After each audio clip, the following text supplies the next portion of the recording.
Right, we're live, fellas.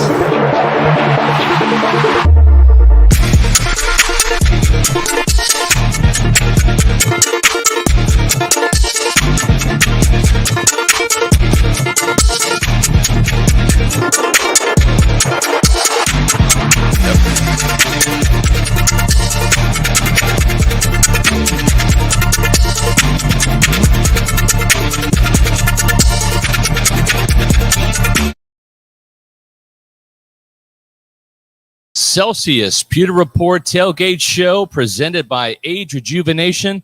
We are live here at Walk-Ons in Wesley Chapel, back for some football after a bye week and then that early start over there in Germany. So we haven't done a live show at a Walk-Ons until today. Right. It's been a couple weeks. I'm Scott Reynolds, your host. Your co-host here is J.C. Allen. We're going to be talking with John Gilmore, former Buccaneer tight end, in just a little bit. But this is a big game, JC. The Buccaneers finally got some much-needed momentum, 2 back-to-back wins, something that has not happened since week 1 and week 2. They ended a 3-game losing streak by beating the Rams and then took that bit of momentum over the pond to Germany to beat a pretty good Seahawks team, and that was a real quality win. And now you've got a bye week, and can this team recapture some momentum after having a week off? That's going to be interesting to see as the Bucs are now 5-5. They're going to have to, because this season schedule doesn't get any easier.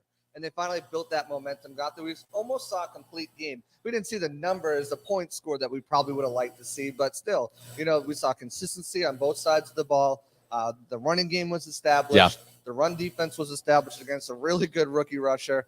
They had, I believe, 3 or 4 plus 20-yard passes down the field. They're able to execute, move the ball down the field. They had a questionable play call there. I don't think anyone wants to relive that. No more Tom Brady at wide receiver, please. Right. But I think for the most part, what you saw there was something that they can use to build upon. Go into this bye week, self-scout, look better. You got 2 weeks to prepare for a really tough Cleveland team. They've had some losses, but they've all been pretty close. And even though Jacoby Brissett is still the leader of this team is built to almost beat the Bucs with their running game and good defense and pass rush. So it's going to be a big test for them. They got to pull this game out, because it doesn't get any easier starting next week with the Saints coming to town, and they've had their number at Ray J. So you got to build on that momentum this week to capitalize moving forward to a really difficult schedule to round out the end of the year. Yeah, and if you're looking for a great place to watch the game, come on down to Walk-Ons. The Wesley Chapel location just opened its doors at 11 o'clock. The Midtown Tampa location did the same thing. So you still have plenty of time to get to a Walk-Ons to watch today's game. Come join us at the Wesley Chapel location. We're just here off of I-75, across the street from the Outlet Mall. And I tell you, JC, this place has got great food, TVs galore, great game day spot, whether it's today, whether it's Monday Night Football, whether it's Saturday college game days. My Kansas State Wildcats won. We're going to be playing next Saturday against TCU, a rematch in the Big 12 championship game. So whether it's bowl games coming up, Thursday Night Football, this is the spot to be. Walk-Ons either at Wesley Chapel or the Midtown Tampa location. They got some great game day specials. Miller Lite pints, $3.99. 22-ounce pours for $5.49. Blue Moon pints for $5. 22-ounce pours for $7.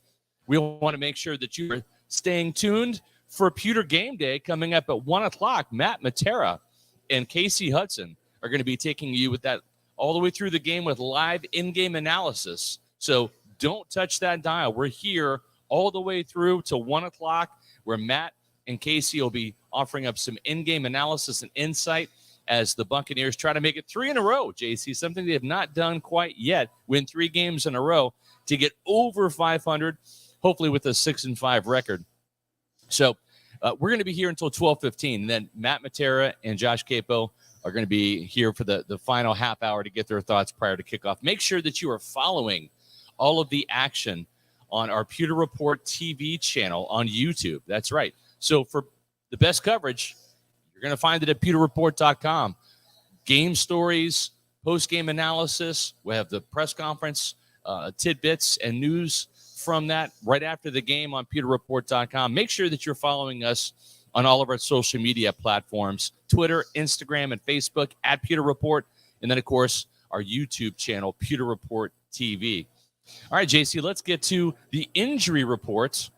We already have some injury news as one player has been ruled out for this game, and he's a starter. Technically, kind of. Is he still a starter? Who are we talking about? I think so. Leonard Fournette, who most likely will probably get the 60-40 split again, even though Rachaad White has been proved to be a little bit more electrifying, patient, and definitely has more burst as a runner. But this is going to give him the chance to really showcase that he can handle that top dog. You go all the way back into after he was drafted, coming into training camp. Yeah. Rachaad White said he wanted to be the starter. Yeah. He said he was coming for that starting job. Leonard Fournette, he kind of endorsed it. He said, I'm glad he's hungry. I'd want the same thing. I'd be saying the same thing while he came in the league. Well, Leonard Fournette's now out with a hip pointer, and Rachaad White gets a chance to be the starter for the entire game.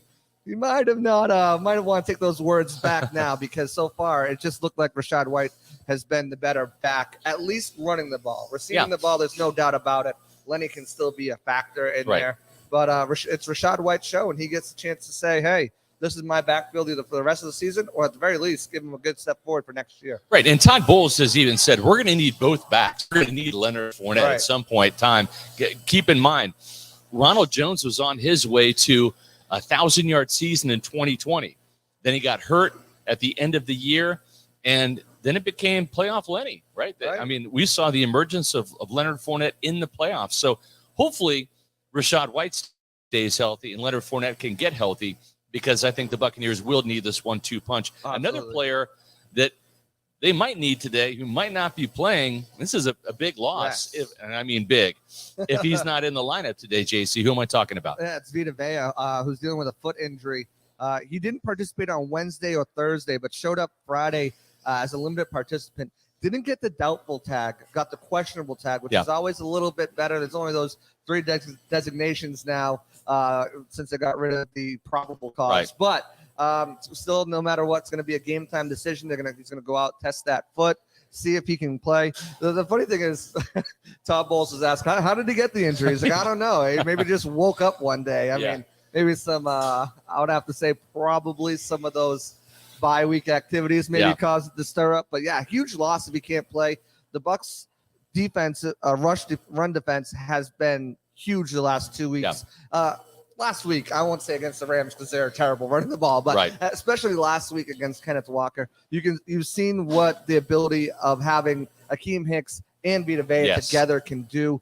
If you want to take it, just not even look at the run defense, but look at what he can do as a pass rusher, 2 sacks in that game against the Rams. And part of that was because of Akeem Hicks' ability. Now, if you take him out of it, it's a tall task for Akeem Hicks to step up and try to stop one of the most potent rushing attacks in the league that the Browns carry with their 2-headed monsters. And really, it kind of causes a bit of a chain reaction, right? Because Rakeem Nunez-Roches, so much better coming off the bench as that energizer guy rather than being that starter that gets in there for 50 snaps a game. He's so much better and more effective playing 20 or so snaps, and now he might be pressed into more of a full-time load. I think we're going to see some more Logan Hall, which I do want to see this kid develop, right? I want to see how he progresses. He's got a couple sacks so far this year. Really, since Akeem Hicks has re-entered the lineup, the snaps for Hall have gone down considerably, and that's to be expected. But I do want to see more Logan Hall today. If Vita can't go, he'll be a game-time decision. The Buccaneers, in order to stabilize their backfield, they were able to get Giovanni Bernard activated. So now the Buccaneer backfield will consist of Rachaad White, Keyshawn Vaughn, and Giovanni Bernard for today's game. Who else is injured for the Buccaneers? So, as per usual, Russell Gage is still out right now, dealing with that hamstring injury that he really suffered early in training camp. And they're just waiting for him to get back because when we watched him in a training camp and when we talked to players, they were saying he's running routes that are uncoverable. The chemistry he had with Brady was noticeable, and they probably had the best chemistry that we saw throughout training camp. And it was really incredible to watch. Really for about the first week of training camp. Right. And then all of a sudden, Russell Gage, in that very first joint practice with the Dolphins, pulls the hamstring. He's not been the same since. And JC, when you look at Russell Gage and his skill set, he's not very big. He's not very fast. Quickness is his calling card. Right. When you have a hamstring injury, it just takes away the quickness, and it's made him a pedestrian receiver. I like what the team's doing, holding him out, making him wait, try to get back to full health as much as possible. And one player who's not in the injury report, I know, Julio Jones. Julio, yeah, Julio's back. He did have a rest day this week, but he looks to build upon what he did in Germany against the Seahawks. You know, he had a touchdown, first touchdown of the year. You know, he's still got that speed when he turns it up the field, as we saw on touchdown catch. So having him back, no injury designation for Mike Evans, fully healthy. Chris Godwin, fully healthy. So they've got their top three. Well, I guess their top three. It didn't really look like that was the top three to come in the season with Gage sideline. But, yeah, you know, with Gage, you let him come back healthy. It's all about playoff football, playoff push right now. If you can have Julio step in and then get Gage back when he's healthy, it's better for the team. Right. Also out this week is going to be Luke Gedeke, for better or for worse. So he's still dealing with that ankle injury, I guess, or they'll reassess the situation. But other than that, everybody's good to go. And quickly, how about the Browns? Who's out today for Cleveland? The Browns really only have one player out, and that's their cornerback, Greg Newsome. You know, really good draft pick last year. Came into his own, was lined up across from Denzel Ward and really doing some good things, but out with a concussion. The rest of the team is scheduled to go. But, man, do they have a laundry list full of injuries on that side of the ball. Yeah, they're playing with a bunch of banged-up guys. Of course, the Buccaneers had the bye week to get some rest. And Ethan Posick, their starting center, on injured reserve. That's a very good Cleveland offensive line now. You got Froholt in there as the starter. He was the backup now. So that's really the only other injury of note for Cleveland. He was dealing with an illness all week. It was only limited on Friday, too. So how much strength he has, if it was one of those energy sapping injury illnesses. Did you say energy, JC? I did say energy. I'll tell you what, this is the energy drink right here for me this morning. It was the grape flavored Celsius, a fantastic flavor. They've got tons of flavors, Celsius, and they're the official energy drink of Pewter Report, of course, and also the title sponsor of the Celsius Pewter Report Tailgate Show. Packed with 7 essential vitamins, this is the healthiest energy drink you're going to find. And you know what I like about it, JC?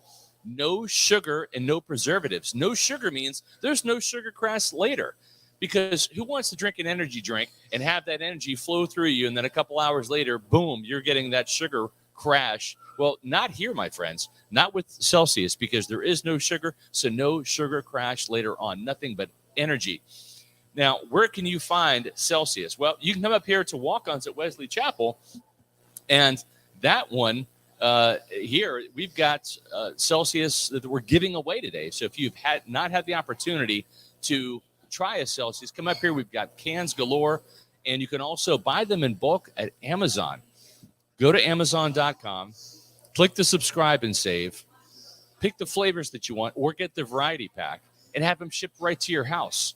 And also, if you want to try another different flavor and you don't want to commit to buying them right now on Amazon, go to Celsius.com, click on the store locator, and type in your address. You'll find health and fitness stores, grocery stores, convenience stores, bodegas, as Matt Matera would say, where you can get a Celsius in your hands and, more importantly, crack one open and drink it and find the flavors you like, then buy them in bulk on Amazon. That's the best way to do it. So we are back here at the walk-ons in Wesley Chapel. We have Celsius on hand with free samples. We've got John Gilmore, former Bucs tight end, sitting right next to me here. And just wanted to remind you, we've got some game day specials. Miller Lite pints, $3.99. 22-ounce pours, $5.49. Blue Moon pints for $5. 22-ounce pours for $7. We're going to be at the Midtown Tampa location next week for the Bucs versus Saints game. That's going to be a Monday night game, so we're going to be starting up at 6:30 at the Midtown Tampa location, it's right down the street from Raymond James Stadium, right before Bucs Saints. So that's next week, 6:30 kickoff at 8:20. So, John Gilmore, it's been a couple weeks, right? We've had that early start for the Sunday Seahawks game over there in Germany. We had the bye week last week. This is a big game right now. The Buccaneers, last time we talked, We're trying to get out of that 3-game losing streak. They've done that. Now they've won 2. Can they win 3 games in a row, John? Yeah, it'll be interesting to see today, Scott, man. And nice to be back and good to see you. It's one of those things on the bye week. You look to get your team healthy. You look to maybe get some momentum back. The timing of this particular bye week, I wasn't too excited about going into this Seahawks game. I would have said it would have been a tall order for the Buccaneers to pull off that win internationally in Germany. They proved me wrong. It was a great, convincing win. Me too. Obviously, we didn't do our picks that week, but That's I right. lost that one. And then the week before, obviously, it was a last-minute comeback, versus the Rams. So when you talk about momentum and the timing of this bye, I wish we would have went into this bye week with a game. Yep. Coming off of those 2 big wins, I think it would have helped feed the momentum for this team. But, again, such is life, such is the game is football. They had a chance to really rest up, get some bodies back in the game, and see what they can do against the Cleveland Browns. So, John, going back to your days as a player, when you have the bye week, let's say you've won a couple games heading into the bye week, how do you recapture that momentum after having a week off? What's the key to kind of, restarting that engine and putting, the pedal to the metal? Well, the big thing about the bye week is self-scouting. A lot of these teams are now, when they go into their bye week, their scouts are breaking down and the coaches are breaking down their tendencies, which they tend to get away from throughout the season, and the bye week is a good time to do that. So that's going to be big for the Bucs, especially on the offensive side of the ball, Scott. I still have yet to really pick up on what identity we have on the offensive side of the ball. It looks a little different every week. There's a different wrinkle every week. But a ton of self-scouting went into it this past week. As I mentioned, a lot of guys are getting dressed up. It'll be interesting, man. They're coming into Cleveland this week. It's going to be inclement weather. Yes.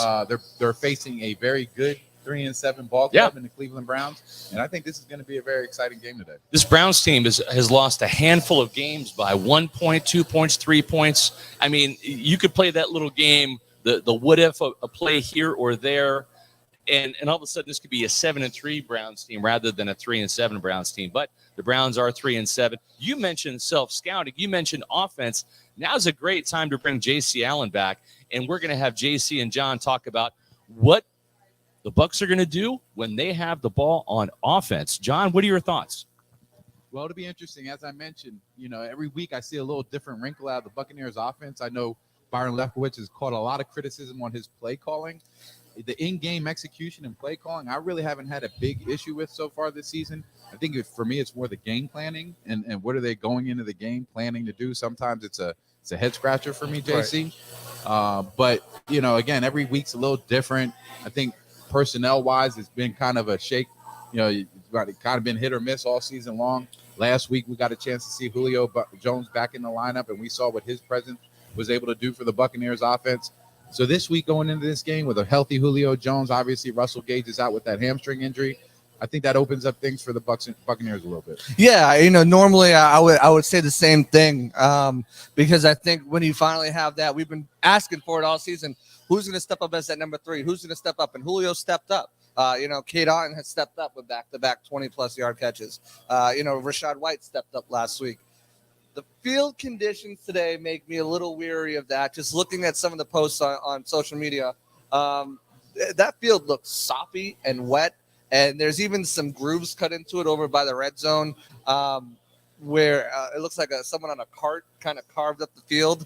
I don't know how much they'll be able to get that air attack going, depending on what the field looks like. Now, they're going to put the studs in. Obviously, as a player, you're going to put a little bit deeper studs in your cleats this week to try to get that more traction. But we saw not last week, the week before, what a sloppy field conditions can do with a team. But I think Brady obviously has played in enough of these situations where he knows what to do, and he's going to utilize that short passing game and rely on his players to get that yards after catch. And it's going to be interesting to see how they deploy the play calling out here. Last week, over 20-something first down runs. We'll see if they utilize that tactic again with Rachaad White leading the backfield. Leverett's getting the start again. We saw the tone that he sets up front. So it's going to be interesting to see how they come out of this game. What are they trying to accomplish, especially with their starting running back pretty much out of the game? Yeah, well, first of all, man, it's going to be a disgusting game. It's going to be inclement weather. I was listening to the Buccaneers radio network on the way in, and they were talking to a beat reporter in Cleveland, and she was confirming that it's pretty nasty out. Expect pretty nasty conditions. And, it's one of those things. When you look statistically at the Cleveland Browns, statistically, when they've lost a turnover takeaway battle, they've been 0-7 so far this season. Right. And when you look at a game like this, the takeaways are going to play a huge part, whether it's a fumble, interception, in these type of conditions. You mentioned Brady's no stranger to playing in these type of conditions. Expect those check downs. Expect him to take care of the football. He only has 2 interceptions so far in the season, but obviously they're going to have to fall back on that run game. Right. We saw a lot of great things out of Rachaad White last week. They rushed for over 160 yards last week in Germany, which was great to see. I don't think they're going to see an empty box like they did last week, because I don't think the Browns are going to respect the pass game as much as Seahawks did last week, regardless of Julio Jones being in the game, if the weather's going to be as bad as they say it's going to be. So I think you'll be dealing with a 7-8 man box tonight. But, the run game, neither one of these teams have been great defensively defending the run, but obviously on the other side of the ball with a Nick Chubb, one of the leading rushers in the NFL, he's going to be a problem.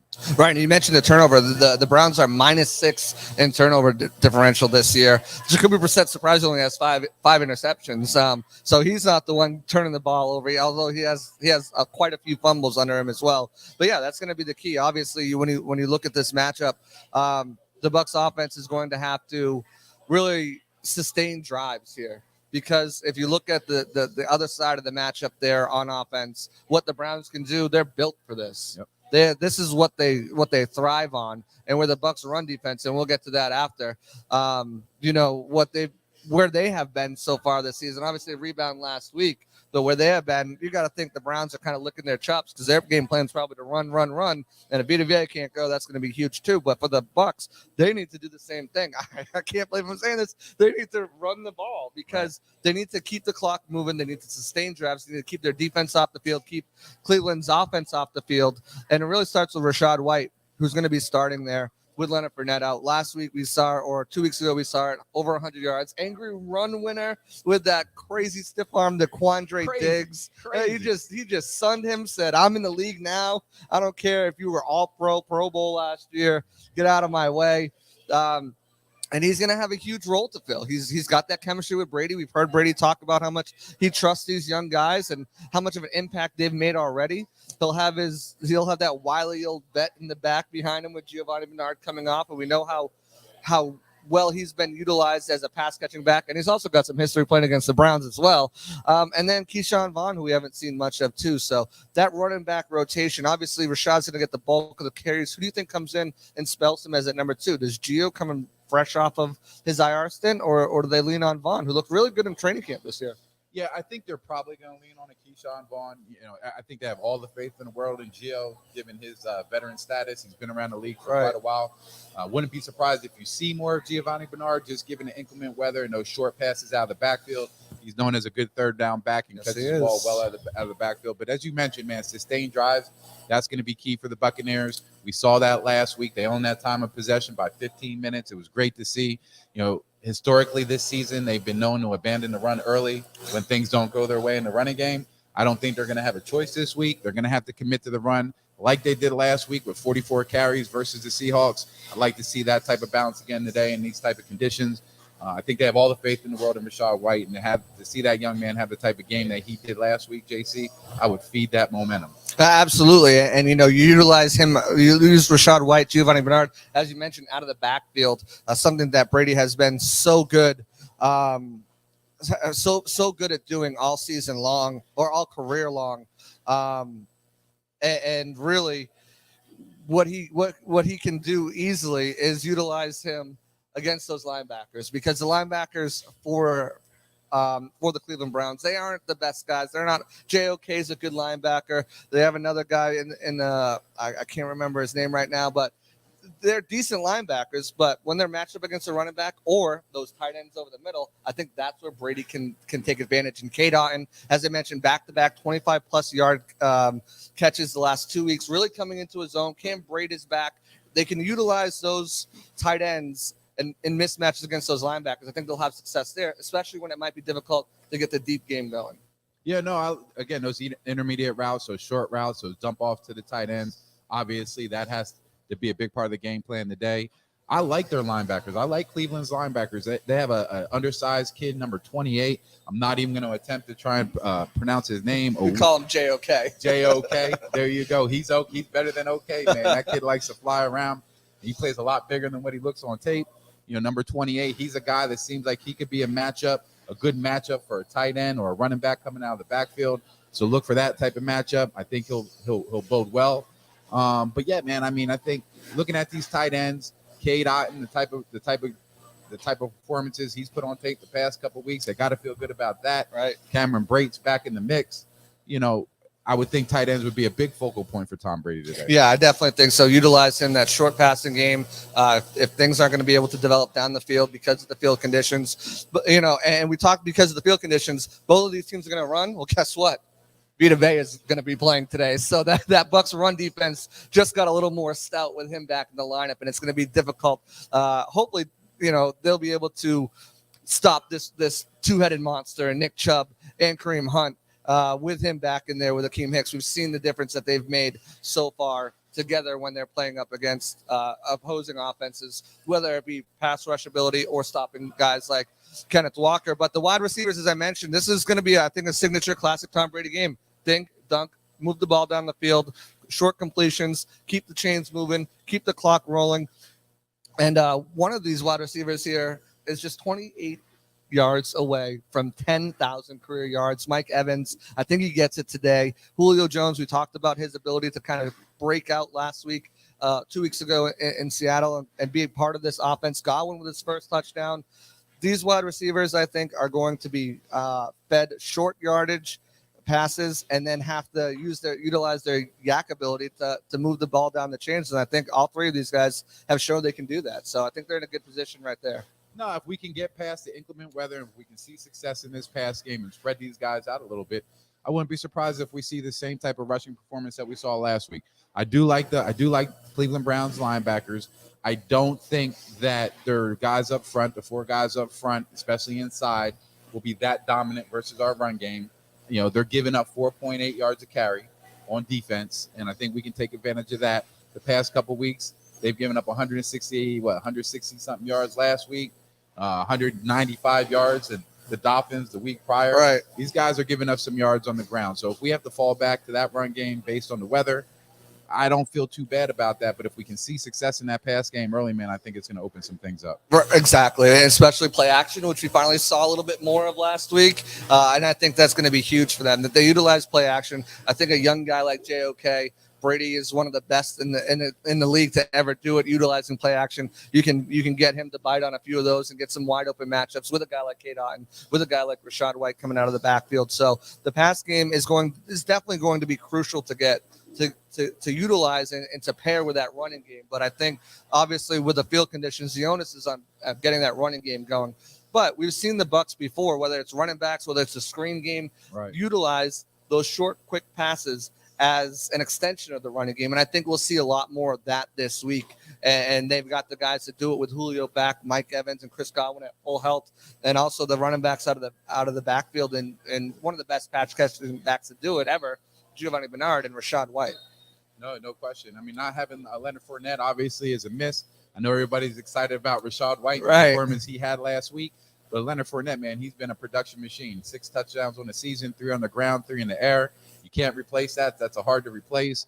So somebody's got to step up. You mentioned Giovanni Bernard. Spitting it out in that screen game is something we've done well. We have said it is an extension of the run game. We're at the bottom of the league right now, 32 ranked in rushing yards so far this season. But you can't discount those little short screen passes, JC. We've talked about it week in and week out. We look at those as a run, and they've done a very good job so far this season executing those screens. Right, and that's the thing. The only problem with those screen passes, they've done well executing it, but sometimes they've overutilized those screen passes to the point where guys know it's coming. So, it's all about, it comes back to play calling, which is really obviously what makes the offense move. And it comes with Byron utilizing those screen passes at the right moments. Right. They can't become too predictable where the defense knows it's coming, because they do, as you mentioned, they have a guy like J.O.K., very athletic. Grant Delpit, very athletic safety. He actually leads the team in tackles this year, which is never good if you're a safety. But they have athletic guys who can sniff those plays out and get to them quick. So if they're going to utilize those screen passes, they're going to utilize those swing routes and the running backs out of the backfield. They just have to make sure those plays are called at the appropriate time and they're not tipping the hat in any way, because they tend to do that a few times, later prior in the season. And if they can get away from that, Bucs Inactive just came out before we hop back over. Kyle Trask, Leonard Fournette, Kyle Rudolph, Russell Gage, Nolan Turner, and Luke Gedeke. No surprises there. Kyle Rudolph again becomes an inactive, healthy scratch. Well, they're just preparing for Gronk's comeback, buddy. We're past the bye week. We're past the holiday. Gronk. You got some inside information? I've heard Gronk's been, rubbing elbows with some of his former teammates in his bye week. He's been spotted around town working out, JC. Okay. Oh, from the man himself. Hey, man. The don't tight be end, surprised by an 87 comeback. You know how the OL masterminds and the QBs, like tight ends are tight too. So if he's hearing things through the grapevine, I'll take that as a definite good sign. But, the presenting sponsor of Celsius Pewter Report Tailgate Show is our good friends at Age Rejuvenation. You know about Age Rejuvenation. Scott knows about Age Rejuvenation. Why don't you guys learn about Age Rejuvenation? As we age, our hormones decrease, both for men and women. I was tired all the time, had no sex drive. I was groggy. I felt like I was 80 years old because everything hurt. I came to Age Rejuvenation because I was tired all the time. Bioidentical hormones has really made such an impact in people's lives. I actually enjoy shopping now. Got all my energy back. Mind is sharp. I feel like I'm 18 again. It was perfect for me. Get with Age Rejuvenation. Do it now. Don't wait. Call Age Rejuvenation today.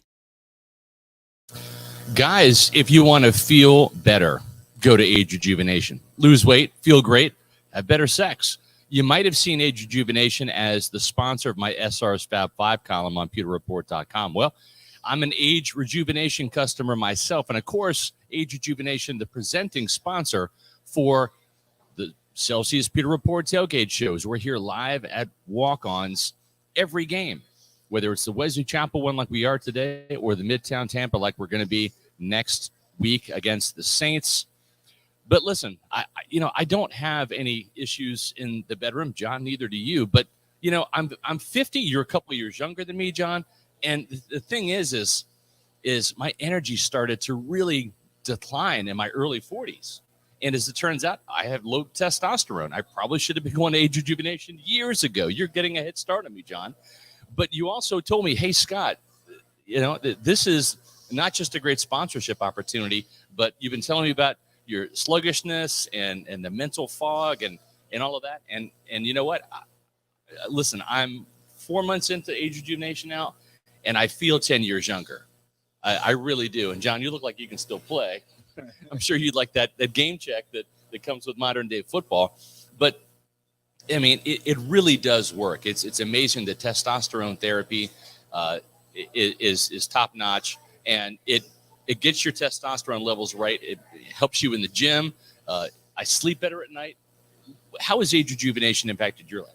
Well, look, man, one thing I've said about testosterone therapy, HRT, is we don't know what we don't know. Yeah. Right. And if you don't know that you're walking around with this head fog, if you don't know that there's a way to look a little bit leaner, even though you bust your butt in the gym on a constant basis, hitting that 1 o'clock, 2 o'clock wall, if you just think that comes with age, it really doesn't. Right. And I'm actually, you mentioned 4 months. I'm actually 6 months in on my last treatment. And that's when you start to wean down a little bit and come down a little bit. And I'm starting to feel it, Scott. Yeah. I think it's about time that I go in and see AR and talk to him about my next treatment. But, it's one of those things. My first treatment, I thought, I'm cured. Yeah.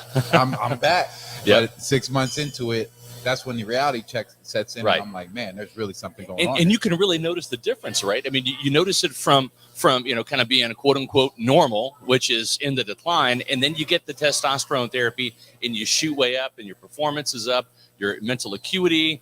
John, the crazy thing is I just got back from a cruise during the bye week, right? And on cruises, you eat a lot. Just got back from Thanksgiving. I got on the scale today. I did not gain 1 pound from the cruise or from Thanksgiving. It's crazy. My metabolism is through the roof, and I'm not even really working out over the past week or so. But it really does work with weight loss. I've lost 3 pounds of fat, not 3 pounds on the scale, 3 pounds of fat when they do that body mass index the tests that they put you through at Age Rejuvenation are really top notch. Managing my weight, that's a totally different ballgame now, Scott. I mean, I take pride in being one of the hardest workers in the room when it comes to being in the gym. And for years, I couldn't get past that 265, 260 number. Now I'm on a constant 250, 255, where I should be. And it's not even trying. Like it's where I should be because my hormones are balanced. I'm in a better place. I'm able to get to where I want to go and meet my objectives. But it was like kind of running in quicksand before I had this testosterone therapy. Don't wait. It's normal for testosterone levels in males to start to decline. Even in their 30s now, they're seeing it with, the lack of proper diet and nutrition and exercise. But certainly in your 40s, 50s, 60s, the testosterone just declines. It's normal. It's natural. But there's a way to fight it with the testosterone therapy at Age Rejuvenation. Go to agerejuvenation.com or visit one of their 5 Tampa Bay area locations. You won't regret it. Age Rejuvenation. Go for that free consultation. They'll tell you all about it. They'll check your blood work. Insurance will pay for it. It's a great way to kickstart your holiday season. Do something. Treat yourself. Make yourself feel younger by going to agerejuvenation.com. Well, we saw a rejuvenated Bucs defense against the Seattle Seahawks. How's that for a segue? Over there in Germany. Now we're going to be talking about when the Buccaneers are on the defensive side of the ball here with JC and with John. And, JC, when you look at this defense, they've played well for the last 2 games against the Rams and Seahawks. And let's see if they can make it 3 in a row. They're going to have to stop the run with Nick Chubb. Yeah, they're going to definitely have to stop the run, and they got a big boost today with the announcement that Vita is going to be played, dealing with that foot injury. Was coming into the game, was under that questionable designation, missed practice both Wednesday and Thursday. Was limited in practice on Friday, but he is good to go. He's going to be playing today. That is huge to have him. Those 2 guys in the interior, I tell you, Akeem Hicks and Vita Vea, they are tough to move. You cannot single coverage one of them. Someone's going to be double covered, and that opens up things for not only just each other. We saw what the success that Vita Vea had against the Rams with those 2 sacks. We saw the success they had together stopping the run of Kenneth Walker, but for everybody else. Devin White talked about how having Akeem Hicks back opens everything up and allows him to shoot the gaps a little bit easier because there's 2 guys have to take up these guys. So, I mean, we talked about it all season, all season, going into the season, and then Akeem Hicks missed a lot of time. When you have both of those guys, you're immediately allocating at least 3 offensive linemen to handle those 2 guys, potentially 4 if someone's got to chip them as well. Having Akeem Hicks back in the lineup is big JC. It was nice to see him out there next to Vita Vea out there being dominant. He's still getting his football legs underneath him. Doesn't look like the Akeem Hicks that we know. That'll come over time. Absolutely. But to your point, any team that struggles to get up to our linebackers is going to struggle to run the ball. When you got a guy like Devin White and Lavonte David unblocked, they're going to cause problems. I know Devin White's he's been receiving a ton of criticism over the past couple weeks. Last week or 2 weeks ago, he played inspired football. You can see it on tape, 2 sacks for the game. Right. But when you have guys up front that can take up 2 and keep a free hitter like him free, where he can run sideline to sideline, he's going to cause problems. Right, and it's all just about being consistent with Devin White. We've seen it in flashes throughout his entire career. We've seen it back-to-back games now. Can we see it for a 3rd game coming off a bye week where hopefully, he hasn't been injured all season, but you're dealing, as you're dealing with nicks and bumps and bruises, and now he should be a little bit more healthy. Can he be consistent, right? It's never been the skill set for Devin White. It's been the mentality. It's been the maturity. And he already showed that immaturity this season. And he bounced back, and then he showed maturity. So can he be consistent with it? Because that's going to be the biggest thing going forward for him. Can he continue to do it? But I think the key today is discipline. Right. When you look at these guys on tape, it's very clear who the Cleveland Browns are as an offensive football team. They're a zone running team. They like the draw. Right. They're big on the draw game. But that zone type of offense, man, it's built to get these defensive linemen running. Right? They're not so concerned on the double team as far as getting these guys running. And everybody has to have great gap integrity on the backside because Nick Chubb has great vision on that cutback lane. Right. So Devin, so far this year, he's been really struggling with that gap integrity because he's been overshooting his gap. Correct. And if he doesn't have the discipline today to not overshoot his gap, Nick Chubb is going to take advantage. Right, and the Rams' running game has been horrid all year. I mean, you look back to that game. I don't think you can really count that game as okay. This was a great. They did a great job shutting down the Rams rushing. They were ranked 31st. The Bucs are ranked 32nd. It's not like they've been good at all. I think last week when you saw them shut down Kenneth Walker was really the coming out. Like, okay, the run defense appears to be back. I will say this though, Kenneth Walker, he's a rookie. Nick Chubb's not a rookie. Nick Chubb knows the ins and outs of the NFL. He knows where to exploit. He knows what to do. Same thing with Kareem Hunt. These guys are veterans now. They know where they can attack, and their NFL smarts, their decision-making, what they're seeing on the field is probably going to be better than what Kenneth Walker has. Is mostly relying on his ability right now. So I think that's one way that, yes, they did shut down Kenneth Walker, but Chubb and Hunt are different task, because not only I think is Chubb one of the best running backs in the game and Hunt one of the best change of pace backs, these guys know the NFL inside and out, and they're going to be able to take advantage of mistakes where maybe Kenneth Walker couldn't. Nick Chubb is hands down one of the best running backs in the game, and the Cleveland Browns make no ifs, ands, or buts about what they're going to do from a game plan standpoint. They are running the football. Right. This guy's averaging over 5 yards a carry, and he runs hard. He keeps it between the tackles. He can hit the edge when he wants to. They can swing the ball to him. Again, they're big on the draw game, letting these offensive linemen set and then get on their guys. The screen game, they did some nice things on tape last week versus the Buffalo Bills.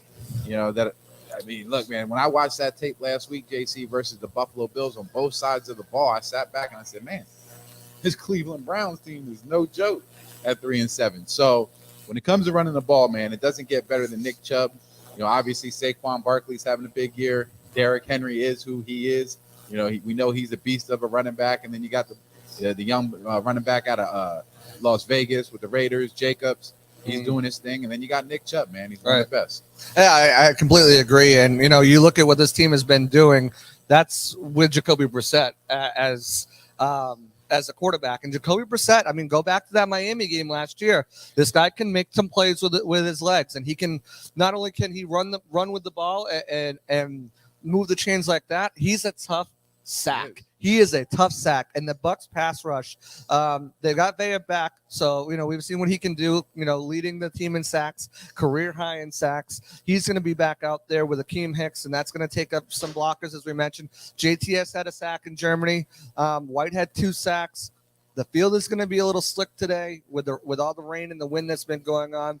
But if they can get to Jacoby Brissett, they need to bring him down, because if not, he's a threat to break out of sacks and move the ball. And we saw that last year with this Bucs team against him in Miami. We've seen it all season with him.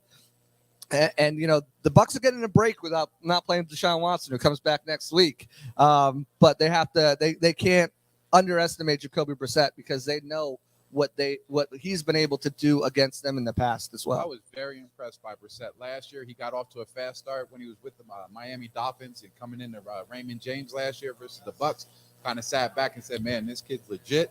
Does a great job of extending the play. To your point, he's tough to bring down, keeps his eyes downfield. He missed a few throws when I looked at him on tape the past couple weeks, but this arguably could be his last week, JC, with Deshaun Watson probably back in the lineup next week. Right. He has nothing to lose. I have a feeling he's going to go out there, and when he gets the opportunity to distribute that football, he's going to sling it around. He's going to take his shots. For him, man, this is his season. So I have a feeling he's going to want to go out on a high note, man, and he's a good quarterback. Right. He might be still in the Bucs slogan there, no risk it, no biscuit. No risk and it, no biscuit. he's playing for a job next year, really.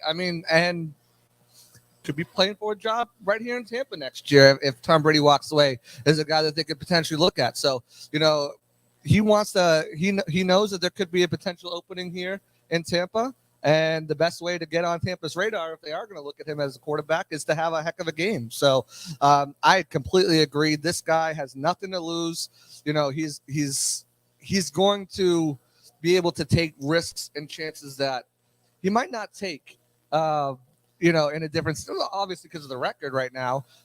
There's still much in it in a convoluted AFC conference, but also because he knows that, right, like you said, Deshaun Watson's coming back next week, so you got to be careful for that. And he's got a couple guys that he can air it out to. someone that I cannot believe only cost a 5th-round pick this offseason to grab, and Amari Cooper, who has been lights out. I know he's on my fantasy teams, which I'm kind of hurting this week. I'm like, no, have a good game, but don't affect the outcome. And David Njoku, who is questionable coming in, but is going to play today. They also have a nice young rookie, David Bell, who's almost a Jarvis Landry clone. He's just that solid slot possession receiver who can move the chains. But again, he's still learning the NFL. But, Brissett's got some guys he can throw to that can make some plays. No, he does. Amari Cooper, man, when I look at him on tape, he's one of the best. He's still one of the best. You get impressed man coverage, you better strap in and give him some help over the top, because the way he's elusive off the line of scrimmage, he uses his hands well. And once he gets a step on you, JC, it's over. Right. And then any type of ball placement in his vicinity, he's going to go up and get it. Amari Cooper is one of the best to do it. You mentioned Peoples-Jones. He's in the mix, man, number 11. He's a nice little secondary option for Brissett. He feels good about. They don't have the amount of weapons that we do. No. So I feel good from the Bucs standpoint. If they want to load that box, given Nick Chubb and the threat that we see there, you got to load the box. I feel good in our secondary being able to match up on some of these guys. But whoever's on top of Amari Cooper, you got to have a plan. Right, and you got to think, and we'll dive into this matchup. Me and Scott will a little bit later, but Jamel Dean makes the most sense. You look at what he was able to do. One of the best cornerbacks, graded out as one of the best cornerbacks in the NFL in press man coverage last year. He's got the speed to keep up with Amari Cooper. He's been the best cornerback for the Bucs. He should honestly be in the Pro Bowl All-Pro consideration. He won't be in that because he's not a name guy. But you look at what he's done this season has been just quite remarkable. Even when he's let up a catch, which is only about 51% of the time, he's there to shut it down and prevent yak. Only 176 yards on the season. So he's just been a shutdown cornerback for this Bucs team. And if they're going to put anybody on Amari Cooper all game long, you got to think that Jamel Dean makes the most sense. But if they don't, you're right. You're going to have to shade a safety over the top, give him some help, because he can take off and go. And not only can he just go, he's also got good strength to beat press off the line. And he's just a complete wide receiver. The fact that he only cost him a 5th-round pick, has 50 catches this year, 7 touchdowns, over 600 yards. I mean, this guy is just – and with Jacoby Brissett, not taking away anything with Jacoby Brissett, but Sean Watson comes back next week. I think he could be in line for an even bigger second half of the season when he comes back. But they've also got, like you said, Donovan Peoples-Jones, David Bell, David Njoku, who's going to be who's their franchise tight end. He can beat you in a variety of ways as well. So they've got some playmakers on that side of the ball. What it's going to come down to, though, as you said, is shutting down Amari Cooper and saying beat us with everybody else. And if the Bucs can stop the running game, I really like the Bucs' chances to win this game. Those are all big ifs. If you can shut down Amari Cooper, if you can shut down this vaunted running game that they have with Chubb and Bell, everyone else, I feel comfortable with the Bucs the way they match up with them. But field conditions changed that a little bit today. Yeah, no, they did a great job. The Buffalo Bills did a great job last week shutting down Nick Chubb. He wasn't much of a factor in that game at all. I believe he had like under 20 yards rushing. Something stagnant, just wasn't like him. So you look for him for a big bounce back today. But then you mentioned David Njoku. Historically, the Bucs have really struggled versus good tight ends. Whether that matchup is going to be between Lavonte David, whether it's Mike Edwards walking down and coming over top of Njoku, that guy's going to be a problem. And I'm sure the Cleveland Browns know that the Buccaneers have struggled inside covering tight ends. So I think that they're going to look to get the ball to the tight end. We take Amari Cooper out of it, and he's a non-factor. To your point, you stop Nick Chubb, you stop the inside game from the tight ends, and the Bucs will see success. Right, and that's exactly what they do. The biggest asset of this Bucs team on defense the last few seasons has been stopping the run. It wasn't there in that middle part of the season. We'll see if it's back, because when they can do that, this team is so much better when they're focusing on just stopping the passing attack. And with the growth of their corners over the last couple of seasons, it's become an asset for them. With Antoine Winfield Jr. manning the slot, with Mike Edwards, with Carlton Davis, with Jamel Dean, it's become an asset for this Bucs, and they want to be able to stop the run and protect that asset, because when they do, they can beat anybody. No, we got to get back to our old self, and that has to start today. And that's stopping the run first. Antoine Winfield Jr., you mentioned. To me, I think he's probably so far this season the highlight of this Buccaneer defense, man. The guy does so many different things. The way he can walk down in coverage, his ability to make plays in space, the way they bring him off the edge. I believe he has 3 sacks so far in the season.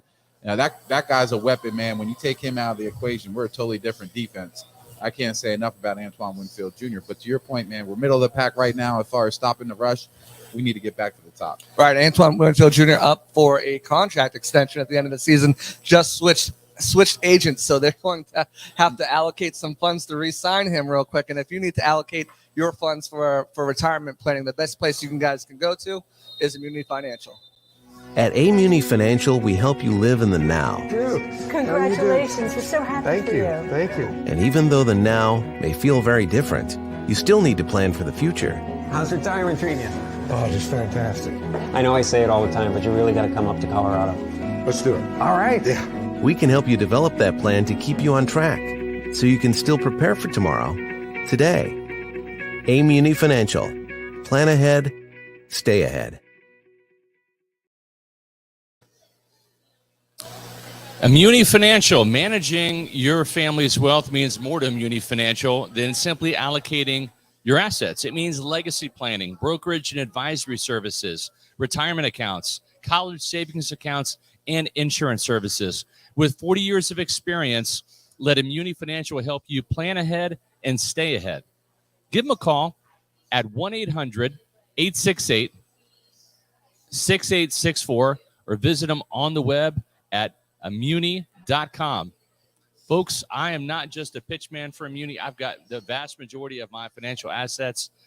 Let David and Mark and the people over at Immuni help you manage these financial economic storms that we're in now, and not just in this country, but around the world. You want experience on your side, go with the pros, Immuni Financial. All right, John, let's take a look at some of these. Well, before I do that, let me jump ahead to next week. We've got Bucs and Saints on tap, but today we've got Pewter GameDay coming up at 1 p.m. Matt Matera, Casey Hudson are going to be handling all of the live in-game analysis, and then we're going to be having Bucs and Saints next Monday night. And that's going to be at the Walk-Ons in Midtown Tampa. We're going to start our Celsius Pewter Report Tailgate Show presented by Age Rejuvenation at the Walk-Ons in Midtown Tampa at 6:30. And then we'll have live in-game analysis, Matt Matera at 8:20.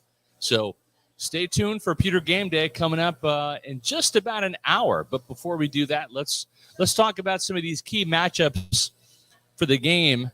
Bucs offense versus Browns defense. You know, Donovan Smith, I kind of called him out a little bit.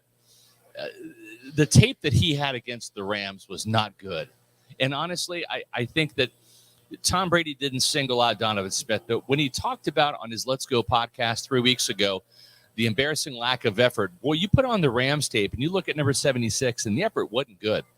And he gave up a sack in that game, had a penalty, and just played kind of uninspired football. To Donovan's credit, much like Devin White, he bounced back with a really good game in Germany against the Seahawks, but he's going to have his hands full today. This will be the toughest matchup Donovan Smith has all year long, going up against Myles Garrett, 8.5 sacks for the Browns. We've seen Donovan kind of fall back into some bad habits of taking a play off, having that momentary lapse in concentration.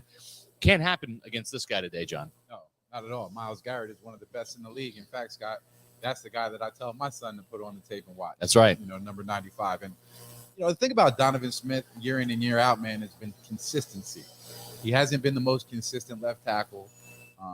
When he's on, he's on. When he's off, he's off. And you never know who you're going to get. And today he's going to have a big challenge today and having to deal with Myles Garrett. He's a long-arm guy. He's an explosive guy. He has a great counter move. You can't take a play off. That's right. And what you're saying is Donovan Smith tends to take a play off from here or there. And he just can't afford to do that today versus a Myles Garrett. In this matchup, as much as I want Donovan Smith to continue to rebound, I got to pick Myles Garrett in this one because Myles Garrett, he's one of those guys, even if you bring your A game and he's bringing his A game, this is a 2-time All-Pro, a 3-time Pro Bowler. He's just that good. He's going to get a sack in this game. He's already sacked Tom Brady once back when they played when he was with the Patriots. Myles Garrett had a sack in 2019 against Brady. I'm sure he wants another one for that resume because when you sack Tom Brady, it's a trophy sack. No, you hit the nail on the head, and I wasn't even thinking that way, but I think you're spot on. When you play against TB12, everybody wants to put that notch on their belt. So they're going to be out to get him. Obviously, everybody assumes this is his last year, Tom Brady's last season. Why not get after him in his last outing? I'm going to agree with you. I believe you're going with Myles Garrett, and I'm picking Myles Garrett as well. Speaking of Tom Brady versus Deion Jones. If that name sounds familiar, it's because it is. Deion Jones, former Atlanta Falcon, was traded by the Falcons to the Browns. He's only played in 4 games, already has a sack and a half. So it's not just Deion Jones, the blitzer, because when you look at Cleveland, they don't have a great pass rush outside of Myles Garrett, 8.5 sacks. They've got Jadeveon Clowney on the other side, only 1.5 sacks this year. He's kind of been disappointing. Now you've got Deion Jones who can bring some pass rush on blitzes from the middle of that defense, trying to get pressure up the middle, but not just as a blitzer, also matching wits with Tom Brady, those pre-snap reads. Can Brady get the Bucs into the right play and take advantage of what he's seeing for that Browns defense? I'm going to have to go Tom Brady in this matchup just because of that experience factor. And Brady's playing well this year. Oh, no, absolutely, man. He's still one of the top-rated passers in the business. Nobody's rushing him. Nobody's blitzing Tom Brady right now. How dare you blitz Tom Brady? You know, he's only been sacked 14 times this year. He's protecting the football. I believe he only has, 3 interceptions, I believe, on the season? Just two. 2 interceptions on the season. Doing a great job protecting the football. He's a hard one to bet against. I'm taking TB12 in this matchup. The next matchup, well, it's Rachaad White, the rookie, getting a start today in place of Leonard Fournette, who's out with that hip pointer, going up against a linebacker, Jeremiah Owusu-Koramoah. Koramoah is an undersized, fast, 6'1", 220-pound guy that is kind of a lightning bolt out there. Rachaad White, well, we saw some lightning out of him too over there in Germany. 105 yards rushing, had a 29-yard run that he capped off with an angry run, stiff arm, and sent Quandre Diggs back to the States after that stiff arm. We'll see if he can do the same to the guy they call JOK, that linebacker for the Browns, and not just JOK and run support. JOK is a very good coverage linebacker, not to the level of Lavonte David yet, but similar type of styles, very fluid in his drops. He's going to be on Rachaad White like white on rice today, just in terms of coverage. I think this is a push. I want to give Rachaad White his props for last week. Show me again, Rook, that you can do it before I give you the advantage in this matchup. But I think he's done enough to warrant a push in this matchup with JOK. No, and I think you're right. He's done enough to warrant a push. JOK, based on what I've seen on film, man, I like the way this kid flies around. Yeah. He has a nose for the football. He has the experience. I'm going to give the edge to JOK just based on what I've seen. He does a great job tackling in space. When you talk about matching up with a running back coming out of the backfield, that's the guy I'm going to take on the Cleveland side of the ball. So I'm going to go with JOK in this matchup. Cade Otton, the tight end, a position near and dear to your heart. This kid's really come on, right? He had the last-second touchdown against the Rams in the last 2 games. He had a 28-yard catch and run against the Rams. He had a 25-yard catch against the Seahawks over there in Germany. That's really been the missing element. You're talking about Rob Gronkowski a segment ago with JC. That's been where they've really been missing that vertical seam down element in their passing game down the middle of the field. That's something that Cade Otton now in successive weeks has been providing Tom Brady, that plus 20-yard gain down the seam. And I think Cade Otton today going up against Grant Delpit, this guy came out of LSU with a lot of fanfare. He really has not lived up to the playmaking ability that he was at LSU. He was a big-time playmaker, sacks, forced fumbles, interceptions. He only had 1 interception last year, 1 sack, and a forced fumble. He only has 1 pick this year. He's leading the team in tackles. That's never a great thing when you're a safety leading the team in tackles. That lets me know that the front seven not really doing their job. But I think this is a push. I think Otton's done enough to where I think he can exploit Grant Delpit in coverage. No, both safeties are leading the stats as far as tackles are concerned. John Johnson, number 43, is up there as well. Yep. I like Delpit. I like when he gets around the box. I think he does a decent job in coverage. He's a good body to have around the box because his ability to make tackles. All these guys do a great job tackling. But, you gave Rachaad White his roses, his flowers, right? You gave him his props. I'm going to give Cade Otton his props. There you go. Obviously, I'm leaning towards my tight end brethren. And I'm going to go with the push here. I'm going to go with the push. I'm not feeling all the way confident in Cade Otton to just dominate this matchup. I do expect him to have another decent outing. He's had a pretty good past couple of weeks, but I'm going to go with a push. I get the push on this as well. The final matchup on the offensive side of the ball for the Bucs, Mike Evans, who is now under 400 yards away from 1,000 yards for the 9th straight season. Gosh, what an accomplishment. And he needs just, I think, around 50 yards today to hit 10,000 for his career.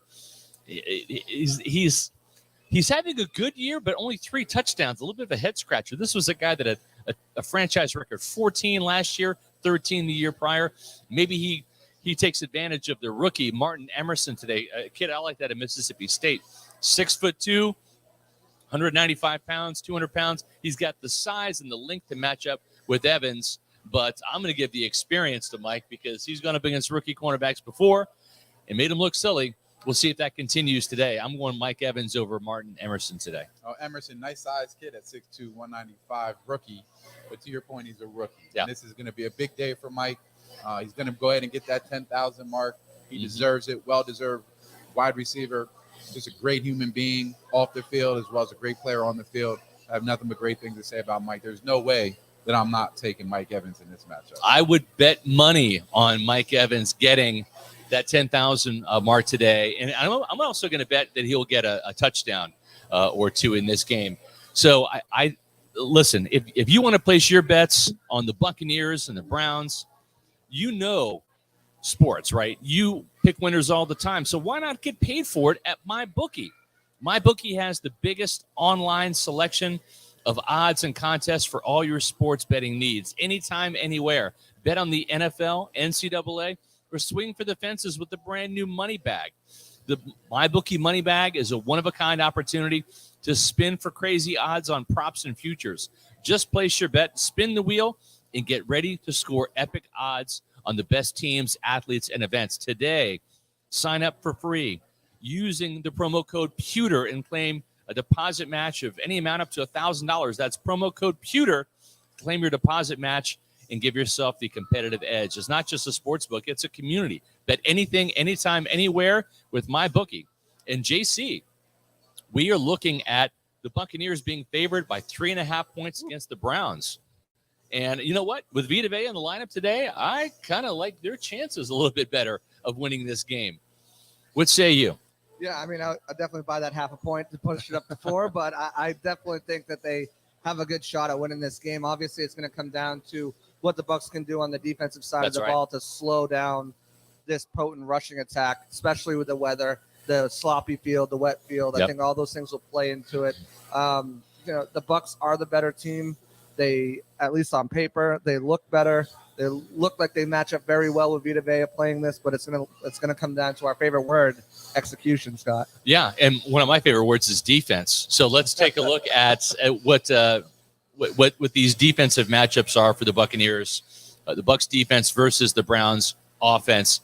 It starts with Devin White, right? I mean, he said this week when he addressed the media, he looked at Antoine Winfield Jr. and said, "This is a 15-tackle game. This is a game where you and I, Antoine, we got to step up, and coming off the bus, we got to hit 15 tackles."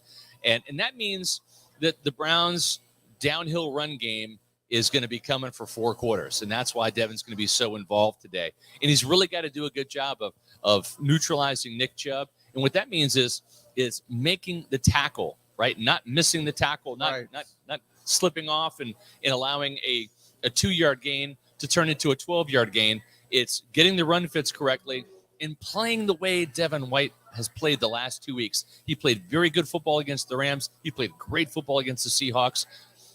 I think that if Devin White plays great football again today, they win this game, and that means he's going to have a pretty good game against Nick Chubb. But I'm going to give Chubb his respect. I'm going to say this is a push just because Chubb is the 4th leading rusher in the league. He can break tackles and make you miss too. Yeah, Chubb, there's no doubt about it. Chubb is excellent at what he does. He can also do a little bit out of the backfield as well. Now, he's not their biggest backfield asset. That's Kareem Hunt. Yep. But, Devin White has got to play disciplined football. Me and John talked about discipline is like the poster word for Devin White. For someone just put it on his locker and have him look at it every day. Discipline, because when he plays with discipline, he's without a doubt. You see the rankings that come out before the season. That's right. Where he's the top 10 linebacker, top linebacking duo in the league.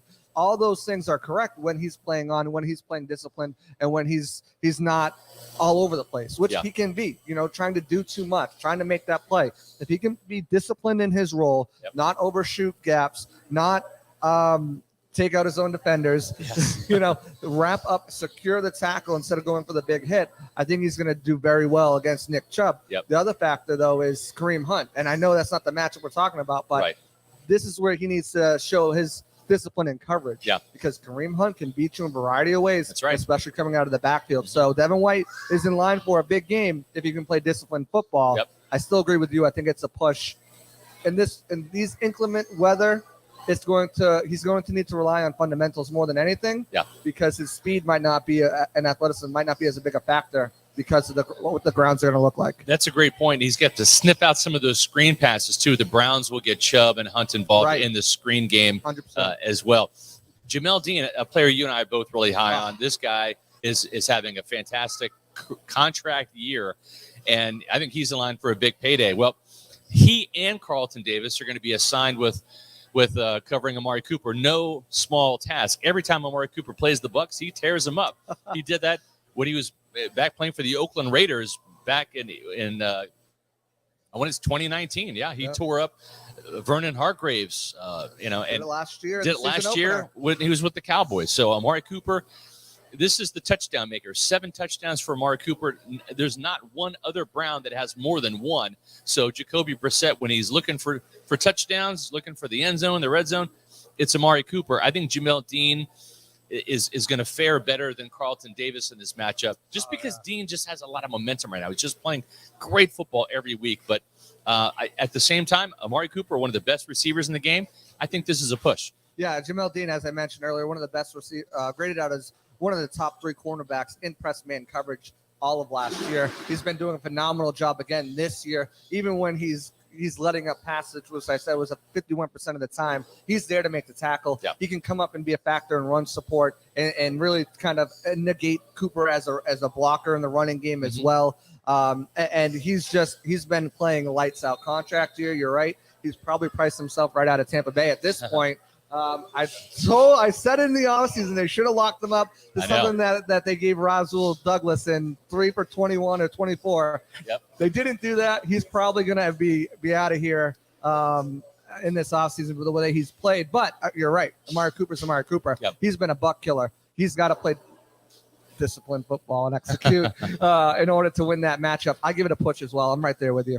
Akeem Hicks doesn't have a sack this year. That could change today. He's going up against a really good guard in Wyatt Teller, the right guard, who's really good, in run blocking, not so great in pass protection. So if Todd Bowles' scheme works out the way the Bucs want it, where they stop or at least slow down the run enough to get the Browns in 3rd and long situations, maybe Akeem Hicks today gets that first sack. He's played really well, allowed Devin White to do his thing, allowed Vita to do his thing. Maybe today is the day where Hicks does his thing, but I'm giving Teller his props as well. I have this as another push, JC. This is going to be a really good battle between the Bucs' left defensive tackle, Akeem Hicks, and the right guard for the Browns and Wyatt Teller. I agree with you 100%. I mean, the Browns make their bread and butter in the run game, and there's not many run blocking right guards than Teller. I mean, the Bucs have one themselves in their right guard, and Shaq Mason, but he's right there with him. So this is going to be a very difficult matchup for Akeem Hicks. We saw him earlier in the season not really look like himself when he was healthy and playing, especially in the run game, kind of get pushed around. Teller's a guy who can do that. Yeah. Great strength, great size. So he's got to play on his game, and there might be the opportunity there. If they're doubling Vita Vea, he might get some one-on-one looks, and that's where he might be able to get to the quarterback today. Agreed. Antoine Winfield Jr., I think, JC, you and I both agree, the best player on the Bucs defense, Hands having a down. great Pro Bowl caliber season, even though he's missed a couple All-pro. of games. Yeah. He's going up against David Bell, who is out of Purdue, slot receiver, kind of a bigger slot receiver, but not a real fast guy. Not a really quick guy either. I like Winfield big time in this matchup. You look at what Bell's been able to do, about 9 yards per catch, kind of a pedestrian average. And he's just an average receiver. The rookie's a third-round pick. I think the Browns overdrafted him. He can make some contested catches. He boxes out a little bit. But this is a possession guy. I look for Antoine Winfield Jr. to maybe even step in front of one of those Jacoby Brissett passes for David Bell and maybe take one to the house today. Yeah, he's your classic possession wide receiver. He's not going to give you much. He's a chain mover. He's averaging about 9 yards, a little over 9 yards per catch this season. 10 yards, like that's what he is. He gets to the sticks, he catches it. He's not going to give you anything yak. He's not going to run away from guys. He's strong. He can utilize his mass and press man coverage to kind of create some separation. But he's Tyler Johnson, but better. Yeah. I mean, he's a better version of Tyler Johnson.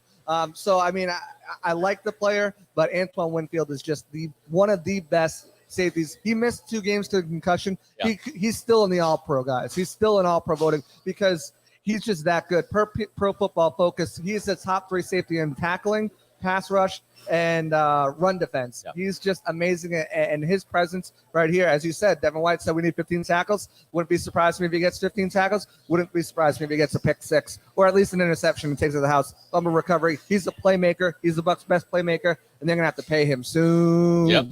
And one of the other playmakers for the Bucs who got a sack against the Seahawks in Germany, Joe Tryon-Shoyinka is our final matchup to watch. He's going up against left tackle Jedrick Wills, former first-round pick in 2020. The Browns made a mistake. They had Tristan Wirfs right there, and they got Jedrick Wills instead. The Bucs love that. They got the better of the offensive tackles in Tristan Wirfs, who's just been an All-Pro. Wills has been up and down. He's been very inconsistent, very much like JTS. You see the flashes, you see the splash plays, but also inconsistent. I think whoever wins today, this matchup, will be the more consistent player. I have it as a push, JC. Yeah, it's one of these things. I mean, I love that you brought up Tristan Wirfs. Jedrick Wills, Mekhi Becton, Andrew Thomas. All 3 of those guys were drafted ahead of Tristan Wirfs, who the Bucs were able to nab there at 14 after a short trade up. But well worth it in hindsight. That's right. To get that 4th-round pick for him. He's just been an outstanding right tackle. Jedrick Wills, meanwhile, has been inconsistent. He's had ups and downs, as you said. Joe Tryon-Shoyinka, so far this season, he's been a little inconsistent. Hasn't been fully wrapped. He's lost like 4 sacks at least by not wrapping up quarterbacks. And Jacoby Brissett is one of these guys, we talked about it, who even Bruce Arians last year against Miami said, he's a tough guy to take down. We had sacks. We let them go. They can't do that. He can't do that. Yep. The guy's built like an action figure, a G.I. Joe. He's got to use that muscular, that strength to bring down Jacoby Brissett when he gets a chance. We saw it last week. He redeemed himself with a sack, but could have had probably 2 more sacks. Yep. He's got to play on. I think he can get the better of Jedrick Wills. It's can he get the better of himself, which so far throughout the season, he's shown flashes, but hasn't been consistent. Right. I got this as a JTS win because I think he's better. Well, but it's you 51-49. You mentioned Wills. He's given up 4 sacks this year. If you're getting, well, let me give you my prediction. My prediction for this game, I like the Bucs winning 23-20. If you're having problems in the sack, well, go to Age Rejuvenation. They can help you out. At Age Rejuvenation, we have a lot of interest about erectile dysfunction in men. It's not like my sex life was dormant, but you can always improve. I was having an adverse effect on my marriage and was very happy with the results. We have various treatment programs available to enhance their physical abilities that can improve blood flow and sensitivity. The Pulse Wave has made it so much better. It's been a significant improvement. The good news was that I heard it from my wife. Stop waiting. Start doing Age Rejuvenation. It's that time, guys. It's time for our Pewter predictions. Check out Age Rejuvenation. Look at that handsome man right there on there. AgeRejuvenation.com. John Gilmore. We're going to go to you with our Pewter predictions. We'll come to you first. I'm going to put the pressure on you because I'm still going back and forth in my mind. And you told me you had yours figured out. So right now, Cleveland, the Bucs in Cleveland, inclement weather conditions. Who do you got winning? Why? And what's your score prediction? I hate to do this, JC. Uh-oh. I hate to go against my guys, but I'm going with the Cleveland Browns today, man. I think at home, Public enemy number one. at home in this type of weather conditions that they're going to see. I just think the timing of this bye was a little off for the Buccaneers. I wish they didn't have the bye this past weekend going into this game, feeding off the momentum from the past two games. They haven't really worked out the kinks, so to say, I believe, on both sides of the football. Until I see that consistently, I'm not willing to just kind of jump on board based on what I've been seeing on tape, man. I mean, I'm getting goosebumps that I'm even going to go this direction. Maybe it's the Celsius talking to me. I don't know. But I'm going 2016 Browns. You know, I don't fault you for that either. And I was talking to our very own Matty Matera about this early. I originally, in my Pewter predictions, had the Bucs win in 27 to 23. That was before inclement weather. I'm looking at this matchup, and I can still find a way that the Browns, with their running attack, if they can get it going, to still score 23 points. With the inclement weather, I'm struggling to see a path where the Bucs can score 27 points with the weather. I'm going to stick with the Bucs, but I'm going to drop my score prediction. And I'm not going to drop it drastically. I'm just going to drop it by 3 points. I think the Bucs still win this, but I think it's closer. I think it's 24-23. It's going to be interesting. It's really going to be interesting how this game plays out with the weather. With Vita back, that gives them a huge boost in the run defense. And after Nick Chubb struggled last week against Ed Oliver, off-ball D tackle and company, I think the Bucs have a good chance of containing him. But I just don't know if those dynamic plays through the air are going to be there. I don't know if Rachaad White can handle a full workload as RB1. All those things play into it. Part of me wants to go with the Browns, but I'm going to stick to my guns here, and I think the Bucs win 24-23. Where was Scott at? Did Scott go with the Browns? Scott went with the Bucs. He went with his heart. He went with the Bucs. As much as I want to go with our guys, my heart says the Bucs. My mind says the Browns. I think Jacoby Brissett will be an X factor in this game. I agree. Especially in the red zone. I just think that they're going to load the box. Buccaneers are going to load the box, put their guys in man-to-man situations, which is going to open some things up for Jacoby on the ground. We talked about his elusiveness. It's kind of sneaky to extend plays, and I think that's going to bode well for him in today's game. And let's face the facts, man. We've been horrible in the red zone. The Buccaneers have been absolutely horrible in the red zone. That's true. And you take the pass game out of it today with the inclement weather, it's not going to get any better for them. They're going to have to settle for field goals. Again, I'm going to stick with my 20-16 prediction. Listen, I don't know much in life, but I do know that Tom Brady, after Thanksgiving, you can't bet against him. He's been that good with a bye week as well. 2 weeks to prepare for the Browns. I can't go against Tom. I think he'll find a way to get it done. But with that being said, I want to thank you guys for joining us here live at Walk-Ons in Wesley Chapel. We'll be at the Walk-Ons in Midtown Tampa next Monday night live at 6:30 p.m., bringing you right up to that New Orleans Saints game who are coming to Ray J. Bucs haven't had good success against them at home. Let's see if they can turn that around. Saints are in shambles anyways. But let's continue the Celsius Pewter Report tailgate show presented by Age Rejuvenation with Pewter Report's own Matty Matera and Josh Quepo as they bring you all the way up until Pewter Game Day at 1 p.m. Guys, for John, for Scott, for myself, we'll see you guys next week. We're out. Welcome, Pewter Report readers, viewers, and listeners to a continuation of the Celsius Pewter Report tailgate show presented by Age Rejuvenation. And it was live at the Walk-Ons in Wesley Chapel. It is now live from the comfort of our own homes. I'm your host, Matt Matera. Joined with me is my fellow colleague at pewterreport.com, Josh Capo. Josh is finally home after being on the road for work for quite a while. Josh, I hope you're feeling better. I hope you had a great Thanksgiving, and thank you for joining me today as we talk about Bucs vs. Browns. I appreciate the intro as always, Matt. I had a very good Thanksgiving, and I hope you did as well. Still a little under the weather, so you may see me do what I'm actually right now going to do. All right. And when that happens, I will cut to another picture or, whatever is going on. But do hope that, you can get well soon. Our intern, Adam, got sick as well. So, unfortunately, a little bug going around the Pewter Report squad. Yeah, it's that time of year, but it will not stop me from doing it's become my favorite part of Bucs Sundays or any day where they play. So Matt, guess what day it is? Well, they're back from the bye, as I tweeted at you. Don't matter what the weather is, rain or shine, Bucs gonna do their thing. It's a game day, baby.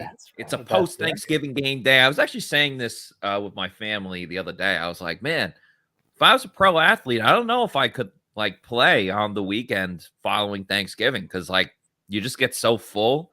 I don't know if I would be able to limit myself with the amount of food that I ate. So credit to everyone that's playing today. Yeah, absolutely. I will say, I think that I'm one of those who could play on a weekend following. Now, I've been in retail for going on almost 20 years now. And so the day after Thanksgiving is our Super Bowl, that being Black Friday. So I'm coming off a couple of long stretches in some stores. And I think that I could pull it off just because I have, vigorously trained this body on how to operate after Thanksgiving. That's good. I respect it. Let's get a little bit into this Bucs versus Browns game. Yeah. It's only been a week, but it feels like it's been a long time since we watched the Tampa Bay Buccaneers play. And, we're still on the Tailgate show, but when it was live from the walk-ons in Wesley Chapel, and again, shout out to Scott and JC and John Gilmore for doing another fantastic job. And I thought it was really interesting what John Gilmore had to say about that this bye kind of comes at a bad time for the Bucs, given the fact that they kind of found their mojo a little bit when they went over to Germany. I did watch Austin Powers this weekend too, so maybe that's why I just said mojo. But would you agree or disagree with that sentiment? Because I get what John's saying. It's like, all right, they finally found their footing. They're on a 2-game winning streak. That kind of like kills a little bit of the momentum. But on the other hand, it helped them get a little bit healthier. With that said, Vita is going to play, but now Leonard Fournette isn't playing. Russell Gage is still hurt, but Giovanni Bernard comes back. How do you feel about the timing of the bye? Obviously, there's nothing they can do about it. It's, that's what it is on the schedule. But curious to get your thoughts on that. Yeah, I will readily admit I'm not the biggest proponent of like momentum. So I think they take a lot of good things that happened in Germany against Seattle, and I think they build on it in terms of they get to self-scout, they get to look at what's really worked well over the last couple of weeks in 2 wins, and that can actually lead to an even bigger peak, if you will, for this game, where they really know exactly where their strengths lie and where their opportunities lie. And I think it could turn into something even better because they have the opportunity to really game plan around what they're doing well right now. So I like the bye in terms of where it's placed in the season, just from a macro standpoint. And I think that it could actually help become a catalyst for the back half of the year. Yeah, I'm always more of an advocate of having a bye later in the season. It lets you assess things a lot more. Usually more injuries pile up the later that the season goes on. So, even though Leonard Fournette isn't playing and Russell Gage, as we mentioned, and Luke Gedeke again, it at least gives everyone else a week. Like, for example, Julio Jones was not on the injury report at all this week, which is super important. And then, of course, the other like really big factor that the Bucs can't control going into this game is the fact that the weather seems to be really crappy for this game in Cleveland. It's supposed to be really windy. I mean, I was watching some of the highlights as they show it on Fox right now, just the Bucs warming up and the Browns as well, and players in sweatshirts warming up before they're even in shoulder pads. And you'd see, the strings on their sweatshirt like flowing around and flying around. So looks like it's going to be windy. Doesn't seem like there's rain right now, but that could obviously change by the time kickoff gets going. But my hope is that it makes Coach Bowles a little bit more aggressive on some 4th down decisions, because you can't be as confident in your kicking game in terms of Ryan Suckup, and B, even like Jake Camarda, what the wind's going to do to some of his punts, because he typically gets a lot of air under them, which then could lead to, the punts not going exactly where he would want them to. So I hope it creates some aggressiveness on 4th down. Well, with his golden leg, he can kick through anything, which thankfully is a good thing. But obviously, this changes up whatever game plan the Bucs had. And Todd Bowles spoke about the fact that they got a head start on preparing for the Browns because they had the week off. They what else are they going to do besides some self-assessment and obviously looking at their opponent the following week? But now this game gets a lot more simplified, I would say, because of the weather and what's going on. And it's obviously heavily surfaced around the run game, both effectively running it and being able to stop it as well. Obviously, with Leonard hurt, that means Rachaad White is the guy, and very curious to see if Keyshawn Vaughn will be the backup or will Giovanni Bernard. Bernard, obviously, coming off of the IR, I think it's a lot to ask him to automatically be the number 2 running back right away, but we'll see what the Bucs decide there. And I think even more importantly, like if the Bucs defense can shut down the run when it comes to, going up against Nick Chubb, I think that's going to go a long way. I know Amari Cooper is very talented, but I don't think Jacoby Brissett is really going to beat you with his arm. So it just seems like it's a matter of you stop Nick Chubb and the odds of you winning this game are much more in your favor than, a typical good weather game where you can kind of do anything.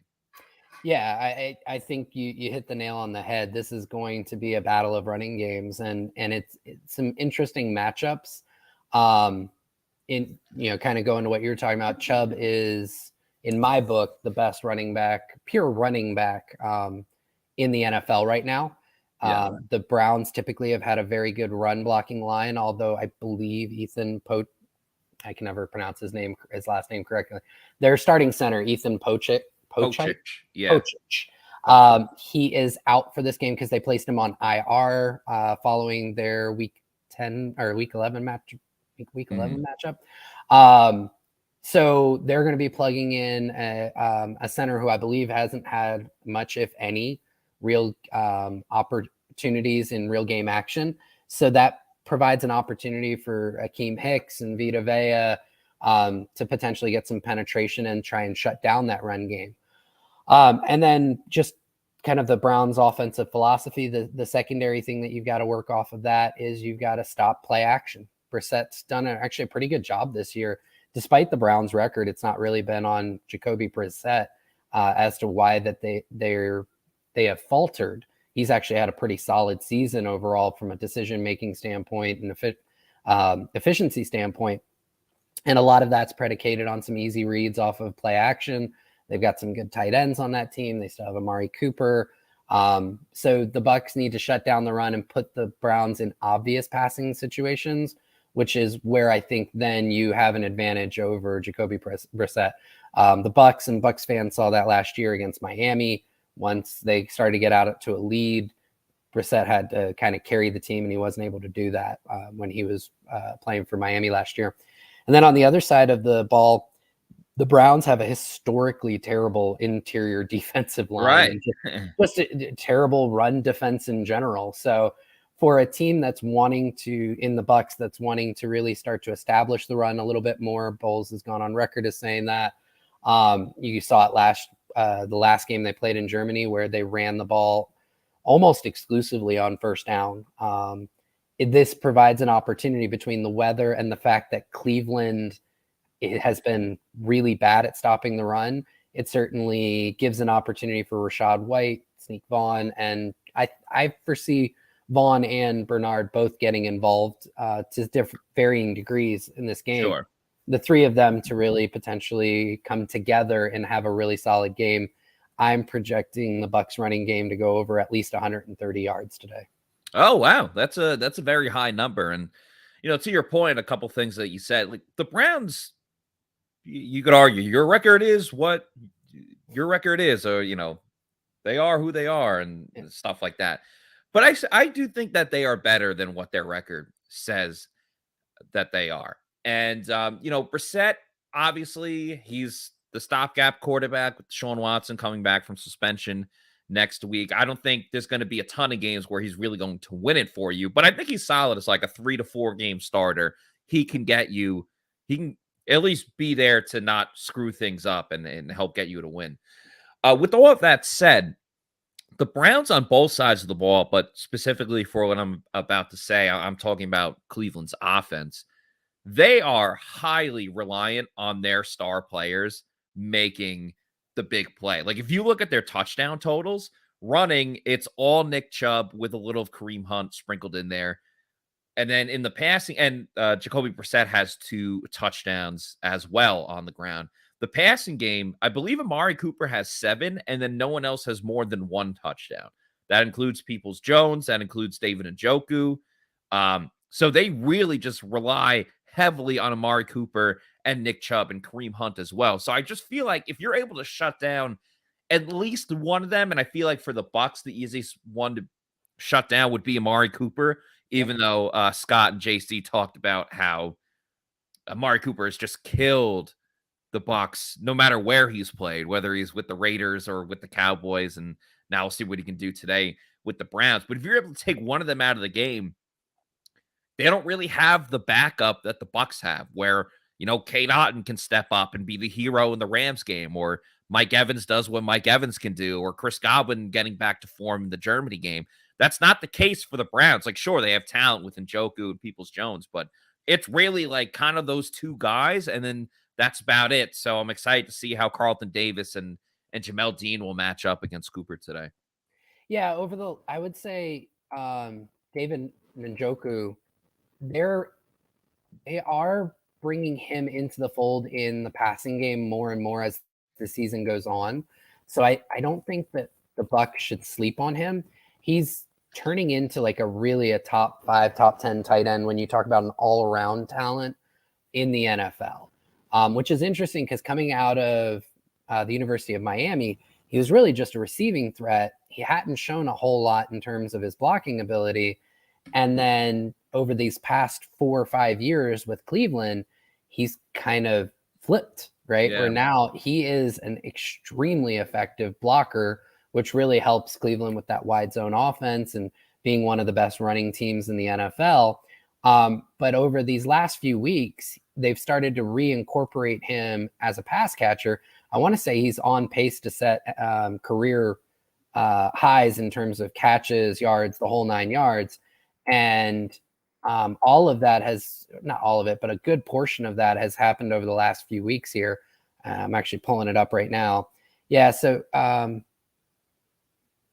he was injured for a few weeks, but like his last 4 or 5 games that he's played, 6 targets, 6 targets, 6 targets, 7 targets, and then most recently against Buffalo, 3 targets, and it was 10 targets before that. So this year he's really coming back into the fold as a weapon in the passing game, and he's become, I think, more of Brissett's reliable number 2 behind Cooper. So the Bucs are going to have to account for him because he can burn you. He's still an extremely athletic dude. But I do think if they can shut down Amari Cooper, and I think that they're going to be able to do it a little bit better than they've done in the past and what Scott was alluding to. I think that if they shut down Cooper and really make the Browns one-dimensional, they have a really good shot at coming away with the victory this week.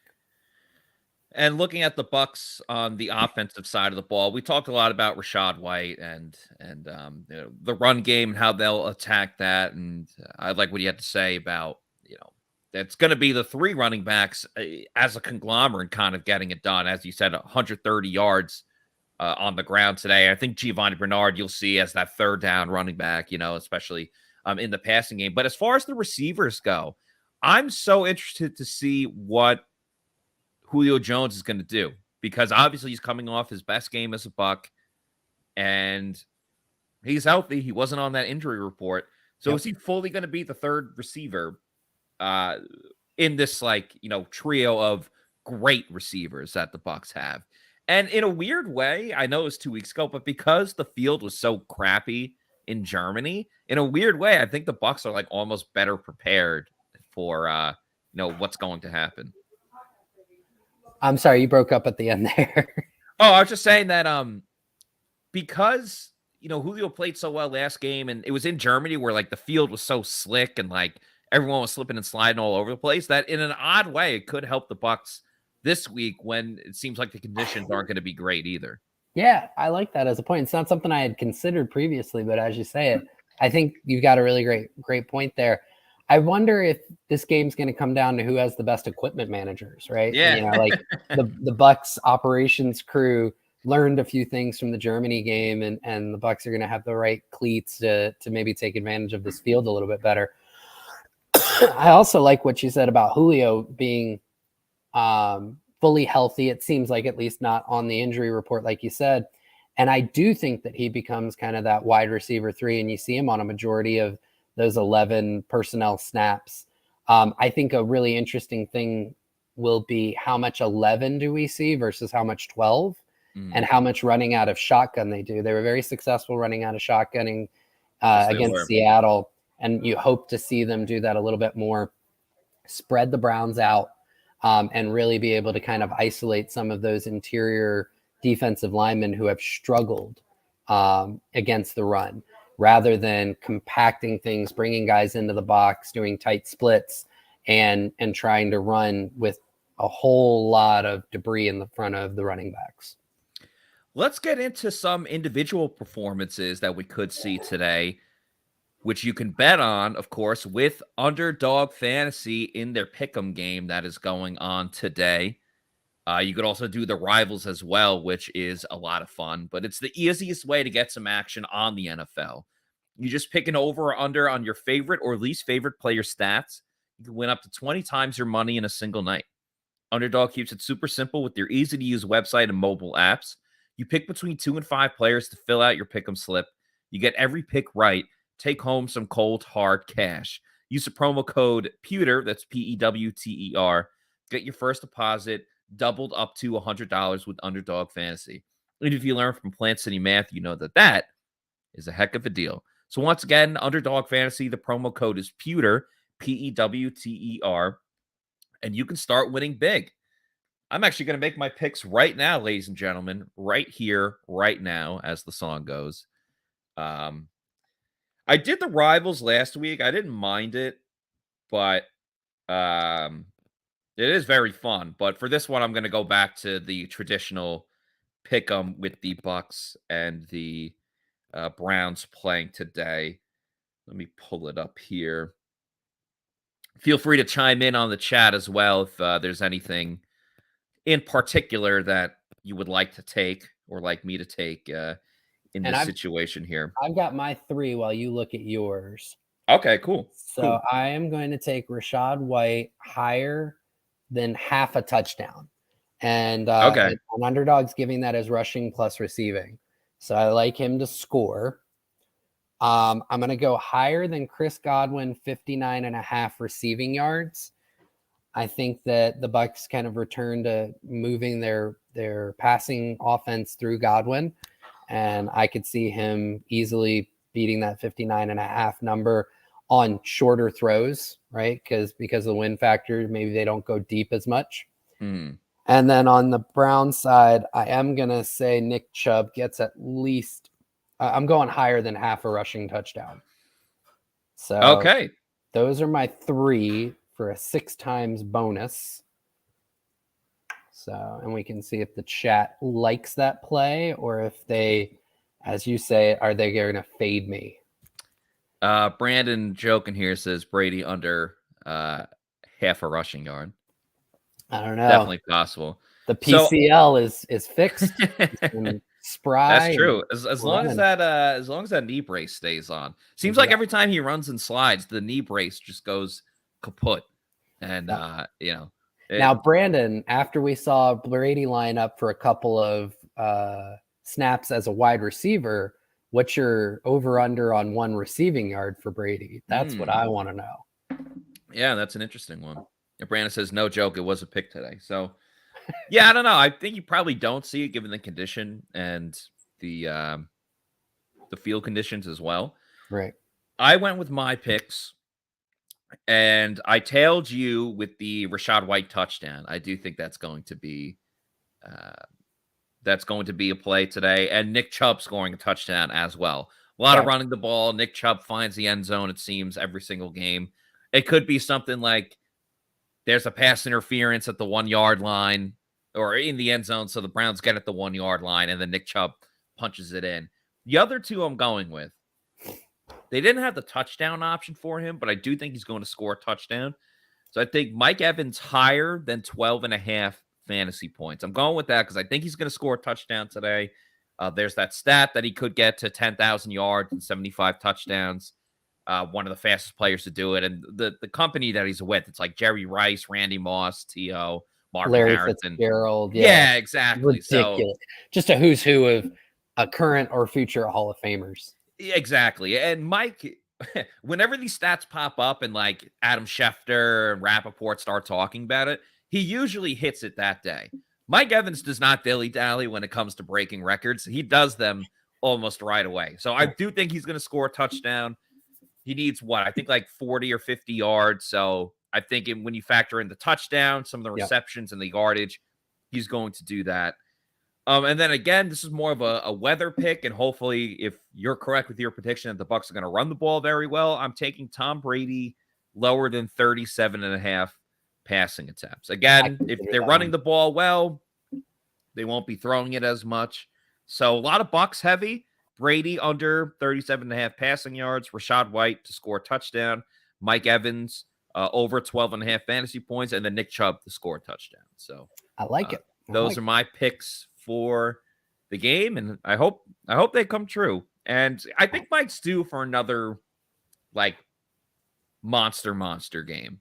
Obviously, we'll see what the weather does, but Julio and Chris Godwin really, I would say, led the way in the passing game. In Germany, Cade Otton ended up being the hero of that story when they beat the Rams. Mike's gone off in other weeks, but we don't go too long without Mike Evans being a game breaker, a Spielmacher if you're in Germany. So I don't know. I could see, especially if Mike Evans is going to go up against a rookie. I mean, he goes up great against anyone. So now you're going to put a rookie on Mike Evans? I don't know. Have fun. Yeah. Have a good time with that one. Yeah, it's a good matchup with him against Martin Emerson or even Denzel Ward, because I think he's got the size factor on Ward. And with Emerson, Mike's a big guy, but the hip fluidity of him over Emerson is huge. So Flash Gordon here says, people think the weather favors the Browns. I find the weather suits the Bucs. Bucs went up in the weather against the Packers and proved they don't care about the weather. Yeah, when I'm talking about the difference with running it and stuff like that, I just mean because the weather's so crappy, the Bucs aren't going to be able to throw it much. It has nothing to do with like, oh, well, they play in a warm weather city and they're going to feel too cold when they play. So the way I look at it, one, Brady spent all of his career in New England and played his college football at Michigan. So he's dealt with the cold weather before. Also, you're a professional athlete. You're an NFL player. I don't think, it was too cold, I wasn't expecting it. I don't think that's a good excuse. Well, now I get what you're saying there, but and I know you've only covered the Bucs for the last few years, but as somebody who's followed the team for many, many years, up until I think it was 2002, the Bucs had never won a game where the temperature was like below 40 in their history. It was like a 38-year streak or something like that. It may have gone back a little bit further, but that was a narrative in Bucs world for decades. Now, right around that 2002 Super Bowl team, they were finally able to get off the schneid on that one. So it hasn't been as big of a factor. But that was something that's happened in this franchise's history, is cold weather games were definitely an issue.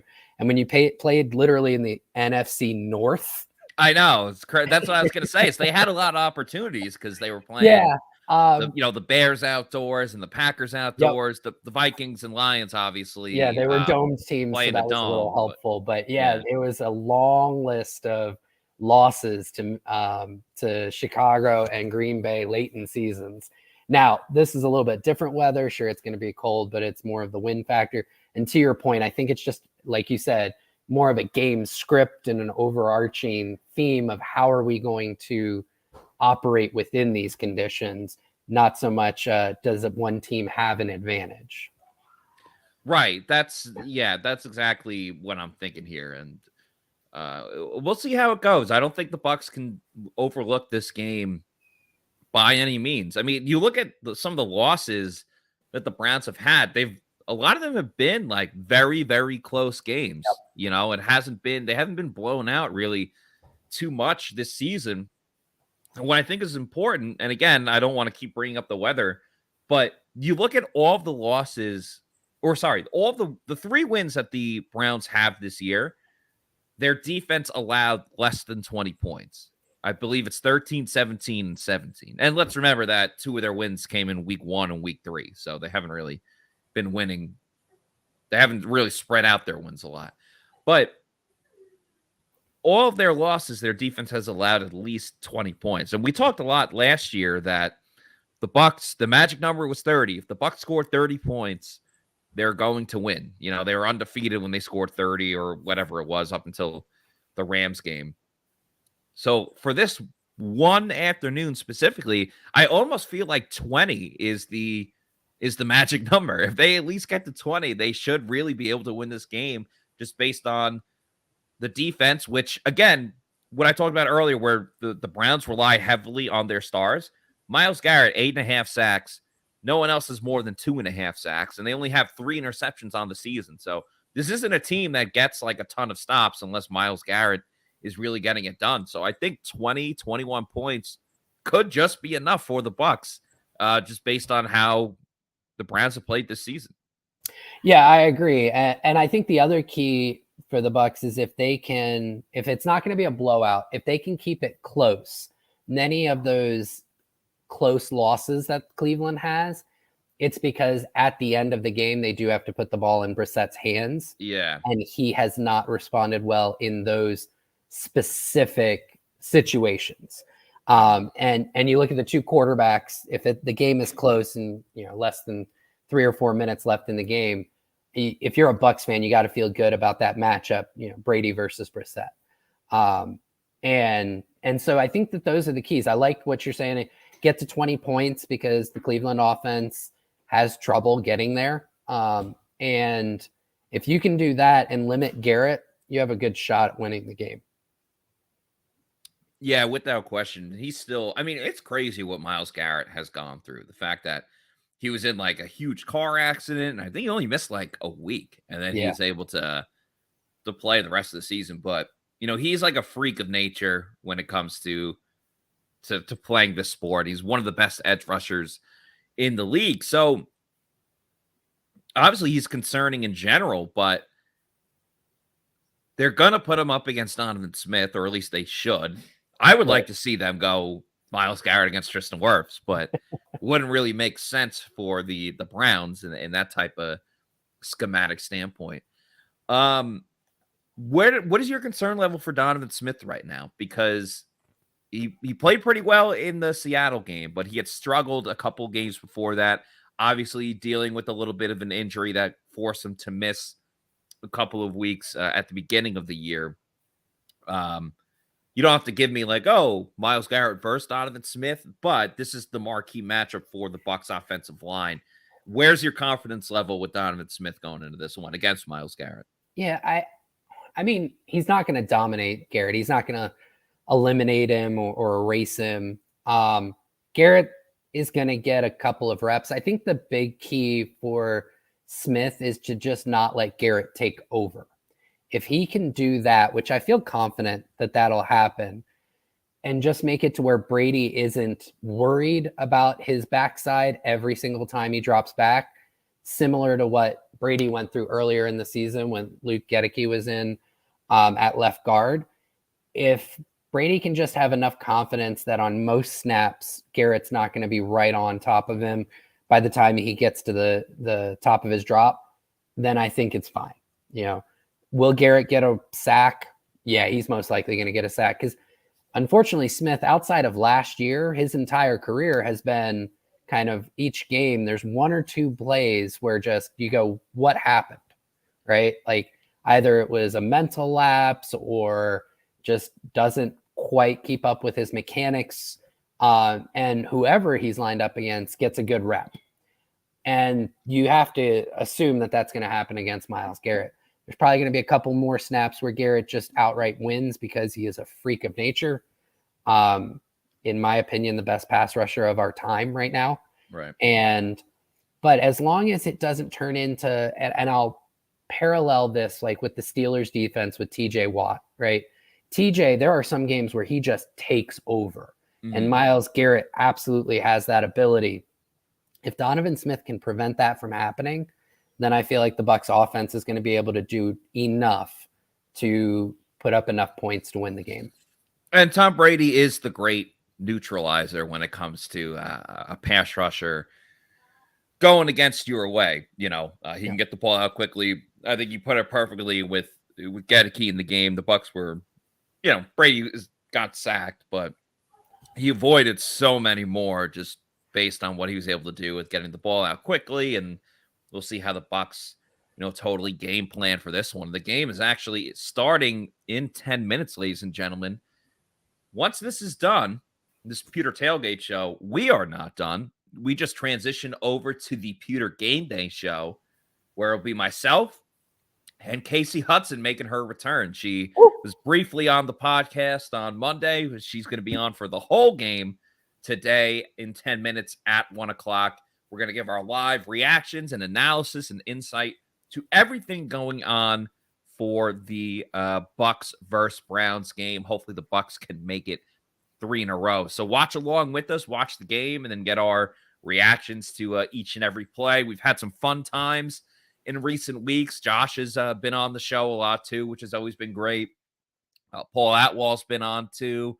Paul was on when the Bucs made that comeback against the Rams and Cade Otton scored late. So, excuse me, it's truly some great times when we're on. You never know what's going to happen. We've been through a lot of, well, not a lot of, some good wins. We've been along for some terrible losses, but no matter what, we have fun and we have a good time with it. So make sure you check it out in a couple of minutes, the Pewter GameDay show. You don't need to go anywhere. It'll be right on our YouTube channel. It'll be myself and Casey coming up in 9 minutes. And Paul brings such a wealth of knowledge, and they're always fun to watch you and him together.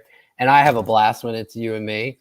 But for my money, you and Casey is absolutely the like amazing pairing. The two of you just have such fantastic chemistry on this. So I'm really excited to listen along with you two when the game day starts. Well, thank you. I appreciate that. I truly enjoy working with everyone at Pewter Report, but on the Pewter GameDay show as well. I think we all give just we all bring something a little bit different to the table, which I think just makes it super fun. And that's why we're doing this. We obviously want to provide like analysis and things like that, but we want people to have fun watching this too, especially when things aren't going great for the Bucs. Hey, we'll laugh and cry through the pain, That's kind of what we try to do there. But you don't want to go through a lot of pain. You want to feel good. You want your body to feel good as well. Which is why if you're a little bit older and maybe you want to start feeling a little bit better, you should check out Age Rejuvenation. As we age, our hormones decrease, both for men and women. I was tired all the time, had no sex drive. I was groggy. I felt like I was 80 years old because everything hurt. I came to Age Rejuvenation because I was tired all the time. Bioidentical hormones has really made such an impact in people's lives. I actually enjoy shopping now. Got all my energy back. Mind is sharp. I feel like I'm 18 again. It was perfect for me. Get with Age Rejuvenation. Do it now. Don't wait. Call Age Rejuvenation today.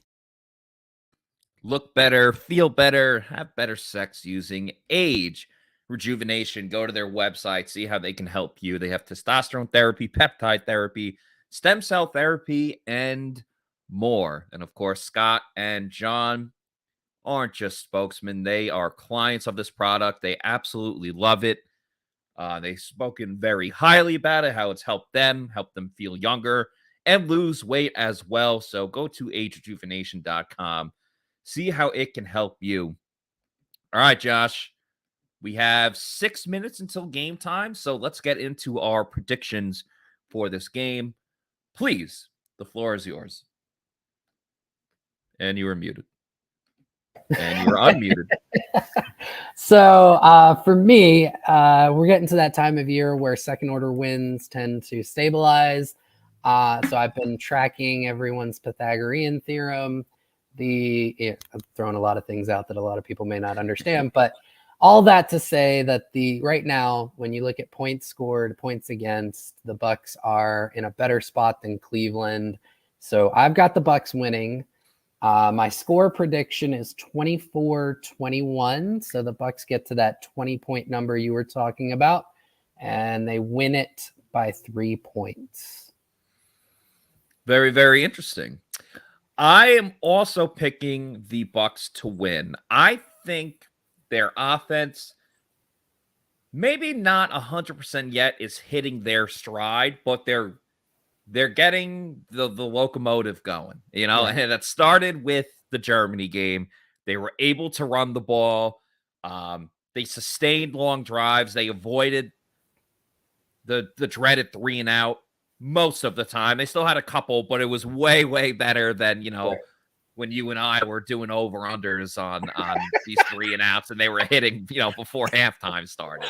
So I think the sustainability of the Bucs offense is going. Oh, Jonathan Vilma's calling this game. Let's go. There you I go. love Jonathan Vilma, former New York Jet great. Well, Bucs fans won't like him because he played for the Saints. But anyway, I think the offense, they continue their success on the ground game. I think, once again, Rachaad White does really well. I think, again, the Bucs defense is going to be able to contain or slow down either Amari Cooper or Nick Chubb, preferably Nick Chubb, but unpreferably for my fantasy team and my underdog fantasy pick. But I think, once again, we see a Bucs team that plays a full 4 quarters and plays complementary football. We'll see as they show Devin White on the TV. Devin White had some big moments last game. Obviously, he was Defensive Player of the Week for a reason. He talked about getting 15 tackles. I think it's going to take a couple of great individual performances, but the Bucs get the job done. Yep. Yeah, I like it. I know a lot of Bucs fans are worried about the Browns running game, and the Bucs run defense hasn't been what it seems to have been in years past. But on first down, the Bucs still have one of the best run defenses in football. And if they can limit the Browns on first down running, I think that the whole game plays to the Bucs' advantage. So look for that to happen. Yeah, there's a lot to be excited for this game. And yeah, we'll see how it goes. We got 3 minutes till the game starts. Let's get to a couple people's comments now. A lot of Leonard Fournette slander in this one. Wayne said that Lenny needs age rejuvenation, so he's not too happy with Lenny right now. Jason also said that Lenny is slow AF. I'm not going to put that comment on the screen, but appreciate you guys in the comments in the first place. Brandon was wondering, is the field being damaged going to delay the game? So that was like the big story during the week that I didn't even find out until I was on the Pewter Report podcast, that the field got messed up. Like someone had broken into the stadium and started doing like donuts and stuff, like McLovin and the cops and Superbad, and all that stuff. So from everything that I've seen, like the Browns ground crew has worked diligently to put it into a position where I don't think it's going to delay the start of the game. In terms of how great will be the field be, we'll find out. Could be another Germany game. I was going to say that they should just move the game to the Lions Stadium, because the Browns were just there the week before, and the Lions played on Thanksgiving, so the field's open, I think. Yeah, everybody seems to be going there. I know Buffalo really enjoys going to Detroit, at least this season. So maybe they didn't cover the damn spread against Detroit. And then I live bet, my brother and I, we live bet the Lions because we thought the game was going to overtime, and we were like at the tiki bar going back up to the place we're staying at, and the Bills kicked the field goal in regulation. Like, we missed it entirely because You're like, what the heck, you know? I've got maybe 1 minute to go over this, but since we're going to talk about non-Bucs games, the premier in-state college rivalry was last night. Yeah, boy, that was a crazy game. I had USF plus 20, and first half it was not looking good for me when they were down 28-7. But boy, you talk about coming back and making it a game. I still don't think it was a catch in the end zone for UCF. Bailey be damned, KC be damned. But it was a really good game. And I think it was a fitting end to the war on I-4 with UCF moving to the Big 12 now. Yeah, that was wild. I saw it was like 28-0, and then all of a sudden, like the Bulls came back, and then I don't know, UCF fumbled, and they had the lead. So a lot of crazy stuff happened. A lot of trash talking between our fellow Pewter Report teammates here, and it's fun just being a neutral party. Switzerland over here, just watching the back and forth. It was very fun to see. It's gonna be very fun to see this Bucs versus Browns game. Josh, can't thank you enough for joining the show. Again, please feel better soon. Appreciate you, bud. I wince a little bit every time I see you cough on the screen, and I'm sorry that you're not feeling good, but I appreciate you powering through this. So thank you very much, Josh, for joining us today. Anything for you and Pewter Report, Maddie. I'll talk to you later, man. All right, later, my man. And that means it's time to start the Pewter Game Day show, ladies and gentlemen. Casey Hudson will be joining me in just a moment. But first, let's hit that music.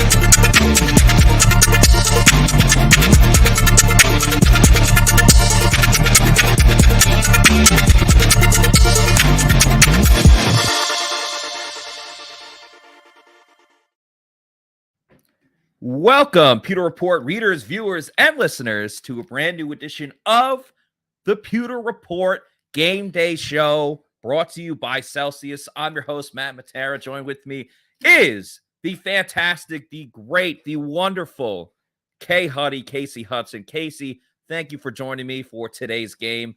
And how are you doing? And I hope you had a very happy Thanksgiving. What's going on, guys? I feel like it's been so long. I got to chat with you for a second last week, Maddie. So, but everybody, yeah, it's been fantastic. I went straight from coming back from Europe to celebrating my mom's birthday to doing Thanksgiving. And now it's me and my sister's responsibilities to cook and do all the things while my mom sits there and barks orders. That was fun. And then I had a lot of hockey, and now we're here for the Bucs. Yeah, well, happy birthday to your mom. And yeah, I saw that you were at Lightning practice this morning. Just moments it's like 1 o'clock now. Yeah. Very cool. 10:30 this morning. Lightning practice before the guys hit the road. And now we're hoping to see some good Bucs football continue from what they did in Munich. I'll be so upset if that's not the case, because don't give me good football one place and completely come back in. Don't spoil us with a good time, but if it's only a fleeting moment. Exactly. I don't like the tease. Let's sync up our TVs. I see the Browns in the huddle right now. Okay, I'm looking at Coach Kevin and Coach Bowles. They're breaking down the records of the AFC and NFC. Sorry, guys. Wow. I know I'm always behind, but Hulu TV Live is just like not the vibe. Camarda's about to kick off. Oh, okay. Yeah, I'm a little ahead of you. Always. All right. So what I'll do is the Browns are about to run their first play. Go ahead. Lead us in there, and then we'll catch up in a minute. Yeah, so Nick Chubb runs it to the outside. Great tackle. Oh, almost a tackle by Lavonte David. He had him for a stop in the backfield. He then broke a couple of tackles and got about 4 to 5 yards. So what I'm going to do, Casey, is I'm going to pause it right now. After the first play, they're going to show, the players' names and their positions. It's going to have the entire Browns offensive line with their rankings from 2022. You please tell me when you see that on your screen. I'm going to hit the play button right here, and we will go from there. They just exited the huddle. And they're getting ready to run that fabulous first play you just mentioned. Spoilers. Spoiler alert. No, but this is good, though, because Bucs fans can watch it live in action, and then they can get our reaction to the play. Exactly. It's a beautiful system. And you never know the reaction you're going to get out of Maddie and I. So Right. Exactly. All right. We should be getting to that point very soon. And 2022 ranks 5th rushing. I'm seeing Wills Jr. Yep. Perfect. All right. Cool. We are all synced up. Or as close as to synced up as we'll get. All right. Good stuff. Well, obviously we know this game is going to be all about stopping the run, stopping Nick Chubb. Don't like to see missed tackles, but interesting here. They lined Chubb all the way out to the left side, and Jamel Dean covering him there. Brissett and shotgun. The throw bobbled for a moment, but I believe caught by Peoples-Jones. So that is a first down for Cleveland. Carlton Davis picking up where he left off with some pretty decent coverage. I need to see an interception this day, on this day today. Right. It's been like Bucs 4 weeks. It's been a long time. They got off the turnover schneid, if you want to say, in Germany when Devin White forced that fumble. Yeah, but still. Browns and shotgun again. Brissett looks, throws over the middle, caught by Amari Cooper on a slant play, and that will be good for a first down. So the Browns are throwing the ball early and moving down the field. Let me ask you, Casey, what do you think of the elf logo that the Browns have? Because there's a lot of discussion about it when they changed it. I don't think I have as big of an opinion on it as everyone else. Yeah, I think it's fine. Like, I don't know. I think it's kind of, it's not the cutest looking elf, but trying something different. It's Christmas time. Here, I will say this: while that's cool and all, it's just too much like Notre Dame vibes for me. That's the only place that I have like a little bit of an issue. Okay. Yeah. Elves and leprechauns, kind of similar territory there. Because I'm like, what's the vibe here? Yeah. Nice play by Will Golston, stopping the run there. Devin White was involved as well. Devin White talked about making 15 tackles this game, which obviously all Bucs fans would love to see.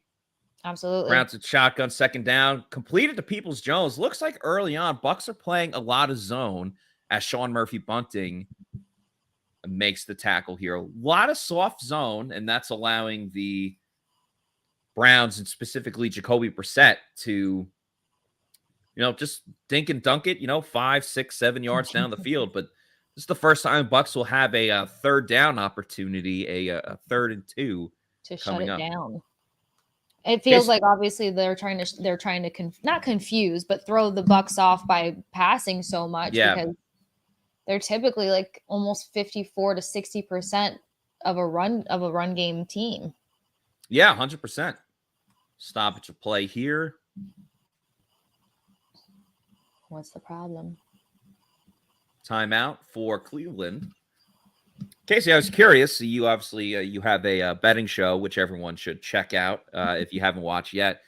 Yes, Did you have anything on the Bucs-Browns game today? I have an anytime touchdown for Mike Evans. So do I. Let's go. I didn't even know that. Anytime TD for Mikey there. I also have an anytime touchdown for Rachaad White. Okay. Because now obviously with Leonard Fournette out, coming off of that 105 rushing yard performance, why not? Brady over 200, I think it was 83 passing yards. Okay. And then for the Browns, I think it was over 40 something receiving yards for David Njoku. You got a lot on this game. Browns running with Chubb out of shotgun on third down. He gets the first down and more inside the 40 now, closer to the 30. Browns really spread him out here. I refuse to bet on Nick Chubb. Why is that? Because I feel like it might be bad luck. I didn't want to be that person. Right. I mean, if you like winning money, you might want to bet on Nick Chubb, but that's how you know I'm too loyal to this team. Right. I'm like, oh, I can't I respect it. I respect it. You're betting with your heart. Oh, the Browns run a reverse here. Bucs over pursued it. They're going to take it all the way to the 5. Touchdown. Some trickeration by the Browns. Gross. On a reverse. That's Schwartz with the touchdown. Anthony Schwartz. Bucs defense, obviously, very fast, very aggressive, and they bought on the reverse there. And Schwartz essentially walked into the end zone. He was untouched. Some nice play calling by the Cleveland Browns. Yikes. Yeah, Joe Tryanchenko just ran right by the play. You really only had 2 blockers on the other side of the field, and that was Winfield and Carlton Davis. Winfield actually got blocked by Jacoby Brissett. That's not going to look great in the film room. The kick by the Browns is good, and Cleveland jumps out to a 7-0 lead early on this game. Not the ideal first start for the Bucs. Looking a little sluggish after a week off. Yeah, definitely. Actually, great thing to point that out, though, Matt, because the biggest thing that I was concerned about is how quick they would be able to pivot whenever a big play happens against them, because that's kind of what killed them 2 games ago before they started finding wins again. But then also they had just enough time off in that extended break after the Ravens game, whereas like to have a bye week during Thanksgiving, I feel like that's almost too much. I'm glad you said that, because I was talking with my family this week and I was like, man, if I was a pro player, like, I don't know if I could play this weekend after Thanksgiving, because like you eat a ton on Thursday and like you're just sleepy the rest of the week and full the whole time. Like I was full the entire next day after like Thanksgiving. Oh so I, was I don't think I've eaten since Thanksgiving because it was too much. It was way too much. I would hate to be playing today. So yeah. And then also think about the people that do commit to stricter diets throughout the season. You're going to have that one little different thing and that can throw you off for a couple days. So. Yeah, it very much could. So Bucs looking a little bit sluggish right now. They might need a little pep in their step, maybe a little Celsius, which of course is the presenting sponsor of the Pewter GameDay show, which you are watching right now, and the Pewter Report podcast. Make sure you're drinking Celsius energy drinks. They have a variety of flavors, as you see the Arctic peach tropical vibes there. They have so many different flavors, though, from the cucumber lime to the grape to the cola. If you're into all those different flavors, the key thing, though, is that they are a healthy energy drink. 7 essential vitamins, no sugar, so you're not getting that post-energy drink crash that you might get with some other products. You don't get the energy right away, and then you're, sleepy and sluggish later on. It just gives you that fuel to crush whatever goal or obstacle you have in front of you. If you don't know where to get Celsius energy drinks, that's totally cool. We got you. Go to the Celsius website, click on the store locator, and find out where you can get one near you. Try out a flavor. You never know which one you're going to like. Of course, you can get it at your local Walmart, Target, convenience store, your bodega, as I like to say. And then once you find out that you love Celsius, and we know that you will, then you can go to Amazon, click on the subscribe and save, have it sent to your house or apartment whenever you want, really. Every 1, 2, or 3 weeks, whenever you decide.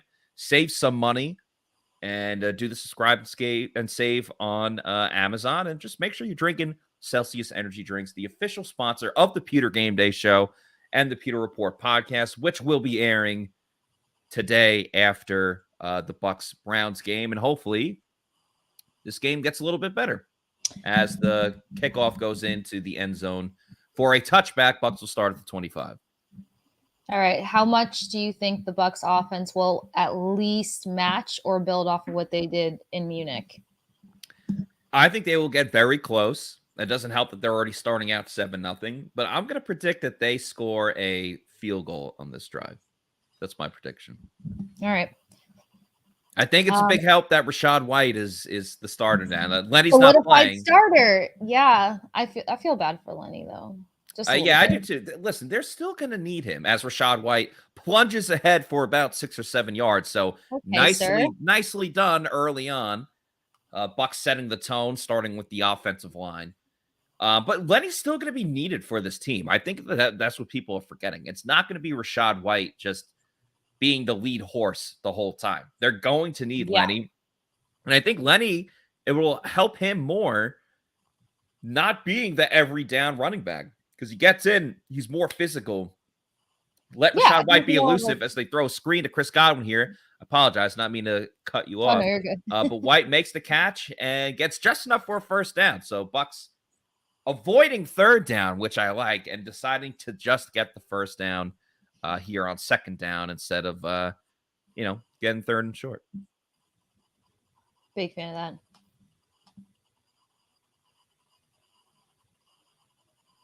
Let's see. Appreciate everyone in the chat and the comments today. Some people not too happy with Rachaad White right now. As Rachaad White heads all the way down to the left side of the field. I meant to say Todd Bowles. People were not happy with Todd Bowles. But Rachaad White making it look easy, darts out to the left-hand side, and now the Bucs are in business, Casey. There we Nicely go. done here. Is that Julio Jones making a block? Run blocking Julio? Oh, my God. I'll lose it. He knocked that guy all the way to Cincinnati. I didn't know those spaghetti arms had it in them. Yeah. There's some guys I fear for in the blocking column because you can easily lose some joints. Interesting enough, though, Casey, like Todd Bowles has said the last 2 weeks that like Julio's good in the run game, like as a blocker. Oh my God, completely missed play, missed blocking assignment by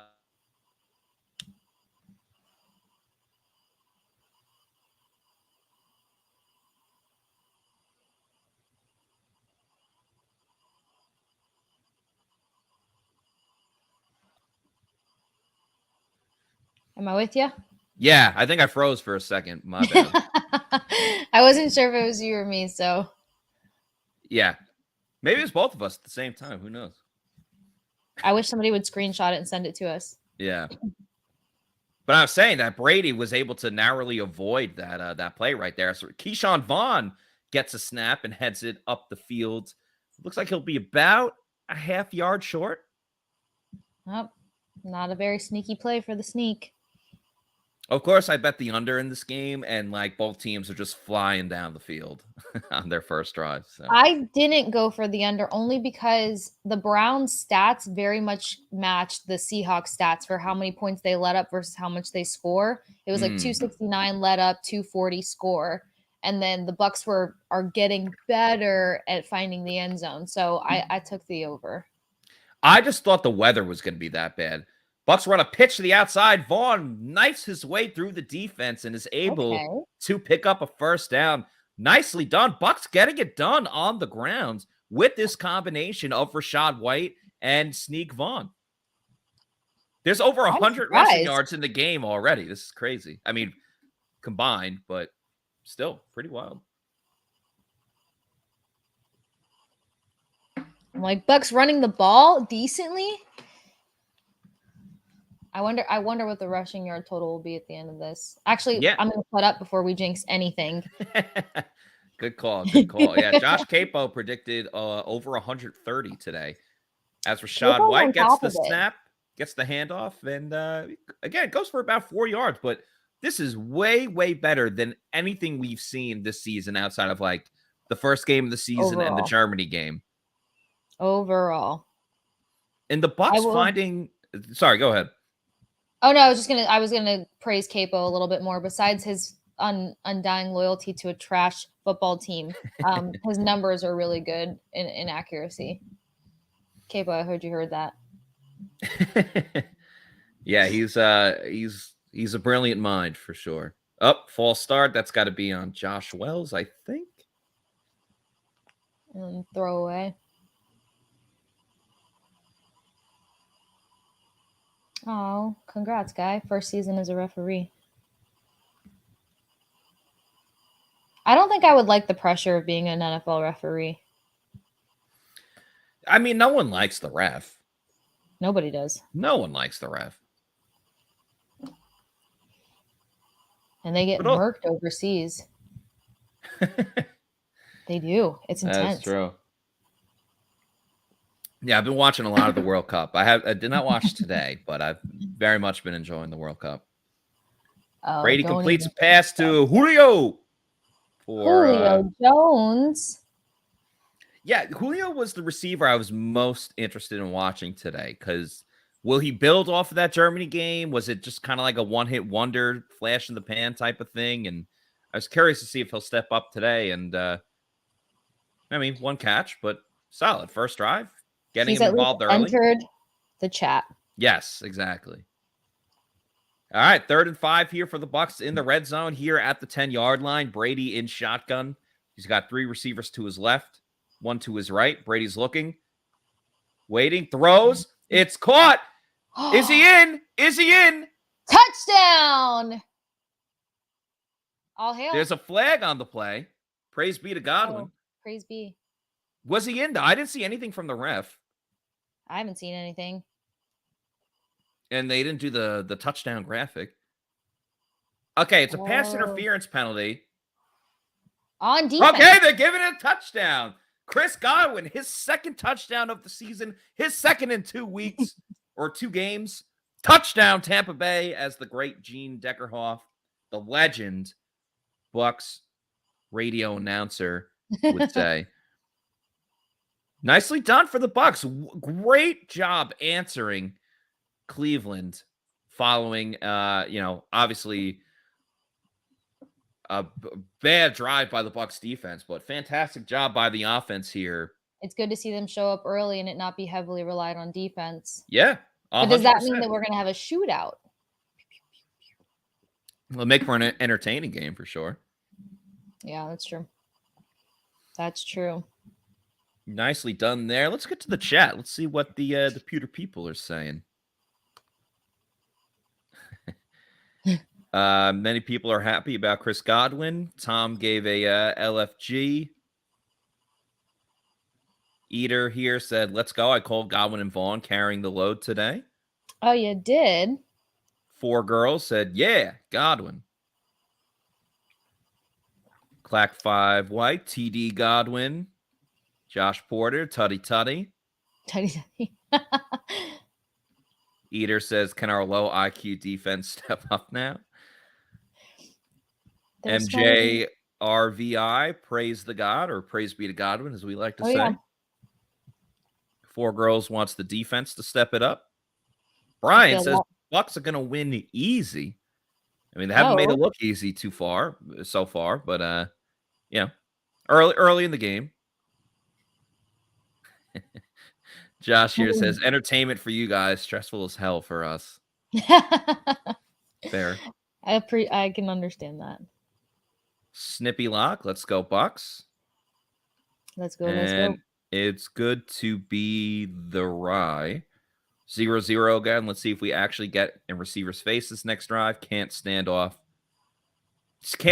this off coverage. Sorry, I can't read. And a Common Sensei says, hello, yeah. Been missing you, Common Sensei. Good to see you back in the in the chat. Well, I wouldn't know. I'm just freshly back too, but I'm like, well, oh yeah, where you been? You're the busiest person in sports. For those that don't know, Casey also has a Bucs podcast and a Lightning podcast on the Odyssey network. So check them out. Feel free to plug it away, Casey, if you'd like to. You guys are so kind, my Pewter family. Jolly Rogers and Touchdowns, me and Kaylee Mizell, and then Pucks and Bolts with also Kaylee Mizell over at Odyssey. A lot of Bucs talk, a lot of hockey talk. So much hockey talk because of all the games, 82 games, and finally covering all 82 games has been a new adventure. But look, whenever I get a chance to hop on and talk with Maddie and hang with my Pewter family, that's where I am a happy soul. Woo. That's right. And that is my plug speech. I'm a terrible plugger. I'm so bad at it. I did JP's show. I think it was 2 days after the Munich game. And he's like, tell the people where they can find you. And I was like, yeah, one of the first times I did radio, they were like, all right, plug your social media. Where can they find you? And I think I gave out the wrong handle on my Twitter. So I just changed my Twitter handle to the incorrect one that I gave out. So yeah, it's a lot of pressure, guys. It's a lot of pressure. And then I'm like, oh, at the sports case. And then I forget people are going to go type CASE and it's Right. KASE. So then I'm like, crap. Nobody's going to find me. Yeah. But yes. Wayne asking for need to get a turnover early. They need to get a turnover just flat out, Yeah. Like point blank. And an interception. It's time for an interception. I'm so disappointed in seeing what we saw in week 2 versus the Saints to all of a sudden nobody can catch a ball. Oh, golden hour in my house, guys. It's the golden hour in your house? I thought that's when like the sun sets. The sun just like creeped through. Oh, yeah. Oh, no. Devin White, what are you doing, man? How has this happened? That's the second time this game. That I don't blame him for like the missed pursuit of Brissett, but why are you pushing him out of bounds? That's going to be a 15-yard penalty. And then he was already way outside of the line. Yeah, I mean, that wasn't even close. I'm not going to blame him for the hustle of chasing after Brissett. I mean, that was just a nice play by Brissett. But the push out of bounds is just ridiculous. And sure, again, World Cup, there's probably a little flopping there by Brissett, but you got to know, like, once he's out of bounds, you don't need to touch him at that point. No. So I don't want to get on Devin's case too much because he obviously was fantastic last week or 2 weeks ago, but I mean, that's just a bad play right there. There's no other way to sugarcoat it. You got to build. So that puts the Browns essentially at midfield. All right, Pewter fans, I want to know if you guys think this is going to be a shootout and what the prediction scores are. Yeah, give us a final score number here.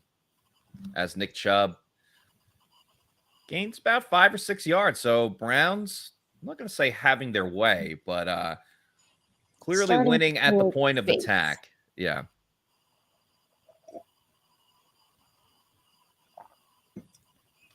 Is Hicks playing? Wait, I did miss one thing. Is Vita Vea? Yeah, Vita is playing, thankfully. Okay. Wayne thinks it's going to be 35-17.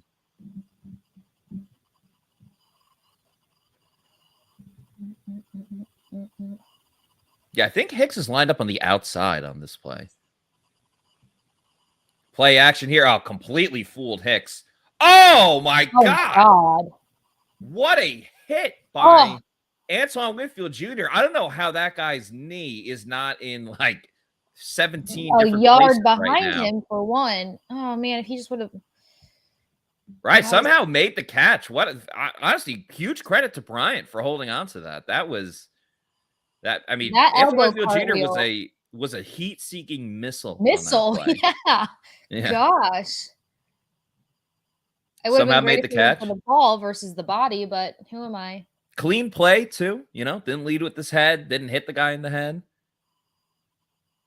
He's been watching the World Cup. That was a clean slide. What do you think? Is the U.S. going to win on Tuesday? They have to. They do. They have the best goalkeeper in the world. I'm not being biased because I'm a Gunner, but Arsenal's own Matt is in goal there for the guys. I don't know. I heard Hugo Lloris is pretty good. I don't want to talk about it. But between him and there's 10 Arsenal players in the World Cup. I'm very proud of that. Anybody who's not an Arsenal fan, don't come at me. Yeah. Well, they're first place in the Premier League, right? So I was waiting for somebody to throw it out there. Didn't want to brag. Was it? There's like 82 games and there's like 82 games. No, 38 weeks, right? So that's How many months is that? It goes till like April or May. We can talk about this off air, but I've been getting into the Premier League a lot lately. So somebody goes, Casey, you're an Arsenal supporter. That feels like a loaded question. Well, the Glazers are selling Manchester United, so we're all good there. Good news. Yeah. Good news for all. And that we can have our own affiliation with any Premier League team that we would like. All right, 3rd and 8 here. We'll see if the Bucs can get off the field. Brissett looking towards his right, throws.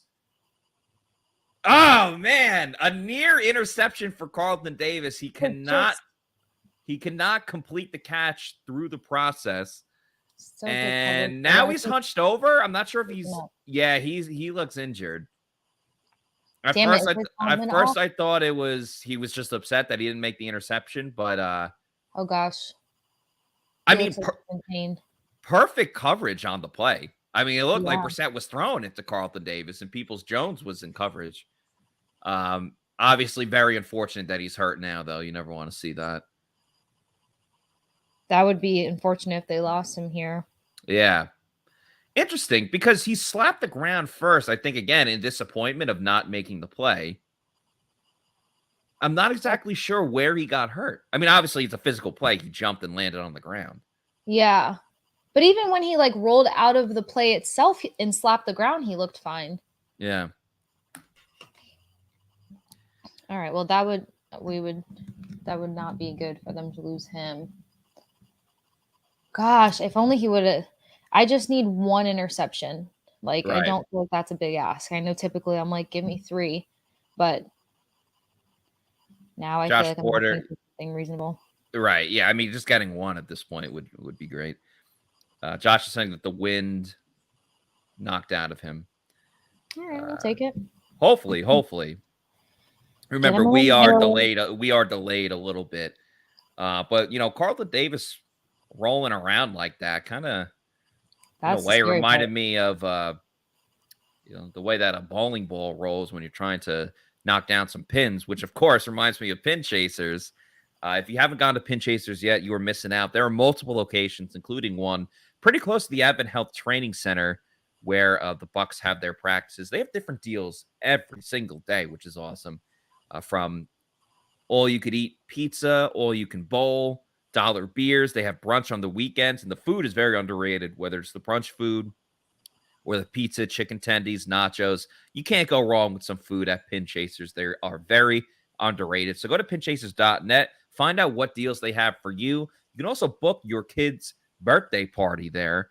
They have an arcade room as well, so the kids can play video games along with, doing some bowling as well. So all of that fun stuff. And, like I said, go to pinchasers.net. It's a very fun night out with friends and family. Start booking your holiday party. Thanksgiving's done. All the big holidays in December are coming up. So start booking that soon because they are filling up quickly. That's pinchasers.net. Check it out. Sorry for the commotion, guys. No, you're good. You're good. Dropped the microphone during the entire conversation. At first, I was like, what was it? I have a bad stand for my microphone. I got a little dinged up during travels. All right, 51-yard attempt for Cade York. Oh, walking off.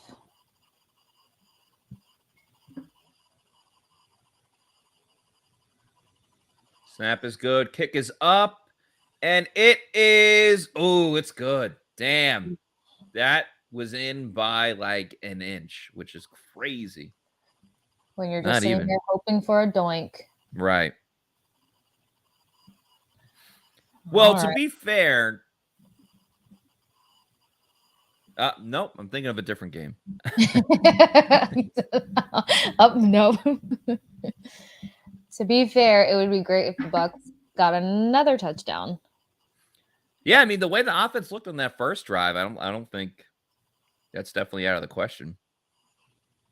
Here is the question. Do they continue to try to establish the run game or do they start passing? I would love to see a Cade Otton reception by like now. Well, I mean, they did so well in that first drive, Casey, predicated with the run that I say, if it ain't broke, don't fix it, You're a don't broke, don't fix it. I'm a give me more. I'm selfish.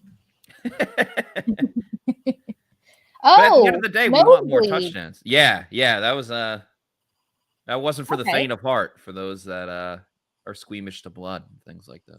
Wow, I learned a lot about myself when I'm over here. Like, I'm not squeamish to blood. One of the last hockey games that I covered before I left for Germany, a skate cut open Evander Kane's arm on the ice. Maroon on Kane. Yeah. I have not seen a puddle of blood created so quickly. So quickly. I thought it was paint on the ice. Jeez. Mm-hmm. Yeah, I remember everyone talking about that game. And I was just like, yeah, that moment. All right. You're not as tough as you think, Case. I'm sitting there trying not to vomit. Right. JC Allen in the chat. What's up, guy? What's good, JC? Bucs start off here with a run out of the shotgun where they've had some success, but this one doesn't go as planned. What the heck are the Commanders wearing as jerseys? Those are. Oh gosh. So this is why. Oh my gosh. Maybe they're trying to like lean into the military. Yeah, I guess that could be the case.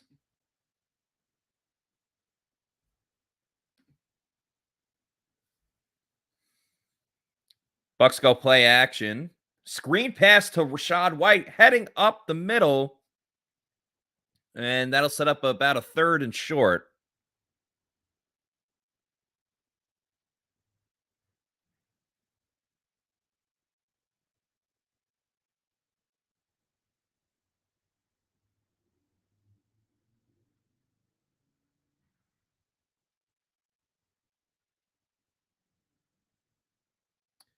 All right, 3rd and 2 coming up for the Bucs here.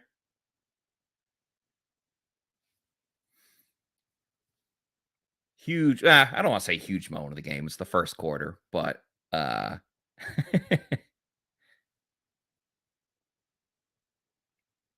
Every moment counts, Matt.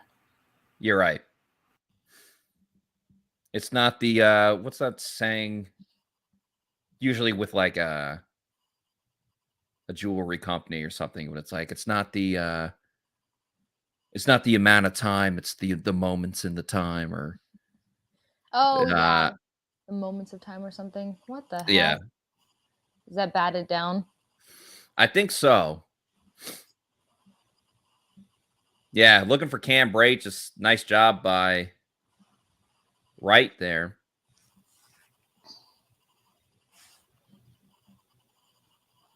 Dang. That's a 3 and out for the Bucs, which obviously very frustrating because 3 and outs have been an issue for the Bucs. They only had a couple, last week.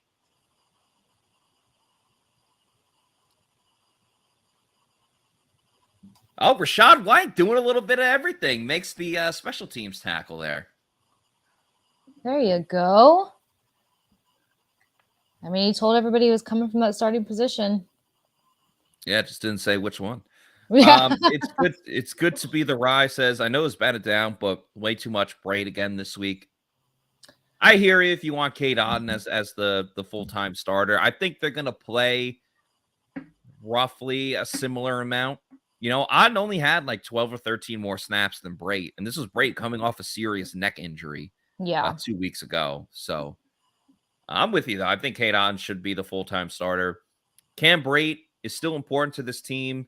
He's been in so many different iterations of the Bucs and this offense in his career, from undrafted free agent to the starter to third string backup. He's been all over the place. So Cam will have no issue really playing in any role. So why not go with your best tight end as tight end 1, which is Cade Otton? Right.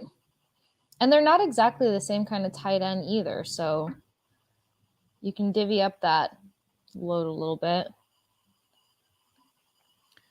Also, I'm not going to freak out for the fact that Brady's pass got knocked down by a defensive lineman. Like, that's not Cam Brate's fault.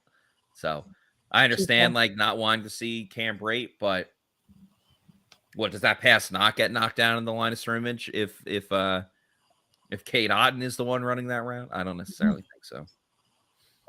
No, I was never getting to the guy, whomever the guy is. I still need to watch House of Dragons. You haven't watched it yet? I have not gotten to it. Oh, come on. Well, you are very busy, but damn, come on, Casey. That'll be a today thing. Yeah. Once we wrap up here. Well, after the last game. Well, do the Lightning have a game today? No, they flew out after practice. Just practice, okay. Yeah, they have a game tomorrow. Common Sensei says should be 70-30 Otton, just like it should be 70-30 White over Lenny. It's clear who's more effective. Coaches too loyal to senior players. Matt was saying something good earlier. Lenny and Rachaad White are not the same kind of running back. So Correct. It's almost hard to compare the two, depending on the down and what the Bucs need in that moment. I think they've been looking for a Rachaad White running back for the past 4 years. Yes. But I don't think we can compare the two yet. It's a little like thunder and lightning, or lightning and thunder, I guess, if Rachaad White's starting. He's definitely way more elusive, where Lenny's the more physical back. Yeah. Carl Nassib making a nice play as the Browns start their next drive. Good pursuit. Got Kareem Hunt there. Appreciate that shutdown and that energy and emotion. Steven here says, our defense hasn't looked good so far. Need a quick stop here. Can't give up points again. Oh, they can let up a field goal again. But yeah, I'm with you. The defense not doing a good job early. Also, it was a 51-yarder. It wasn't like, Oh, Blaine Gabbert was at the Lightning game on Friday.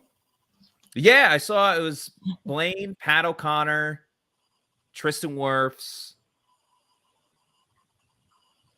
I think Kyle Trask was there too, or maybe I'm getting it mixed up now. But there's definitely one game where it's like Pat O'Connor, Tristan. I feel like it was that.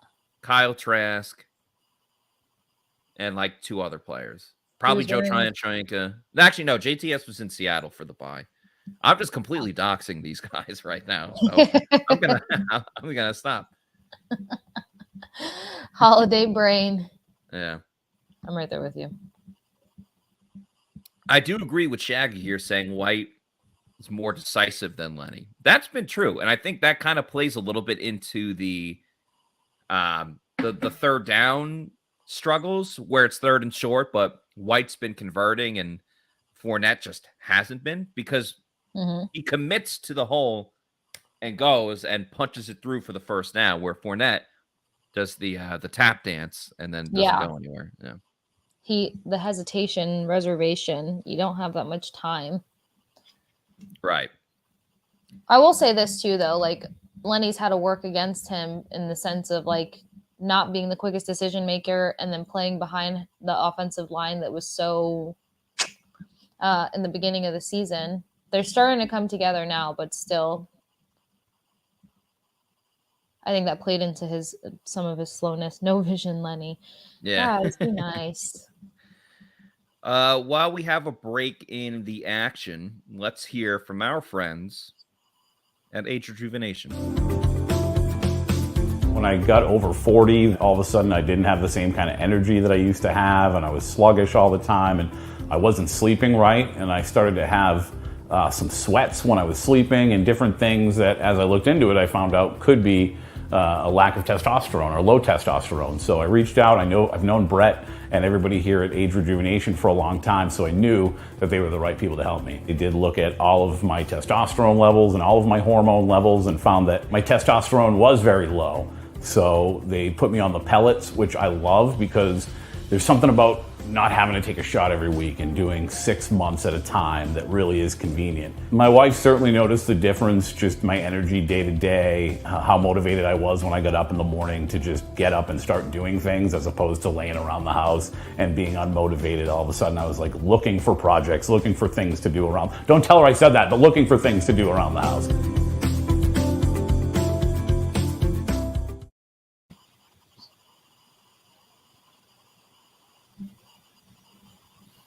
Look better, feel better, have better sex using Age Rejuvenation.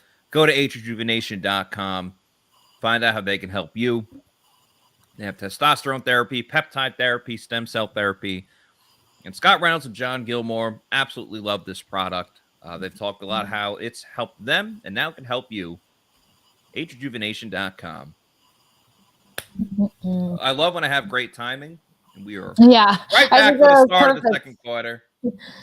I take pride in that. Like when people used to watch TV, when I flip through I hate commercials, so I change different channels and I get the timing back to get back to whatever show we were watching. As the Browns completed to Njoku, Lavonte David was in coverage. I cannot tell whether or not he got the first down. I feel like he was short. Yeah. Interesting setup there. They had Vita Vea on the outside, and Joe Tryon-Shoyinka was inside. I'm not quite sure what some of these like outside lineups are for their thickums. I think it's just like giving different looks, things like that. Brown's going to go for it on 4th and 1. But first, looks like their coach, Kevin Stefanski, is challenging the spot on the field. Oh, wow.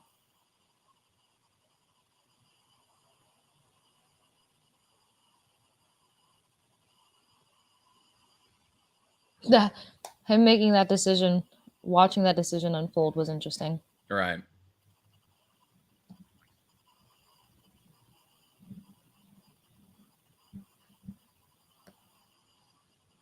And Carlton Davis is back. That's a good sign. With some tape on his nose, look at him pointing to it. Yeah. Broke nose never failed.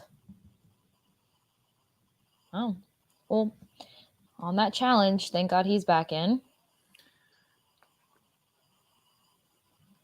Common Sensei, talking to Steven, says pass rush is non-existent unless we blitz David and Devin White. I mean, let's face the facts. You knew that it was going to hurt with not having Shaq Barrett for the rest of the season. Absolutely. So a lot has been reliant on Joe Tryon-Shoyinka stepping up. Now, he did have a sack against the Seahawks in Germany. So hopefully he's turning a corner, and we're only into the second quarter. Like, you know, they can ramp it up at some point. Let's remember, Vita Vea leads this team in sacks. So, wild. Which is kind of odd. Yeah, you don't always see that with an interior defensive lineman leading the way. But I also think he benefited from things that you don't see, like JTS and Shaq when he was healthy, getting a good push, and that kind of moves the quarterback in the pocket a little bit more. Very true. Common Sensei says that he's had that opinion even when Shaq was healthy. Well, I mean, you look at the numbers, like the Bucs have had games where they get multiple sacks, but I do think it is a little bit streaky with them. A lot of times it's very much feast or famine. Yeah.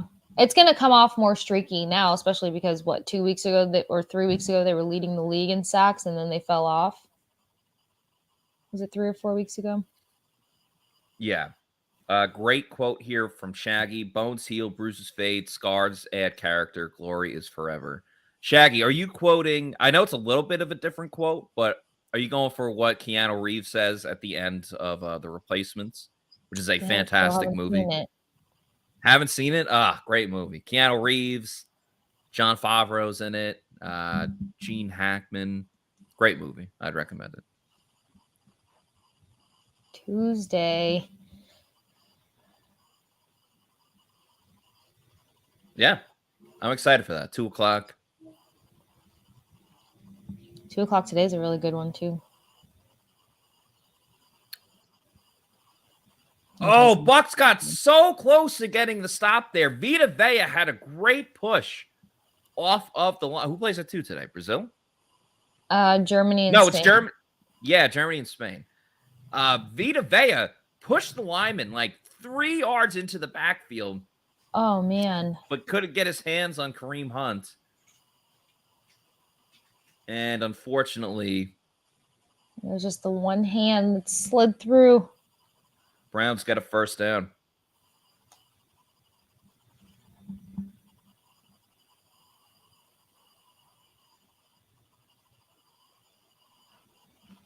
Browns run their own screen here. Missed tackle by Carl Nassib, but there is a penalty on the play. Sorry, that was Anthony Nelson with the missed tackle. We'll see what the call here is.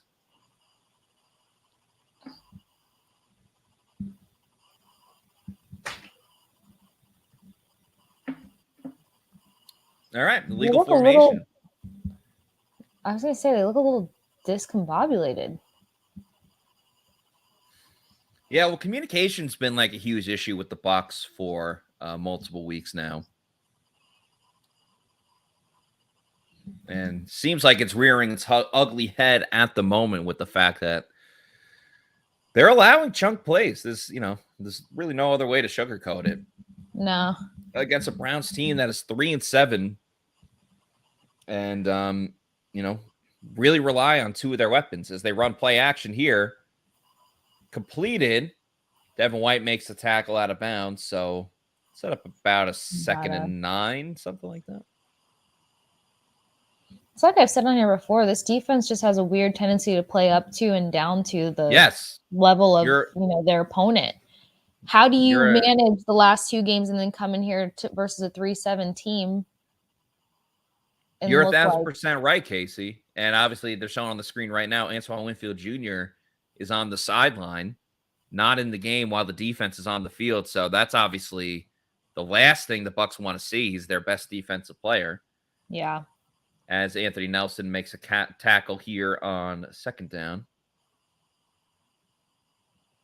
I think what's and really the Falcons took the lead against Washington. Is the loss of Logan Ryan. Yeah. Hopefully he'll be back soon. He tweeted that after the Germany game.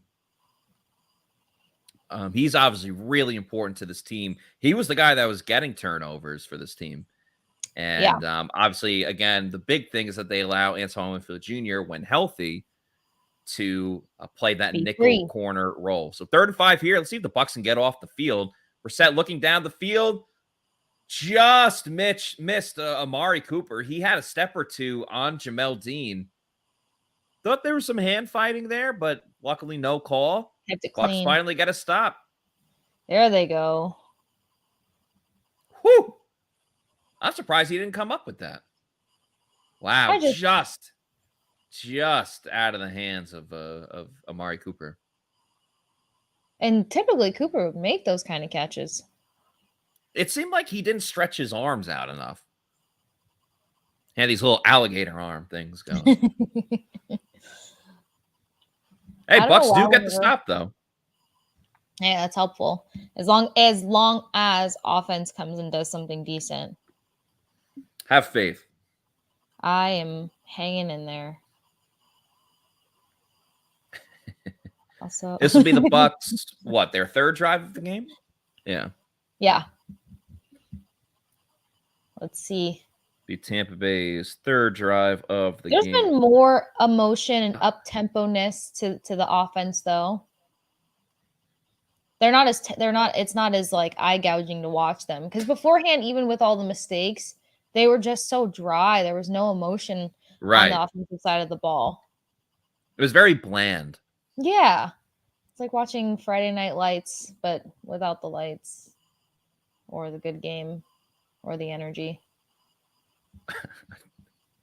I thought you were going to reference are you referencing the TV show or the movie?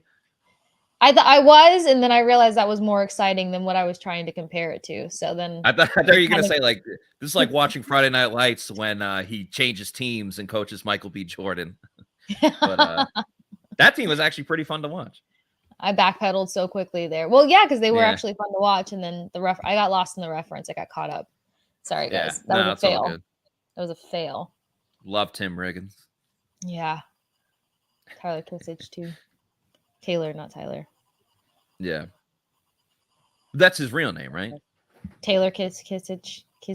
Yeah, he plays Tim Riggins. Yeah. That's my dude. Steven wants to know what's wrong with Winfield. I don't know. I don't watch this with volume, so I don't know what the refs are saying. Not the refs, the announcers. I have my captions on, but I didn't see them say anything yet. If anyone in the chat has any insight on that, please let us know. Yeah, it's interesting. I can watch like a show with subtitles and stuff like that, but if I'm watching a game, I don't know, I can't do it. I have to turn the subtitles off. I feel like I have subtitles on almost everything I watch. I don't know why.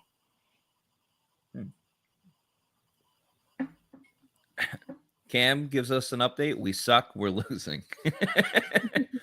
I respect the bluntness that comes with it. I know. It's still early, and can we guys. not stay healthy to save our life? Jeez. Yeah, Bucs could be winning at the end of this quarter. We don't know. We got to let it happen. We have to let things unfold where they may. And at least at this point, it's not particularly the offense sucking, it's the defense. Slightly different conversation. Yeah, I mean, Bucs offense has had one good drive, one bad drive.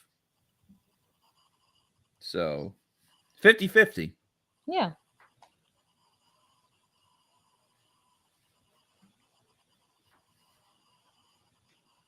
Frida.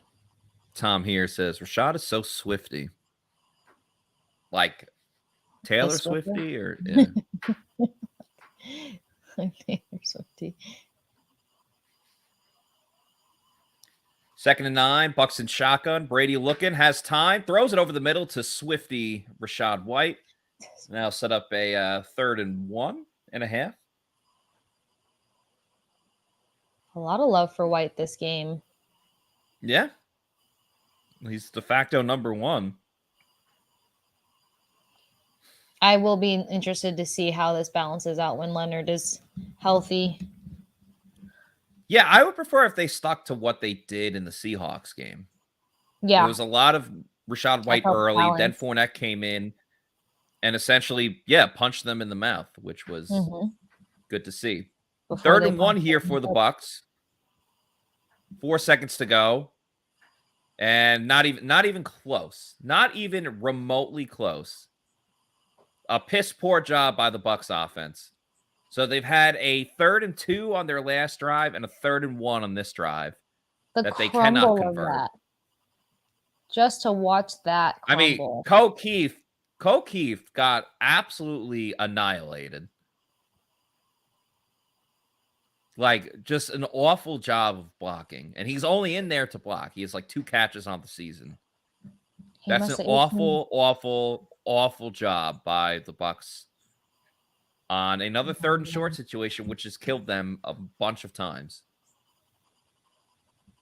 Well, there that goes. Peoples-Jones calls a fair catch at the 30. So 3 drives for the Bucs, a touchdown on their first drive, and then 2 3-and-outs. That's pretty much how the Bucs season. How do you backpedal like that? How do you backpedal like that? I think part of the issue is they had the success with the run game on the first drive that they said, all right, hey, we're just going to go extremely run happy now. And like, where's the play action? We've hardly seen any play action. Any of it. No Mike Evans yet. Not one target for Mike Evans. They're screwing with my anytime touchdown. Yeah. Yeah. Same here. Yeah. And that. See, but this is where coaching, where I struggle with the coaching, because I think you have enough time to realize that the Browns defense is adjusting to your initial game plan. Yeah. Switch it up. I'm excited to see Rachaad White do some cool things too, but come on. Psycho Killer here says, Leftwich is absolutely amazing. Keep asking your tight end to block a defensive end. Pedro says, just great play calling again. So many elite players, yet putting hopes on Keith. Leftwich is a clown. Yeah. Josh says, exactly, Matt. I don't remember what point I made that you're agreeing with, but I appreciate it. But you were right. Yeah, hell yeah, I was. Michael says, Leftwich sucks. Long lost Glazer. Feeling like the Steelers game. Good point. A little bit. Wayne is asking for play action on first down. I agree. Les here, commenting from Facebook. Fire Leftwich. Again, up the middle for 1 yard and failed again. Killing the drive. He sucks play calling. Probably saying at play calling. See that over and over and seldom works. Predictable. Cam says, well, 5 and 6. Steven says, back to pre-Germany Bucs. Antonio wondering why Antoine Winfield Jr. is out. That I do not know, but it makes me very sad. Cam, once again, 5 and 6 incoming. Guys, you can't be manifestoing this right now, though. MJ, RBI. What about giving the ball to the GOAT and passing? You know what this offense is built for. I agree. That could be a thing.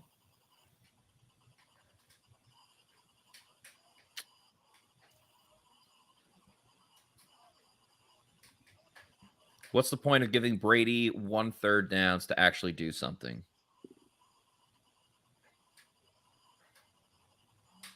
Oh. I think he's saying like only throwing it once. Yeah. Oh, man. Tough sledding for the Bucs early on, but they're only down by 3. I mean, the fact that they couldn't even like progress to get a field goal on their own there is where I can see some of the RBL 85 says apparently concussion for Winfield. Ugh, man. No. I almost said give me a break, but that sounds so insensitive. Right. Nick Chubb makes the catch. Devin White escorts him out of bounds, but doesn't hit him late. So progress there for Devin White. Yeah, Browns are not having too much trouble against the Bucs defense. Like, let's remember the one stop the Bucs had. It was an incomplete pass that probably should have been caught. Sean Murphy Bunting going at the Jacoby Brissett. Cannot hold on to him. Brissett sprints for the first down and moves up the field. The fact that hopes were in the arms of SMB is terrifying. Yeah. And that, once again, puts the Browns in field goal range. SMB slipped initially. And then, just couldn't make the tackle. Whoa. No one else is there. So one thing we've learned. Yeah, Browns are at the 30. Defense doesn't need time off. Yeah. Nick Chubb carrying Keanu Neal for another 8 yards. He was holding on for dear life on his ankle. Oh my gosh, yeah. It would be cool to see some thumping out of Keanu Neal. Yeah, that's what he was brought in here for, right? Yeah. 2nd and 2 for Cleveland. Right at the Bucs 22. They're going to run it with Nick Chubb because he's a good running back. But Akeem Hicks is a pretty good defensive lineman and gets the stop there. We've been looking for that from Akeem Hicks. Haven't seen it too much. That was good, Matt. I appreciate that. I have expert analysis. It's yes. It's incredible. Fox doesn't know it yet, but they need you. Yeah, they're missing out. But guys, Akeem Hicks has entered the chat officially. Yes, finally. I wonder if people are sick of me saying that yet. Not like I'm going to stop saying it, but I appreciate it. It's not like you're saying it every time. Kareem Hunt, oh my God. Now he's taking Mike Edwards for a ride. And no one on the Bucs defense is having a good time. Well, way to not saddle up there. How about the way they just let him go? Yeah, Antoine Winfield Jr. has a concussion. It's officially official.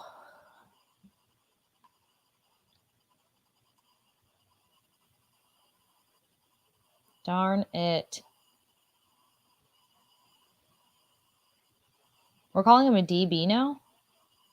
Who? Antoine Winfield Jr.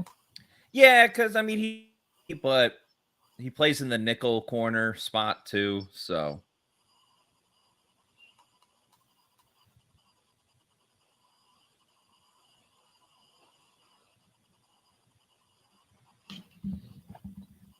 Dang. If he goes back in concussion protocol for another week or two, that's going to, timeline-wise, what is that, Saints? And then who's after the Saints? 49ers. No, that is not good. And then the Bengals. And then the Cardinals on Christmas. And then they play the Panthers and Falcons. I forget which is which. I think it's the Panthers and then the Falcons. Yeah. Haven't we ended the last 3 seasons versus the Falcons? Yeah, pretty much. I think last year it was against the Panthers. Maybe. I was so distraught towards the end of that season. Just mentally checked out. Yeah, that would be rough if he has back-to-back concussions that he's ending up in protocol for. Yeah, I mean, that's obviously a very serious and scary injury. Like, that affects your livelihood. Yeah, that stuff cuts careers short. And he's such a talented player.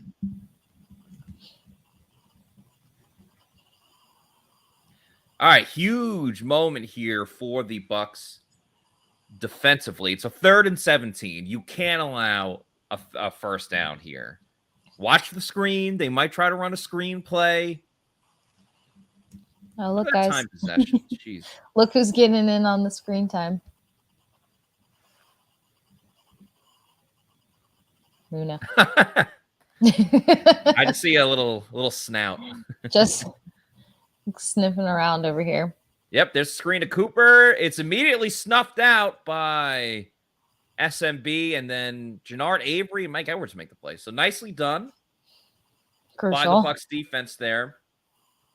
Browns are in field goal range, but at worst, it'll be 13-7. Still not a full touchdown. Devin White involved too. Avery's done pretty well. Yeah.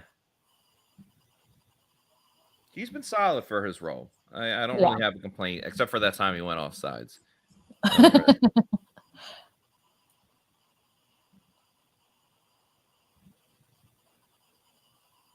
See if York can go 2 for 2. Oh, it's wide left. That's not even close. Wow. Oh, my goodness. Maybe he took a bad step or something. That was awful. It's all in the hips. It's all in Too the much hips. torque. Shout out Chubbs. Wow. Wow. That was not even close. All right, so the game stays at 10-7. Bucs get a huge break. Maybe that's exactly what they needed, was the fact that he barely hit that 51-yarder. Now he misses an easy one. So, yeah. Talk about lucking out. So how do you respond to luck? By getting in the end zone one would only hope. Iron Bear, that was the ugliest kick I've ever seen. Brian, he missed. No points. Great. Buck squad just gives the fire emoji. Gas off. Common Sensei says that Avery is better than Anthony Nelson and Carl Nassib. Okay. And I don't necessarily agree with that one, but all right, that's fine. Buck squad giving a shout out to K Huddy. This is K Huddy with the fire emoji. Hey. Common Sensei, hashtag play the better players. Shaggy with a laces out. Laces out. Yeah. See, that's where I'm on board. Eater is not happy with Sean Murphy bunting. He says that SMB oh my gosh is going to go to the Orlando Guardians XFL team. Steven, I'm in full agreement here. He says in all caps, cannot go 3 and out. Cannot go 3 and out. Absolutely. I could not agree with you more. They've had 2 straight 3 and outs. Unacceptable. By no means. Again, 3 drives, 1 great, 2 terrible. Can't keep doing these 3 and outs. Josh here, Brown's trying to keep it close. I like that. That's funny. You guys' sarcasm is fantastic. Yeah. That's why, I mean, you guys make us laugh so many times. I only hope that I can bring the same entertainment and joy to you guys as well. Clack 5 White, drive time, offense needs a touchdown. And it's not going to be a running touchdown. I like the specificity of this comment here. SMB tackling with margarine on his sleeves. I must say, I've been covering football for a crazy long time, but I've never seen anyone use that type of reference, saying that he has margarine on his sleeves. So I appreciate that. Very much. All right, Bucs start their next drive just before the 30. They do some play action. Brady looking, fires, and it's caught by Mike Evans. Evans. There he goes. Moves Guess up what the I'm going to field, say, got guys. tackled right away. Mike Evans has done what? Entered catch? the chat. Enter the chat. Yeah, you're right. There was a flag at the end of the play there. Curious. They better not call OPI. That's two of them fighting for the ball. Oh, they called it? Get the hell out of here. No one gets more OPI calls than Mike Evans. When Mike Evans, seriously. But like when there should not be a call on him for that. That's a bad, bad call. I mean, they were both hand fighting. That makes it 1st and 20. I mean, is it because his arms are just like longer that it looks? Here's a screen pass to Chris Godwin. Look at that. The Bucs effectively, praise be to Godwin. The Bucs effectively run a screenplay there. Oh boy, Mike White on the screen. Mike White going over the middle. Caught. Garrett Wilson. Oh, let's go. Garrett Wilson is the man. Jets take a 14-10 lead. All right. So that'll set up a second and change. Bears at Jets. What's going on there, Maddie? 14-10. Mike White. It's the Mike White era. The Mike White. 2nd and 11 here. Brady looking, throws a little swing pad to Rachaad White, who leaps over the defender and only gets like another yard or two. So sets up a 3rd and 7. And we could be looking at a 3rd straight 3-and-out. I appreciate Tom here. Jets are winning. Well, you put in a quarterback that can move the ball down the field, you have a chance. Bucs 2 for 4 on 3rd down. Obviously, both of those came on the first drive. Any chance of a big pass to Cade Otton over the middle? Brady looking to his left, fires. It's caught by Godwin. He tries to head up the field, extends the ball. He's going to be a yard short, though, as they get to the 2-minute warning. Shy guy. Let's remember, the Bucs do get the ball at halftime. But not looking ideal for Tampa Bay. Too much turkey for the boys. They should have had a TB12 Thanksgiving and then. Right. I do wonder what Tom Brady eats on Thanksgiving. Does he actually go traditional turkey? What does he do? I think it was a terrible joke one year that he was like, I eat the same thing as everybody else. No, you don't. You absolutely do not. Or he eats the smallest portions of everything else. He sticks to his macros.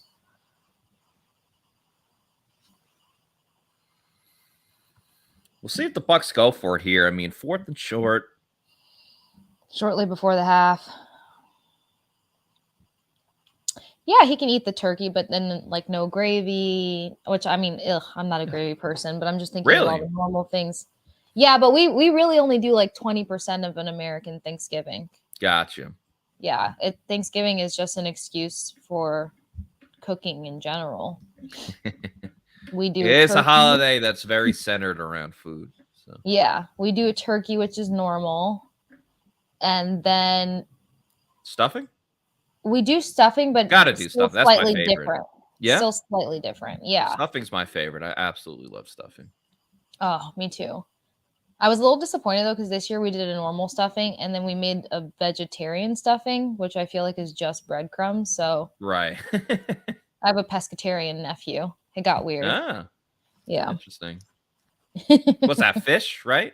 Yeah, just fish. Yeah. So I'm like, well, so what you're missing out, kid. He just had a separate meal for himself. Yeah, my mom had to make him snappers, plural. He had to have 2 red snappers. And then we have a couple fish dishes that we make every year, regardless, that he was good to go with. Oh, okay. Yeah. Gotta love Thanksgiving. Of course. Football all day.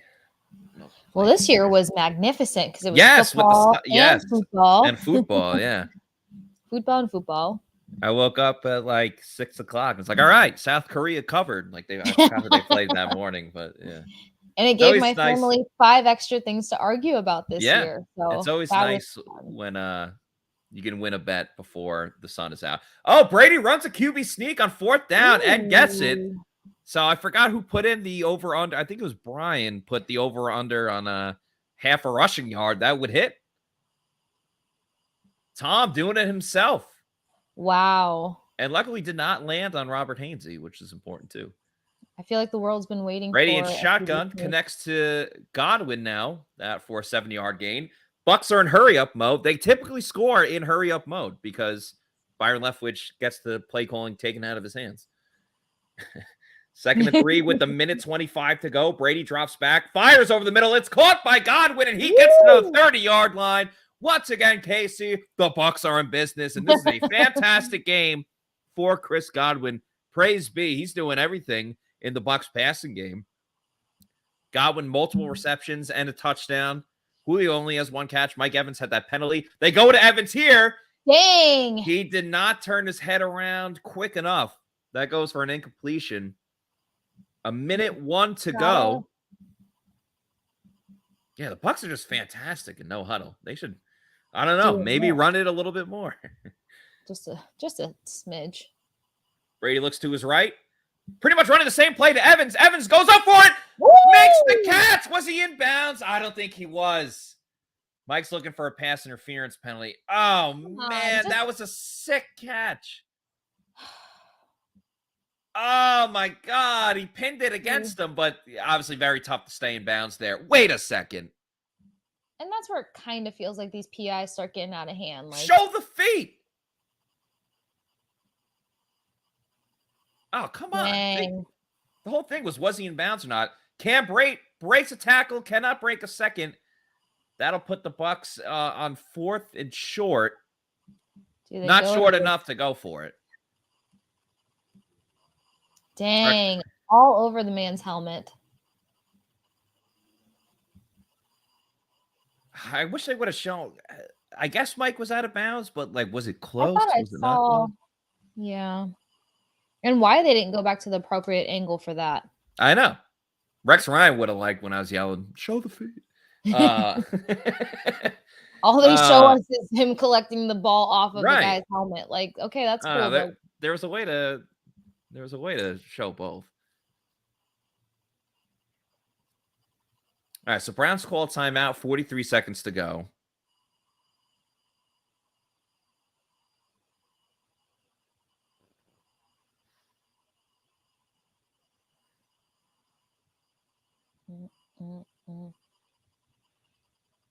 Random question. Yeah, random answer. Does No Shave November end in November? Like, what's the appropriate ruling here? Like, should men start cleaning up their faces this week? I think it goes till the 31st. No, 30. There's only 30 days in November. Yeah, I think it goes till the 30th. December 1st, I think you're free to go. Ryan Suckup kicks the field goal, and we're tied up at 10. There it is. Or at least they're in the game.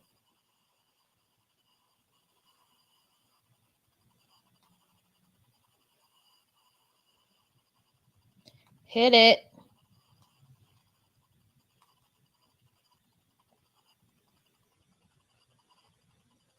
I'm tired of tie games right now. There's been too many ties in the world these days. Yeah, like the last game for the Bucs was the first time a bigger lead than just like 7 or more than 1 score. So this has usually been the case for the Bucs. Nothing's really been like too easy. Just a lot of buffoonery, in all honesty. How far has the NFC as a whole fallen since last season? Yeah, crazy, right? I mean, the NFC East is the best division in football, except for the AFC East. The Packers stink. The Commanders all of a sudden are great. And the Browns take it out to the 45. And Camarda, once again, has to get involved. So The Browns could take the lead right here. Jeez. Well, it looks like things were looking up for you on that under. Well, not if the Browns get a field goal here. Yeah, I think I got it at 43, so maybe right on track. The best weekend ever. Yeah. The U.S. played so well against England too, and just couldn't score. Captain America's crushing it. That's Pulisic, by the way. Yeah. I figured. I'm like dead silence. I was like, ooh. Oh. Bucs send the blitz there. Brissett chucks it away. Bucs have all 3 timeouts too, so will be interesting to see. That was almost a sack for Neal beforehand. Yeah. Interesting to see if they get another incompletion here, if they would use the timeout on 3rd down.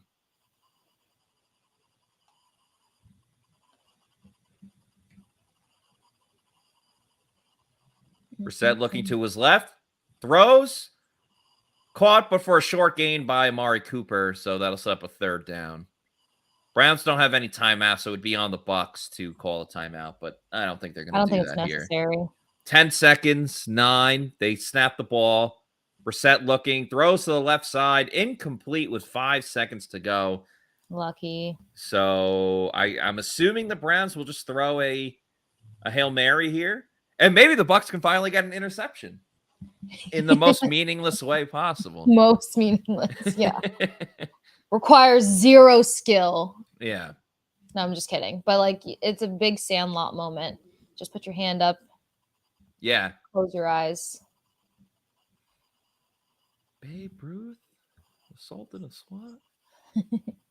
The Colossus of Cloud. Even though baseball has slowly died, that is still one of the greatest movies ever. Oh, yeah, of all time. Oh, great arm by Brissett. They have it there. It's intercepted. Mike Edwards, the ball hawk.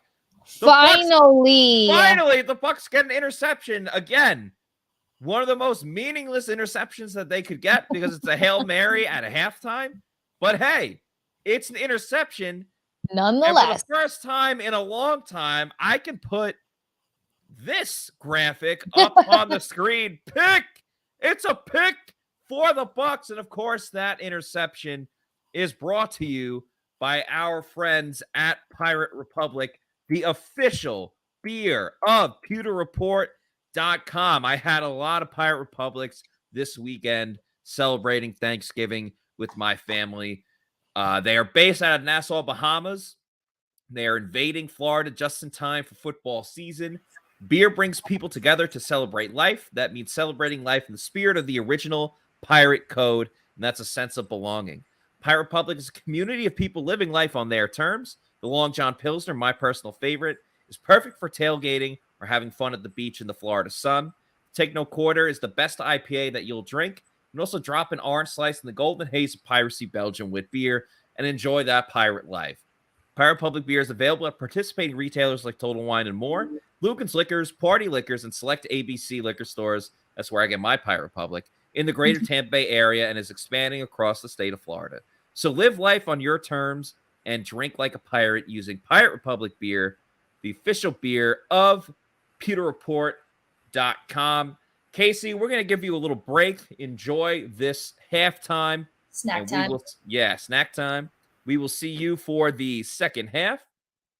Once again, that's the Long John Pilsner in the red, the Take No Quarter IPA in the green, and the Golden Haze Piracy Belgian wit beer over in the gold can. Pirate Republic, try it out. I think you'll like it. I think you'll enjoy it. So you'll have me for halftime, your host, Matt Matera, in a very interesting first half for the Tampa Bay Buccaneers. Tied at 10, looked great on their first drive, but not too great since. And then, of course, a tale as old as time. They're fantastic in the 2-minute drill. So we'll get to some comments here. Long lost Glazer. Mike getting that free interception in his contract year. Yeah, there you go. They all add up at the end. Common Sensei. The SMB Super Bowl playoff run is one of the biggest flukes ever. Spunky Boy says, the good news is the Bucs offense looks much better. Somewhat. I mean, they look great on that first drive, but what do they really do since? The same 2-minute drill that we've been asking for them to implement more as the season goes on. MJ, RVI, of course, Mike Edwards gets it. Of course, you knew Mike Edwards was going to get it. It's Mike Edwards.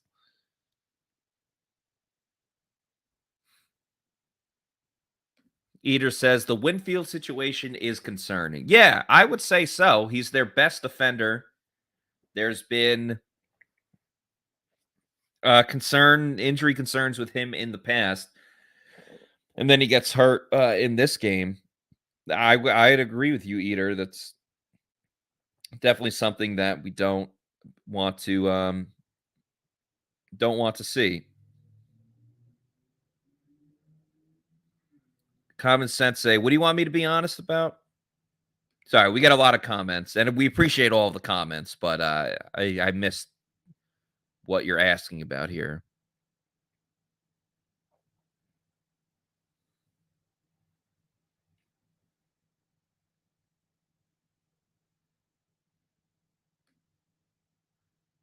Comment, let him know already. I ain't getting into the silly argument for Byron again.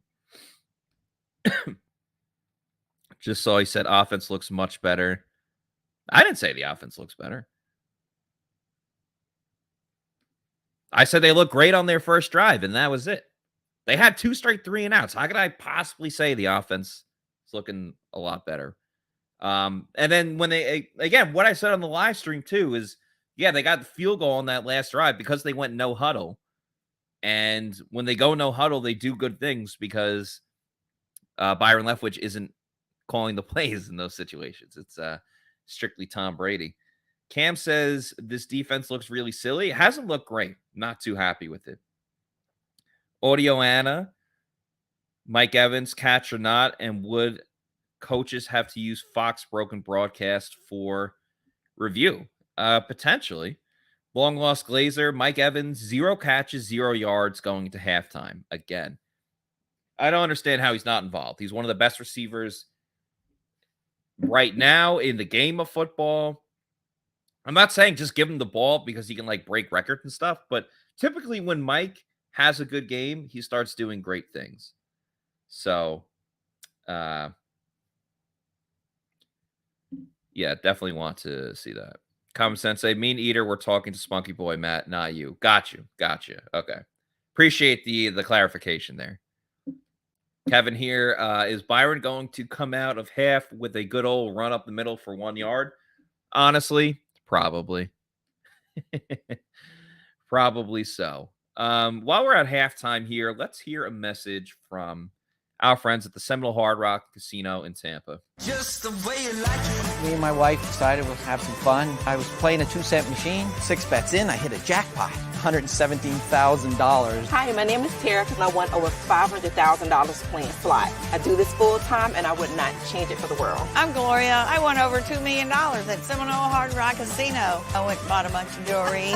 My name is Mike, and I won over $350,000. I love playing baccarat because it hits different. When you pull in that card and you flip over that 9, beating that 8, can't miss. I'm Jimmy. I won $500,000 in a slot tournament at Seminole Hard Rock in Tampa.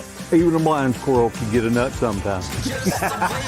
My name is Philip, and I won $215,000 on Blazing Sevens. Put my last $40 on the table. Next thing you know, bam, $215,000 jackpot. I hit that bad boy. I didn't realize how much it would change my life. You only live once. Have fun with it. Right. Anybody can win at Seminole Hard Rock in Tampa.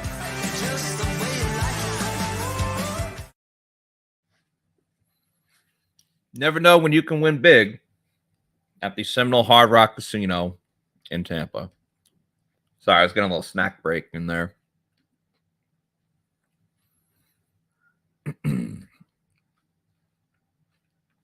Want to remind everyone, too, Now, we have the Pewter GameDay show next week as well. Coming up on Monday.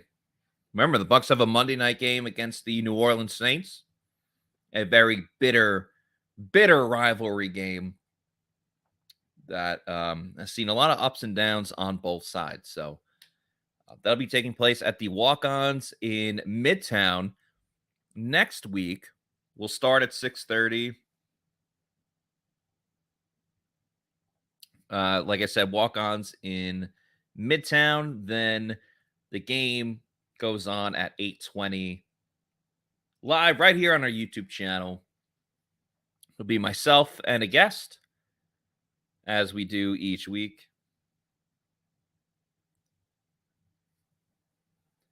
So hope that you guys can tune in with us. Should be a very fun time as always. We'll see if the Bucs can win 2 in a row against the Saints. It hasn't been the case for them in a long time with having multiple success against them. But we don't have to get into the history of the Bucs and Saints on today's show. We know, obviously, what's been going on in that situation.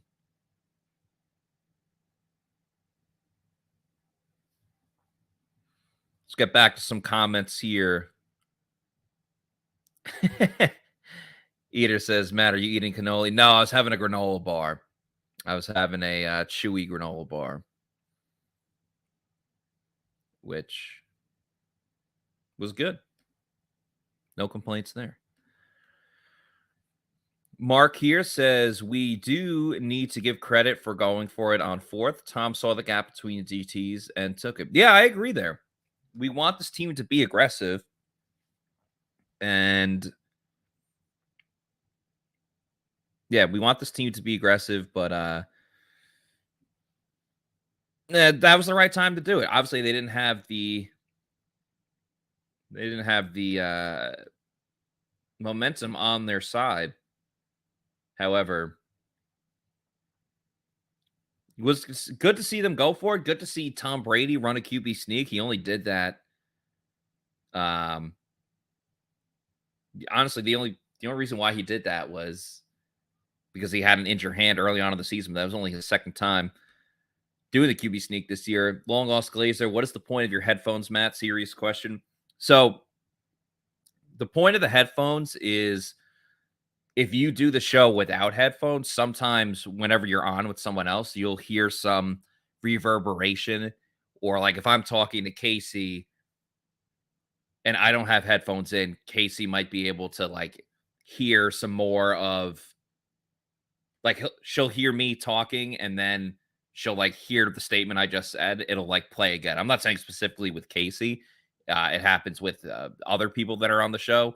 So the headphones take away any like separate reverberation that's going on. Also, you know, I'm here in my apartment. I live with someone. So like they don't need to be hearing all the volume that's going on from the laptop. So most of it's for the reverberation. Some of it's for just like if I'm around others and in that type of situation. So that's why I wear the headphones. I actually got these as a gift for like playing online video games, but I actually don't play a ton of video games.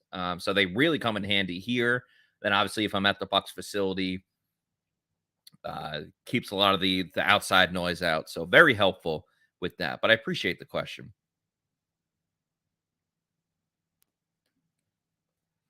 MJRVI, over under on yards this drive. Okay. Fair question. So assuming it's going to be probably a touchback, that means they start at the 25. So if I'm saying they score a touchdown on this drive, that's what, 75 yards? I think they're going to get 55 yards and kick a field goal. So that's my guess there. Yeah, Miami's beaten up on the Texans 30-0. Been pretty crazy.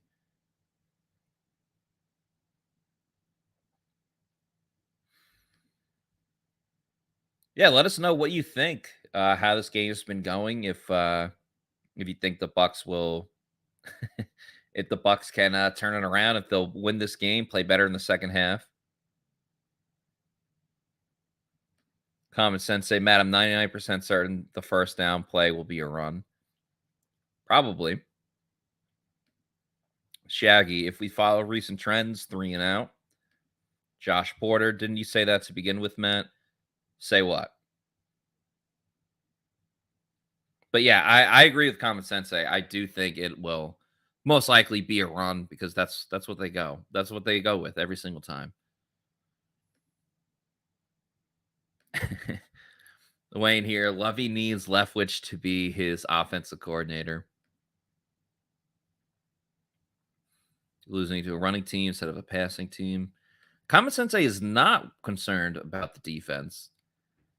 It's just sad to know with this offense, we got no chance in the playoffs.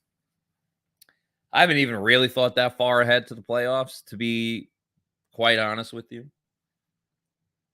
I mean, you got to take it one game at a time, really. Horace the Great, if it's play action, will win the game. MJRVI giving the Byron Leftwich, we are improving in ways we cannot see yet. That's great. That is hilarious. Again, appreciate all of your guys' comments. It's very funny. Very funny to see. And they just kicked off here. We will find out if the Bucs can get it going here in the second half. It's tied at 10. Bucs get the ball to start the quarter. We will see if they can start moving the ball. And in the meantime, again, just one more reminder, got the Pewter GameDay show next Monday for Bucs versus Saints in the Monday night game. And with that, we welcome Casey Hudson back to the show. Casey, hello again. And sorry that we have to start off with a crappy run play that loses a yard. I think we could have predicted that, unfortunately. That's so bad. 2nd and 12 here. Man, the Bucs just, I don't get why it's like pulling teeth with them. John Brady Lakers looking, throws. Nope. Did not throw, held on to the ball, and he is sacked. Just an ugly, ugly start to the second half here.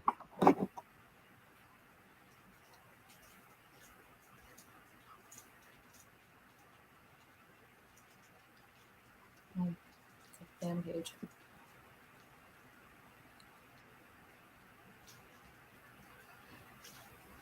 Brady looks flustered. I don't blame him. The inconsistency has to be more defeating than the bad plays. I agree. It's the fact that, okay, what? This is the third 3 and out of the game in 5 drives. They either scored points or got a 3 and out. Like, there's been no in between. Mike Evans still doesn't have a catch. Julio Jones. As Shaggy says, oh my God, a 3 and out. Who would have thought? Who would have? The same way nobody expected them to come back at the half and run the ball. Right. Big punt by Jake Camarda, but the coverage misses some tackles. Peoples-Jones takes it up the field. Pat O'Connor misses, and Peoples-Jones gets over the 40. And the Browns will have great field position to start their first drive of the second half. Once again, the Bucs need some pep in their step, which is why they should turn to Celsius, the official sponsor of the Pewter GameDay show and the Pewter Report podcast. 7 essential vitamins. It's the healthy version of an energy drink. There's no sugar. There's none of that crash that you get from drinking an energy drink. It just gives you that essential energy to get you through your day. Variety of different flavors from all the vibes, as you see there, along with multiple flavors, whether it's peach mango, watermelon, grapefruit, sparkling wild berry, ton of awesome, delicious flavors. Go to the Celsius store locator on their website. Check out where you can get a Celsius at a local bodega near you. And then you want to get them in bulk, go to Amazon, click on the subscribe and save.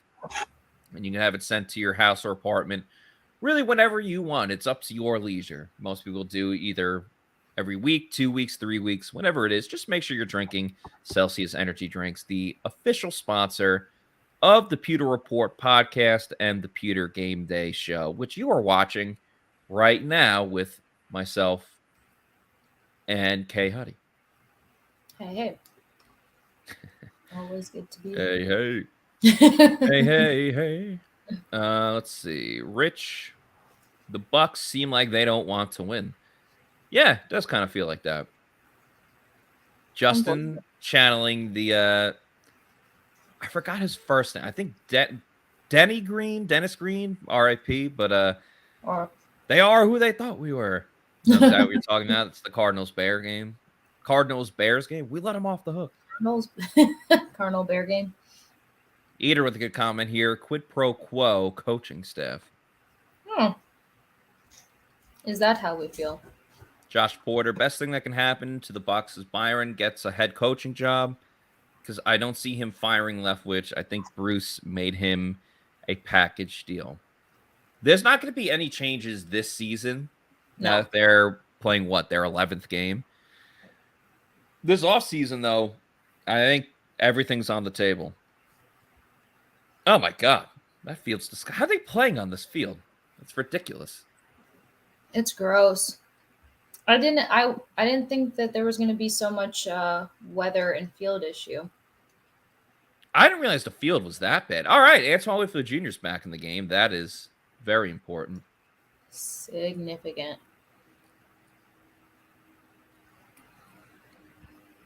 They fake a toss. Winfield on the blitz absolutely annihilates Jacoby Brissett, and he completes a pass, but it goes for a loss of 1 or 2. Once again, heat-seeking missile.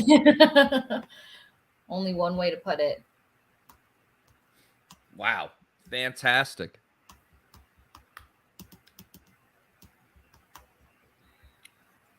Is it offensive to call him Winfield and not Winfield Jr.?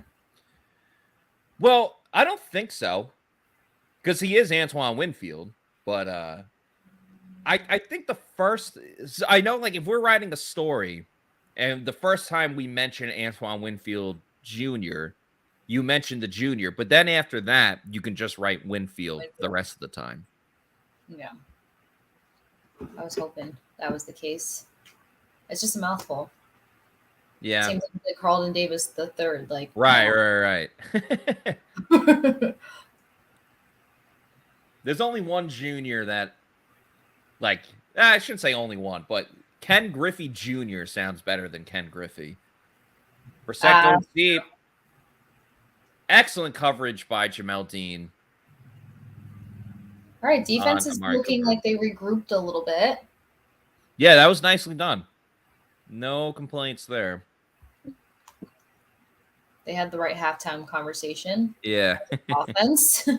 Right. They're like, all right, guys, we're getting Antoine Winfield Jr. back. We're fine. And we had an interception handed to us before halftime, so come on. What more can you ask for? Heat-seeking missile. I wonder how we can make that stick. Just call him the missile. Oh. Eventually. All will fall in line. All right, Bucs will have good field position here at the 20. Oh, did Brissett get hurt on the last? I guess not. It looks like he's back up. Oh. Almost like ping pong Lenny. That's right. Emmy here says Darden's best returns equal touchback. Darden has not been bad as everyone says that he is. You are so kind. I mean, his averages are like better than when Jaden Mickens was the returner. That's insane to me. Well, not okay. Mickens was kind of crap too, though. But like to see statistically where he stands, I get it. I just still can't. I hear you. The what it says on paper versus what we are viewing with our eyes are the two very different things.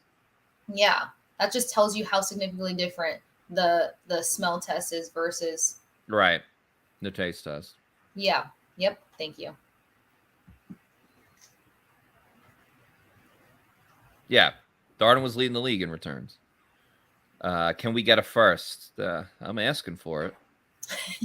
Josh says at the 20 is not good field position. Well, it's good field position compared to getting stopped at the 1, which was what the Browns were trying to do. What tends to be a thing. Mike Palla here. I'm okay with targeting Mike Evans on 3 straight plays at this point. I agree. Get him the freaking ball. I mean, get him something. Like an anytime touchdown. Yeah, like an anytime touchdown. Just a nice little... It's funny. Any other receiver, except for maybe like DeAndre Hopkins, I hate when teams throw the fade like in the corner of the end zone. Because I think it's... A lot of the times it's just like a waste of a play. But Mike Evans, to me, is the exception of the rule. Play. Like, yeah, it is his play. They should just call it the Evans. Like, that should be the play. Start the petition. It's like Evans to the end zone, touchdown, Mike Evans. And then like another team does, oh, great Evans pass by this quarterback. Blah, blah, blah. To somebody else. I think they call it a Mike pass. I don't know. I'm workshopping it. M13. That sounds like stealth. Yeah. The M13 pass to whoever. I think it'd be like a good audible. You hear about the line of scrimmage. M13. Yeah, it sounds lethal. Yeah. Just don't leave his Julio Jones in motion. Play action. Brady, throw to the left. It's caught by Mike Evans. M13 down the field. There we go. Mike Evans makes his first reception of the game. And this is what manifesting does. Exactly. Talk positively about your team. Wide open. Finally, Mike Evans. How many yards does he need for that 10,000 something? It was like 50 something. Okay. I don't remember specifically. I could be way off. I don't know. If JC Allen's in the chat, he could revive that stat. Yeah.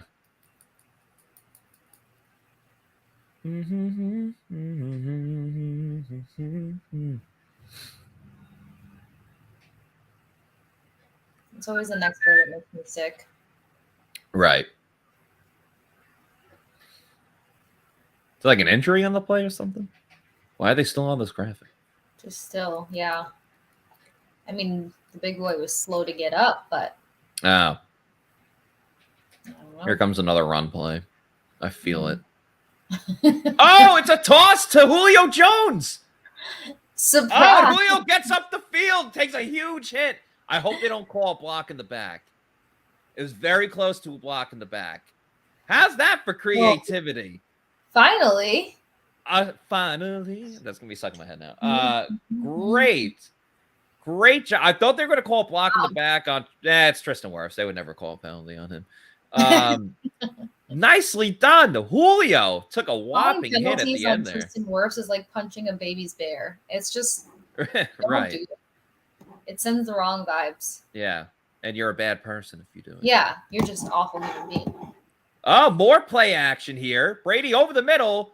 Caught by Chris Godwin, who's been doing it all up until this drive when Evans and Julio Jones got involved. I think he's done statistically the last 2 games, too. Casey, we're going to manifest it. What are we manifesting? Mike Evans touchdown. We're in the red zone. Yep. Oh, Mike Evans was wide open on that play, but we're inside the 20. All right. We don't care how he does it. Just hit him with that M15 and let's get this done. I don't care if he covers a fumble in the end zone, and that's how he gets it. Throw it to Big Mike. Play action. It's a screen to Mike Evans. Like we said, we don't care how he gets in. Go. Just get it. Yeah. Just get it. That was a perfect example of like, what? A screen to Mike Evans? Yeah. All right. The confusion hit us just as hard. Like, we don't care. What is that? Yeah. We still don't care. Just get it done. Will we be singing finally again? Finally. I'll have to come up with my own lyrics. I know. So we're going to get hit with the copyright. Right. Brady and shotgun looking over the middle. Dishes it out to the right to Rachaad White, who avoids one tackle and will set up a 3rd and 1. Do we get another Brady QB sneak? Probably not. Would that be such magic?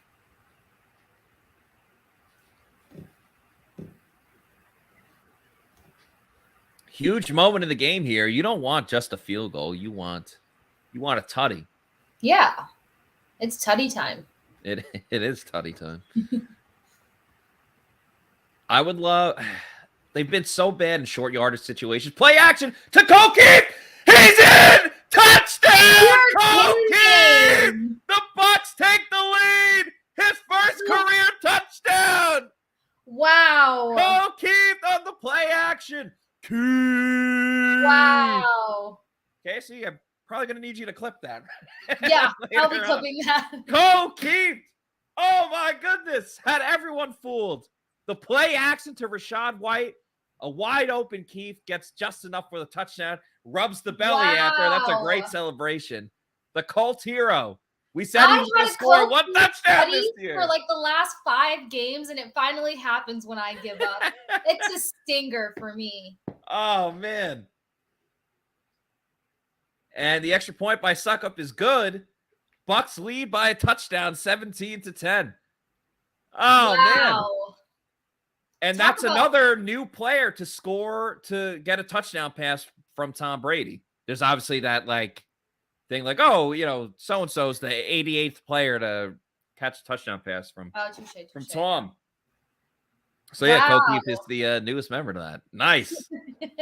Newest member. What a key club. Oh, man. I'm feeling the same way I felt when Vita scored a touchdown against Atlanta a couple of years ago. Oh, that was big. It feels that was kind of a similar play, too. That is true.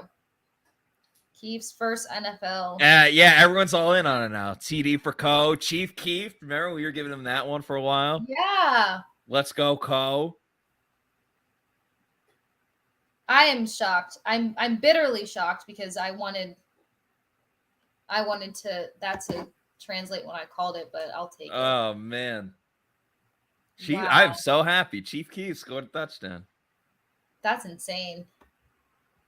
Yeah, Tom, as he says, run the same play but Brady needs to throw to Vita. I think the Cobot. I like that nickname, the Cobot. Oh, man. I slowly get there. Sorry, guys. Right. No, you're good. So someone controlling Leftwich like a marionette. That's kind of funny. Yeah, Kevin here. We stand for Keith. We stand. Capital STAN. Cam's happy. Yeah, I'm happy too. First TD. Yee. Michael being very negative here. Now the defense will let them march down the field to tie it up. Come on, Michael. Pressing the wrong thing. Yeah.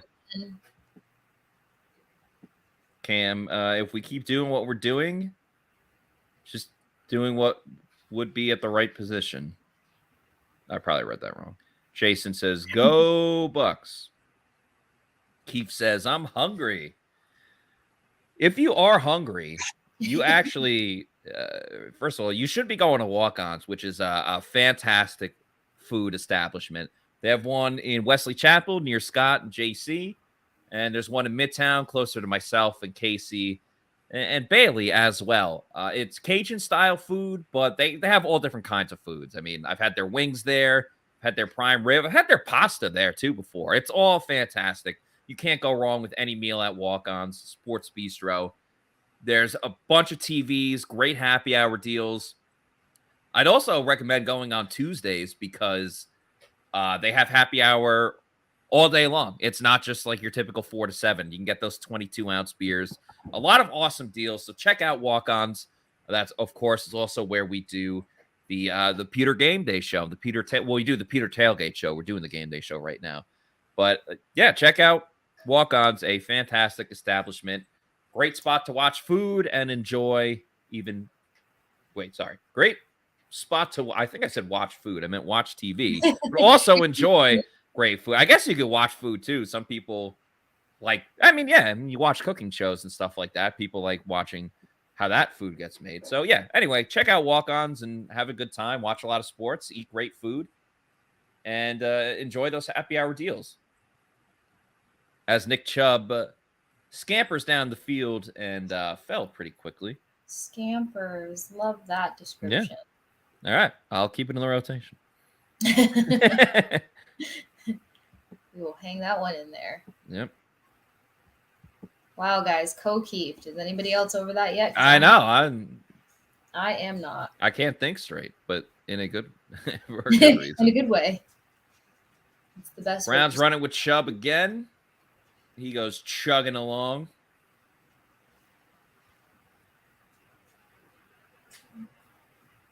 This is the most attention my dog has asked for in like a week. Oh, they're always welcome on the show. She's trying to find her way in here. The thing is that my guitar is set up right here, and she's terrified of the guitar. I don't know why. Interesting. It is odd. Like, dogs will be scared of like a vacuum or a Swiffer or something like that. Or in your case, a guitar. Yeah. Yeah, it's the vacuum and the guitar. I don't know if anyone just heard her growling, but it's because she's staring at the guitar and trying to think. Yep. Stop. Nice play. Speaking of stops, nice play by Vita and Will Golston and Carl Nassib.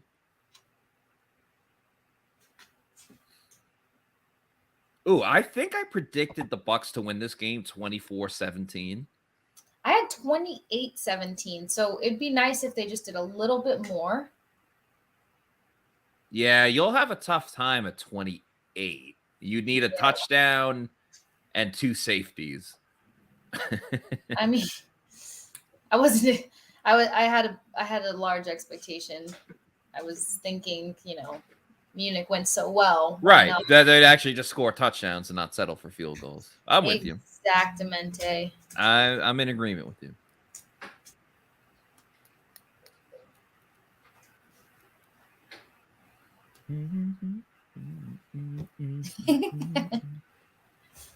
Finally, Keith reached the end zone. Finally, that could be a tune. Yeah, Luna, enough. Sing it, Luna. Catch caught by Njoku here. Set up a 3rd and 3. Njoku. I'm liking how the Bucs defense has responded. Obviously, some shaky moments in the first half, but playing much better here in the second half. Yeah. Maybe that interception really did inspire them. Yeah, even though it was the kind that it was. Luna, stop. It was the kind that it was. Maybe just knowing they can finally get their hand on a ball. Yeah. I don't know. Devin White blitzes on the play. They throw the screen. Great job by Carlton Davis on Peoples-Jones. Sorry, Luna. Good thing it was just his nose. Right. Yeah, right. Wow, I thought Peoples-Jones had that for a moment there.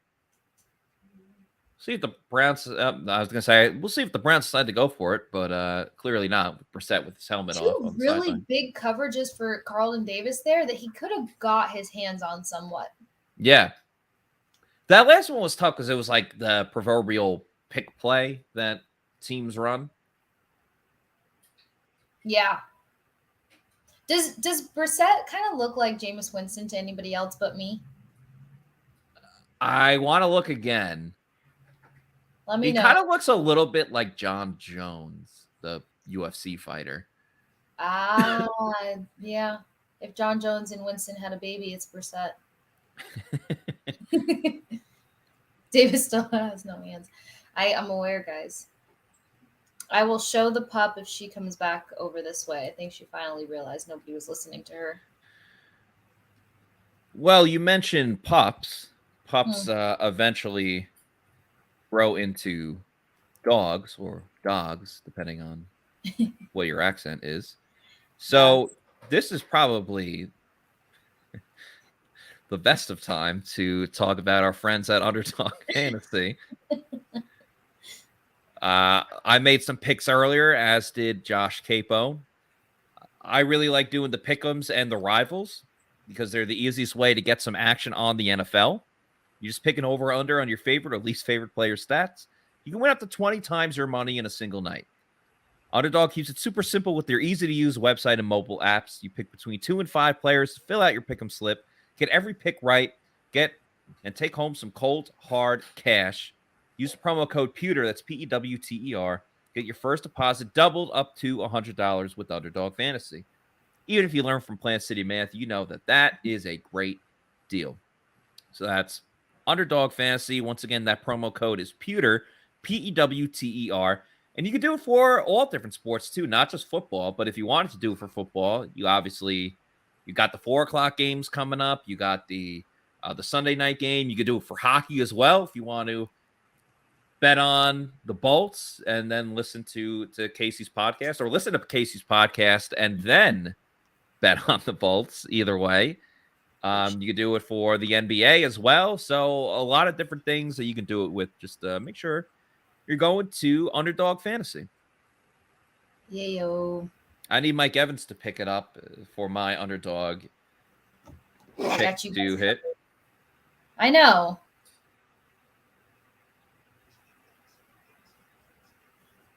It's just like, I don't know how disappointed I could be now that O'Keefe, of all people, found the end zone. Right, exactly. That washes away everything else. Yeah, like, I guess I could just let my money go. Go where it may. 5 straight weeks over on the Sunday spread. O'Keefe. That's all I kept saying. That's so funny. And then finally, I think, maybe just relax, Casey. Maybe just I know. take a week off. But the problem is this isn't you. This is just how gambling goes. Like, he doesn't score if you continue to bet on him. It's only when you decide not to is when it all changes. So that's rude. What? Did I get everything? Yes, I did. Let's see how my picks are doing right now.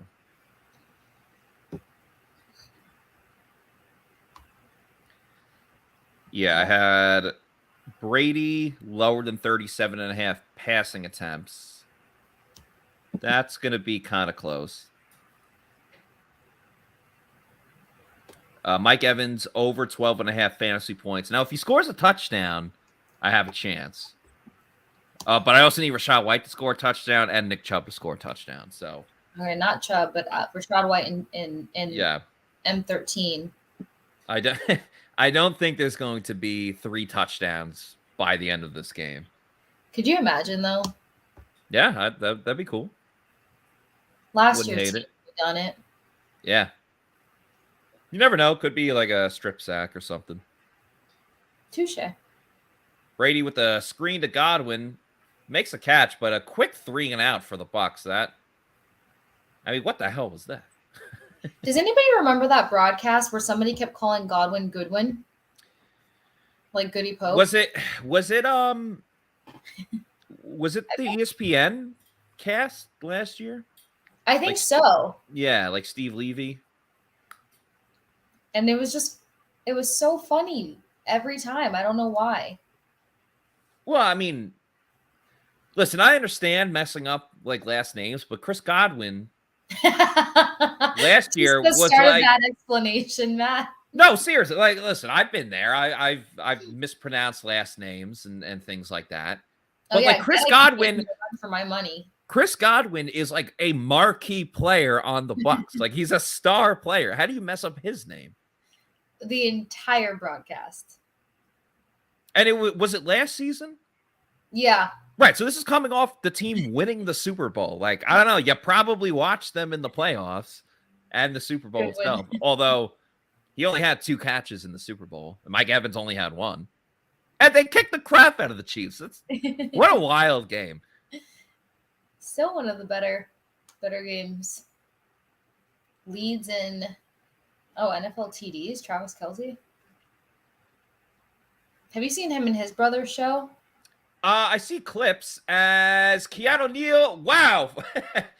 Jacoby Brissett was a whirling dervish on that play. And finally, after Keanu Neal was very close to taking him down, Anthony Nelson is the one that does get the sack. I mean, he was just spinning and spinning and spinning. Is that a Nelly sack? That is a Nelly sack, which, of course, is brought to you by Pirate Republic. Get the Long John Pilsner in red, the Take No Quarter IPA in green, or the Golden Haze Piracy Belgian Wit Beer in gold. All fantastic flavors. The official sponsor of PewterReport.com, Pewter GameDay Show, Pewter Report Podcast. 2nd and 18. Oh, my God. A heat-seeking missile again. Keanu Neal was angry he did not get that last sack. And he had no intention of sharing that glory with Nelly. Yeah, takes it out on Bell. So 3rd and 14 here. A terrific job by the defense not allowing the Browns back in this game. Okay. The pep talk must have gone better than we thought at the half. Right. Again, hey, guys, Antoine Winfield Jr. is back. We got this. Mike Evans breaks his record of 10,000. Oh, buddy. Sorry, I didn't mean to cut you off there, but no, it was that all sides was so egregious. I mean, this getting a head start, and then there's just completely. I mean, you want to talk about like going through a stop sign or a red light or something like that? Yeah, and flooring it. As if you're trying to beat the light that's already red. Right.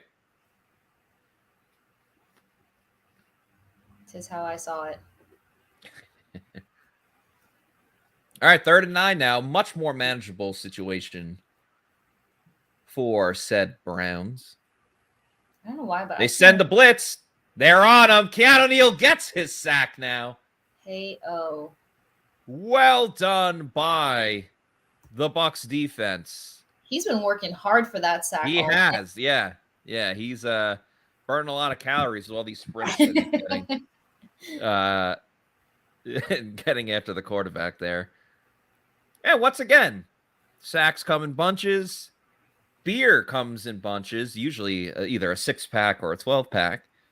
And, of course, that sack is brought to you by Pirate Republic, the official beer of PewterReport.com. Oh. Browns punted away. Let's see if we can get a Jalen Darden return here. Makes the catch, heads up the field, up to the 20, to the 30. Yeah, it's a solid job by Jalen Darden. I'm going to practice complimenting him. Maybe yeah. Hey, we'll take baby steps here. How about let's not criticize him? There we go. The D word makes the catch and moves his legs, not towards the sideline. That's what I was going to say. He did not go towards the sideline, which is a wonderful thing. There it is. Whoop, there he it went is. Up the field and got, what, like 15 yards there? Yeah. All right, there's 13 seconds to go in the 3rd quarter. Honestly, another touchdown probably puts this game out of reach. Never say never. Never. And they run it 1st down. Rachaad White gets through the hole, cuts to the left, and that is a 1st down for the Tampa Bay Buccaneers. No 3-and-outs this time. There we go. And he's got a huge chunk of grass stuck in his face mask, but that's okay because that's the end of the 3rd quarter. So he'll have a couple of minutes to get the grass there out of there. That field is trash. It's absolute trash. It's absolute trash. But Bucs will have a new set of downs when they get back for the 4th quarter. And in the meantime, we're going to hear another message from our pals at Age Rejuvenation. At Age Rejuvenation, we have a lot of interest about erectile dysfunction in men. It's not like my sex life was dormant, but you can always improve. I was having an adverse effect on my marriage and was very happy with the results. We have various treatment programs available to enhance their physical abilities that can improve blood flow and sensitivity. The pulse wave has made it so much better. It's been a significant improvement. The good news was that I heard it from my wife. Stop waiting. Start doing Age Rejuvenation. Look better, feel better, have better sex using Age Rejuvenation. They have a couple of different therapies there, from testosterone therapy to peptide and stem cell. You're getting up there in age. You want to feel younger. You want to feel better about yourself. Check out Age Rejuvenation, how it can help you, because John Gilmore spoken very highly of it. Scott Reynolds speaks very highly of it as well. It's helped them, like I said, feel better. It's helped them lose some weight. And, Scott turned 50. He's feeling like he's 40 now. And John Gilmore says that he could still suit up. Well, maybe he didn't say that word for word, but he's feeling like he did when he was an NFL player. So if it helped them, it can help you to check out Age Rejuvenation. Feel 10 years younger. That's a pretty good deal. I'd sign up for that. Actually, give me a couple years and then I'd sign up for it, because then I technically wouldn't be 21 yet. And so I don't know. No exposing here, even though our birthdays are the day apart. That's right. There's a FYI for everyone in the chat there. Yep. Shaggy says, get Swifty. Yeah. 3-6 Mafia. What to do? Get Swifty. Is that a Rick and Morty reference? I think it might be. Never seen that either. Ah, man. Great show. Long Lost Glazer. Rondé Barber deserves to make the Hall of Fame. I agree. He should be in the Hall of Fame. Which, I mean, we've made the case for him before. We talked about it on the podcast. Check out myself and Josh Capo. We did an all-time Bucs draft. Where we picked that players was from cool. each one. It was a lot of fun. Good time. Let us know who you think won. I think I won, of course, but I'm biased. But yeah, check it out. It was a good time.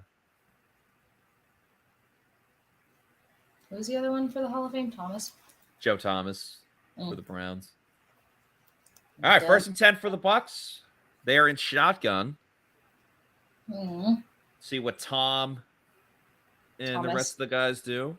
Brady looking down the middle. Oh, just a little bit high for Christopher Godwin. And by Godwin, if he made that catch, they'd be in field goal range. They would be set up pretty nicely, but that's all right. No, just give Mike Evans an opportunity to if that's score a touchdown. Yeah. I mean, just imagine the grand old catch that would have been. Yeah. But we can't live on imagination here. Right. This isn't SpongeBob Imagination Land. Rachaad White tried to kick it out to the outside. Gets pretty much nothing. Yeah. Half a yard at best. Whole lot of nothing. Whole lot of nothing. This is an important drive for the Bucs. You don't want to keep the Browns in this game. And as great as the Bucs defense has played in the second half, one touchdown, one missed assignment, anything like that puts them right back in the game. It's just too much pressure on the defense. Right. They tire.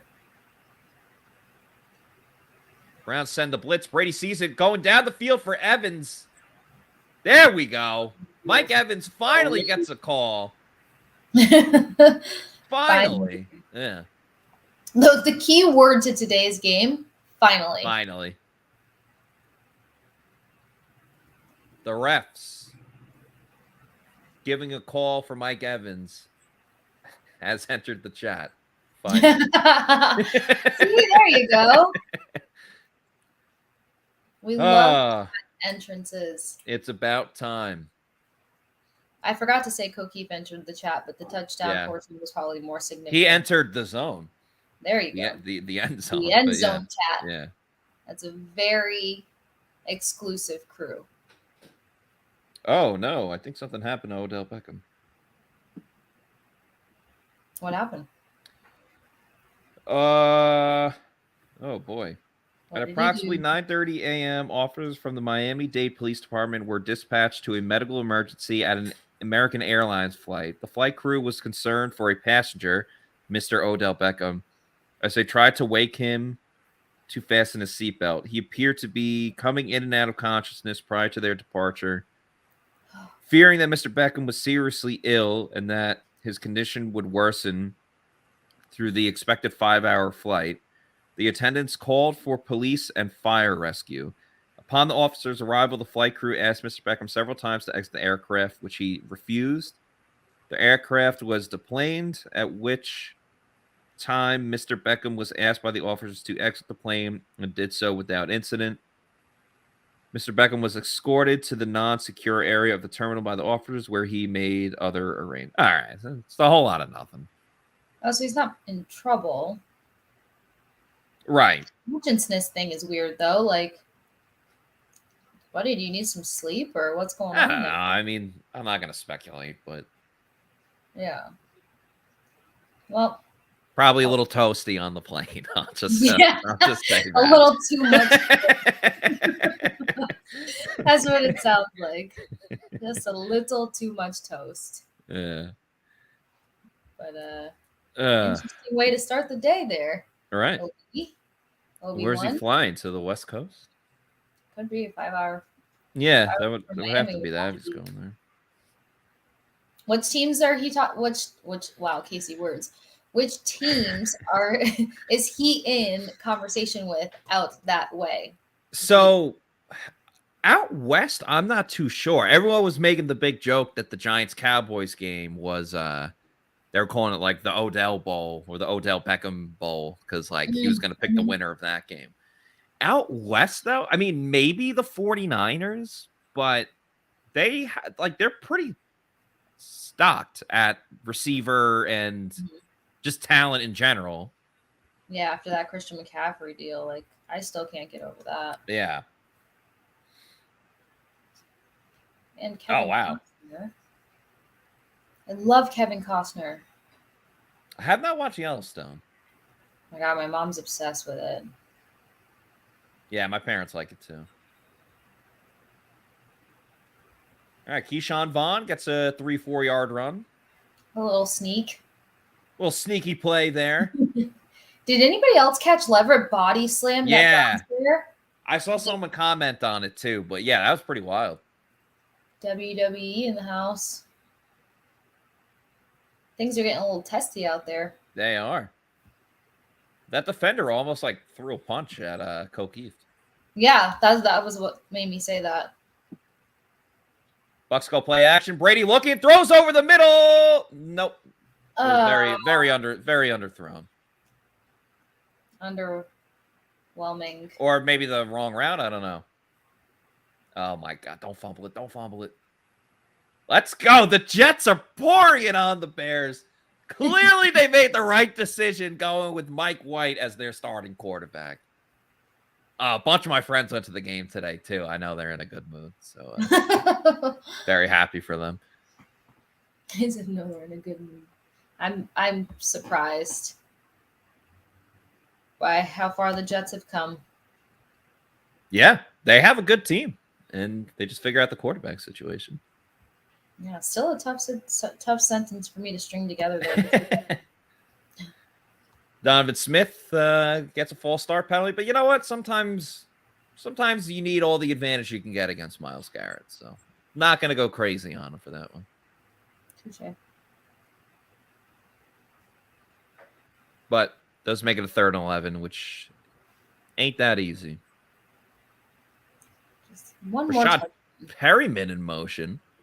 Oh my gosh! Haven't heard his name at all today.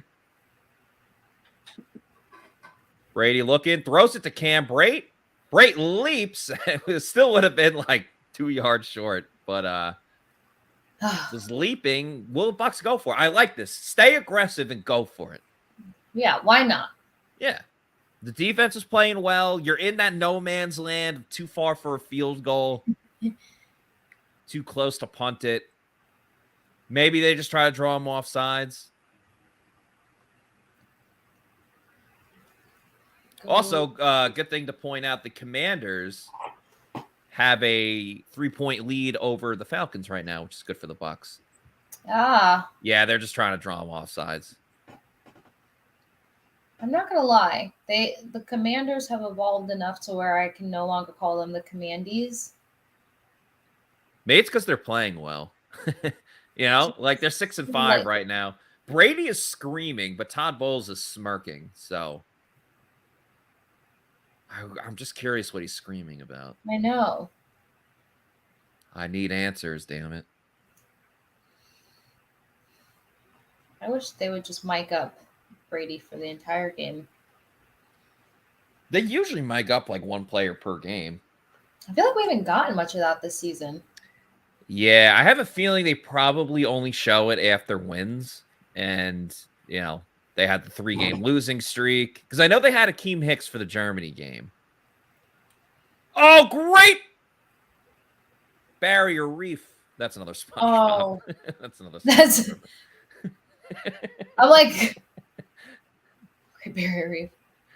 Damn, that could have been an A+ play by Zion McCollum, but as the cliche saying goes, that's why he's a defensive back and not a wide receiver. He wasn't able to hold on to it there.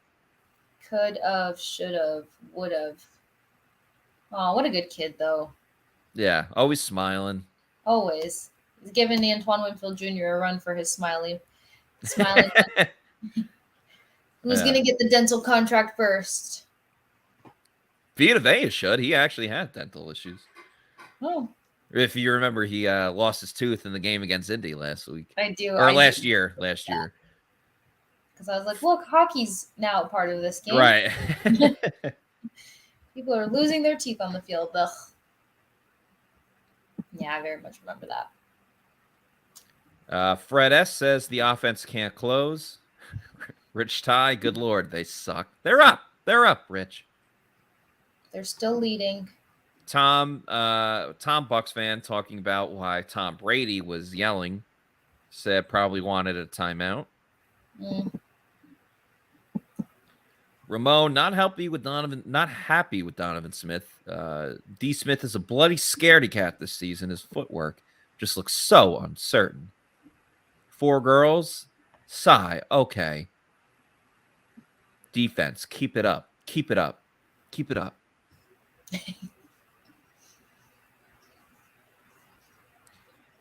Clack 5 White. I started White over Gibson. That's right. Great decision so far. I haven't seen what Gibson is doing, but Eater says more Vea and Hall next series. Yeah, Logan Hall was involved on that last play, like the last drive. Yeah, he just got beat out for the reward for the acknowledgement on that play. Walnuts Glazer. Darnold just hit more for a 50-yard go route. On 1st and goal, up 17-3 on Denver. Seattle fleeced that franchise. I bet on the Broncos today. I don't know why. Oh, my gosh. That's a whole other dumpster fire situation. It's good to be the Rye. Again, talking about why Brady was yelling. He probably wanted to actually run a play.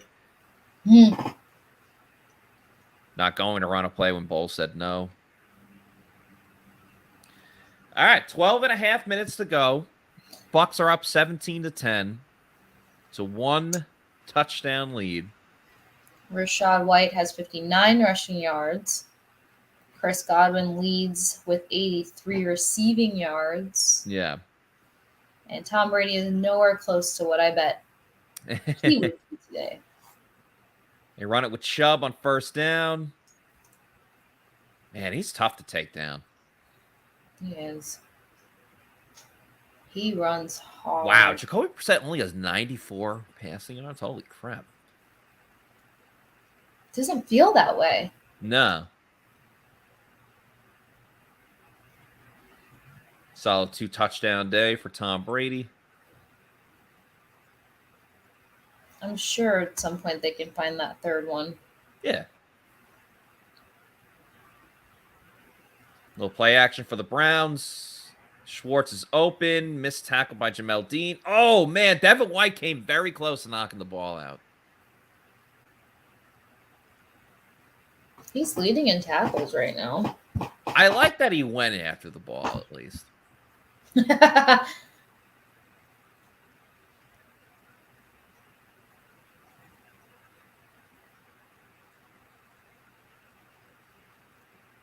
It's the way that he leaps to tackle. Yeah. All right, you got Nacho in there. Hicks as well, so no Vita Vea on this play. Chubb breaks into the second and third level. Mike Edwards made a touchdown-saving tackle. Goes for about 10 yards and a foist down for Browns. I guess they just don't want to give themselves an easy win game. Nah. Why do such a thing? Yeah. The middle of the field, like what's happening there? Yeah, that's where the Bucs have struggled in the past. Now they cleaned it up against the Rams and obviously the Seahawks. But Nick Chubb is arguably the best running back in football. Chubb, Derrick Henry, or what's the Colts guy's name again? Jonathan what? Jonathan Taylor. I mean, the Colts have struggled this year. I mean, Taylor was the man last season, but not as much this year. Oh, well. McCaffrey went healthy. I think you could obviously have in that conversation. Oh, yeah. How did I just talk about Christian McCaffrey and forget about Christian McCaffrey? 2nd and 8. Devin White comes on the blitz.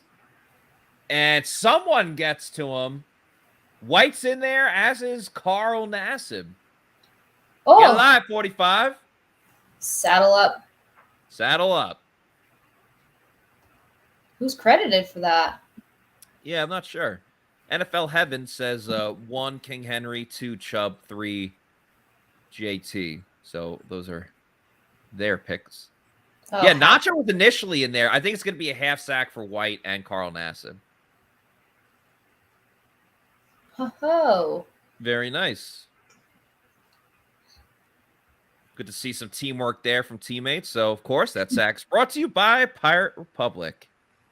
See if they can get another one here. Completes the pass to Kareem Hunt, but nicely done by Devin White. I mean, it was 3rd and 15, but Devin White makes a tackle on Hunt to make sure that he does not head up the field.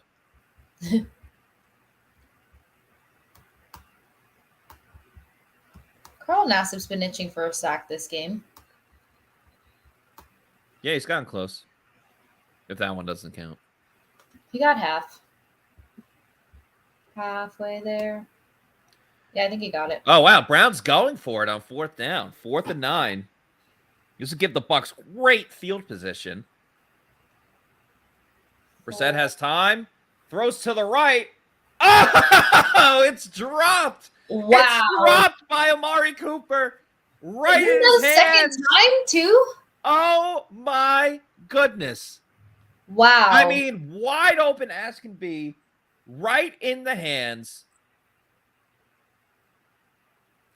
Wow. I love that. You see that military guy in the background? Yeah. Is Kareem? Man, oh, man. Oh, that's a tough one for Amari Cooper. The Bucs must capitalize on that. Because, let's face it, it was a flat-out miss. I mean, right in his hands. He's their #1 receiver. Oh, Dang. boy. All right. Show me play action. That biscuit was... That is not play action. That is not play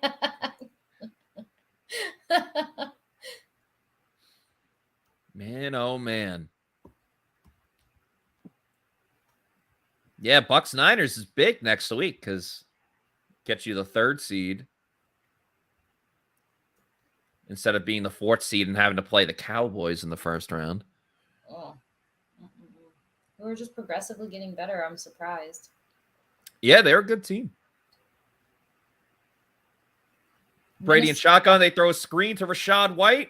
Oh, he leapfrogs the defender. Gets about 8 yards. That never gets old. It does not. It's exciting every single time. Yeah.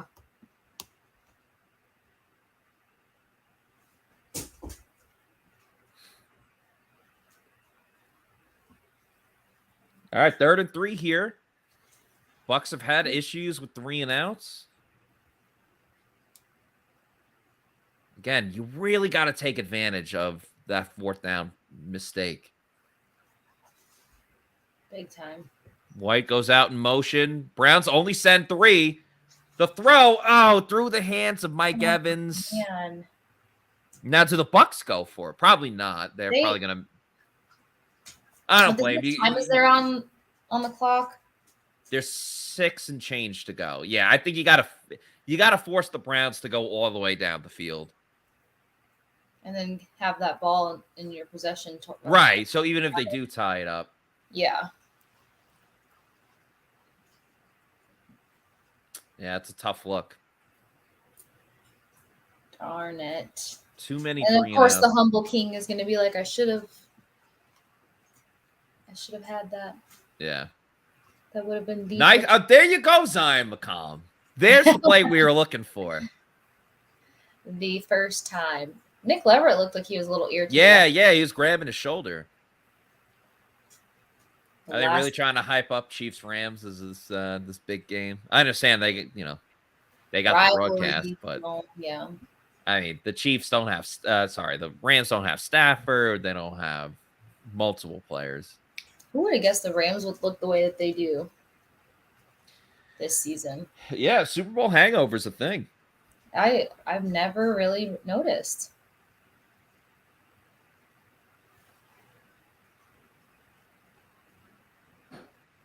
I know they aren't going to fire Byron, but this is embarrassing. Sorry, guys.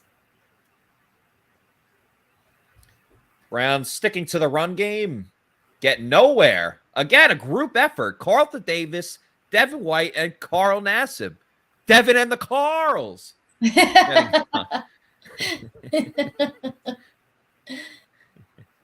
Did you watch Jimmy Neutron as a kid? Yes. Okay, remember the teacher, Mrs. She'd be like, Carl, and like she would say it like that. I can't really do the impersonation, but yeah. I feel like you were close. You were really close. Yeah, I was a Jimmy Neutron and Rocket Power girl. Oh, of course. Woody, woody, woody, woody, woody. Yep. I used to make my sisters do it with me. I liked when they had the NHL players would be on. Man. Brissett going deep down the field.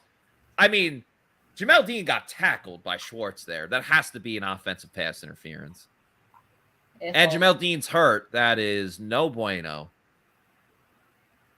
It is funny. They were a bunch of just California kids that skated and surfed, but then also played hockey, which is awesome. It's just kind of random. Well, anyway. Big fan of that, though. Best episode when they play Capture the Flag. Awesome episode. Of all the things.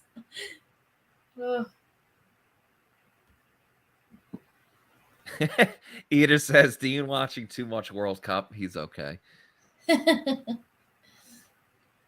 I feel like we have seen a little bit more flopping. But you see it around the league.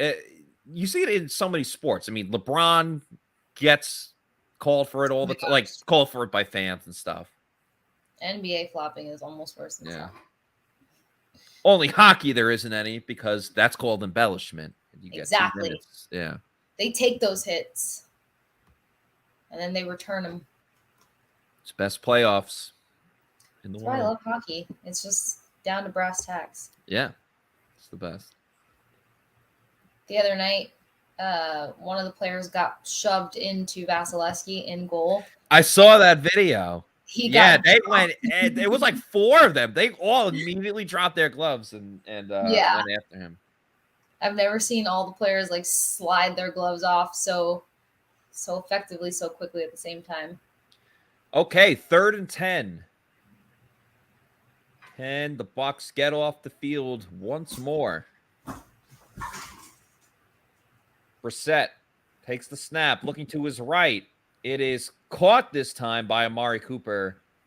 That'll be a first down for the Browns. With 5:45 to go, let's remember the clock will start playing a factor now. Yep. Their field positioning isn't great either, so. Yeah, that's all credit to Golden, like Jake Camarda and Zion McCollum, who is now in at corner as well.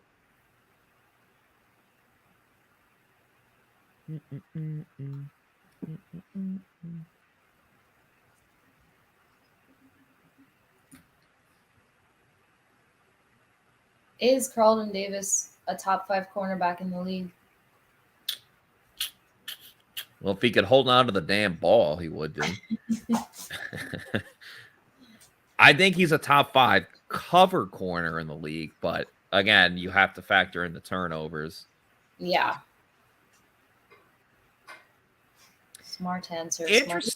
Interesting that they wouldn't just go SMB on the outside.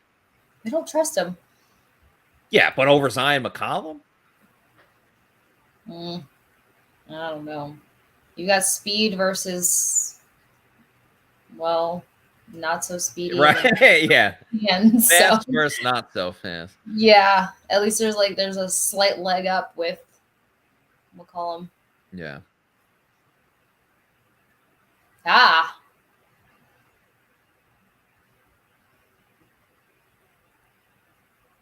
Third and 7. What do you think? Send Devin White? Another blitz? Why not? Yeah. It's been working. Yeah, he's not coming. That's why I'm not a player anymore. The screen to Njoku gets just enough for the first down. But you know what? They're not allowing like a big chunk play. Like he got just enough. Yeah. Still time for a shutdown. Yeah, good play call. I don't think you really expected a screen to come up on a third down.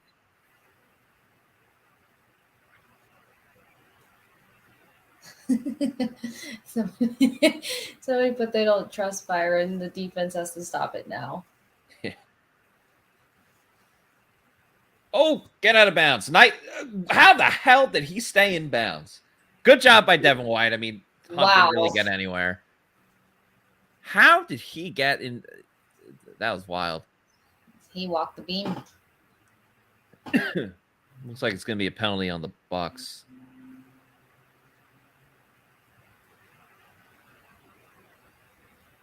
He does ballet. Zion McCollum gets a penalty. Just as we sing his praise.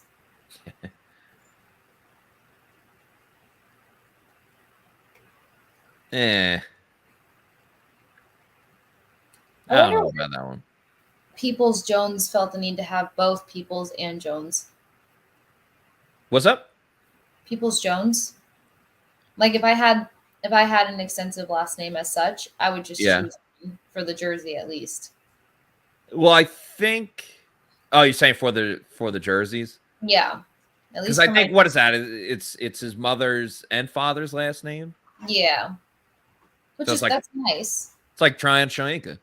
Right, which he stresses me out too. Took me a whole year to finally. Brissett going deep. That ball is up for grabs. Mike Edwards got pushed on the play. Did they throw the flag? Nah. These Browns receivers are just beating up the Bucs secondary. I know. And now Mike Edwards is hurt. Oh no. This is the last thing that they need right now.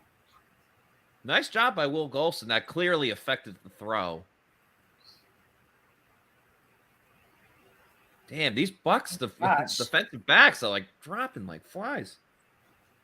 And I feel like it's a leg situation. Dean was kind of hobbling off, so that's leg. Yeah. And he immediately grabbed his knee, which that's never a good sign, especially on this garbage field.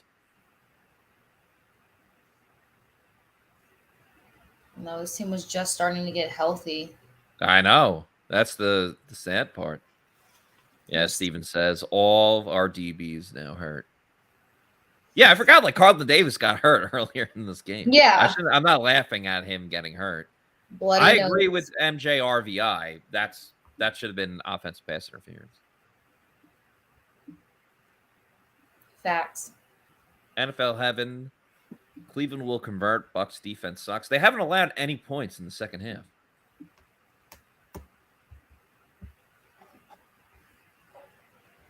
Fred says it's 4 down territory.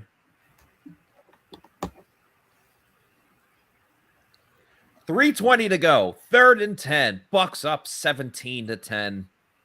Looking to make it a 3-game win streak. And with an Atlanta Falcons loss, would be up 2 games in the division. And technically a 3rd with the tiebreaker. Very much needed. This will be the first 3-game win streak they have this season. Well, they have to get it. I'm manifesting. True. Nacho! Raheem Nunez Roaches gets his 2nd sack of the season. Wow. Awesome to see. Nacho, predominantly known as a run-stopping defensive tackle. That's the sack on Jacoby. Tear down, Nacho. There you go, Nacho. There he Things is. you love to see. I don't know if it's because of his height, but did anybody else catch the fact that when he wrapped up or set, that he lifted his feet off the ground in order to make the tackle? No, I didn't. I have to see now, that on Twitter. Browns will punt. Whoop, there it is. Jalen Darden calls a fair catch with literally no one in a mile of him. There it is. I don't know what he's complaining about, but yeah, that was crazy.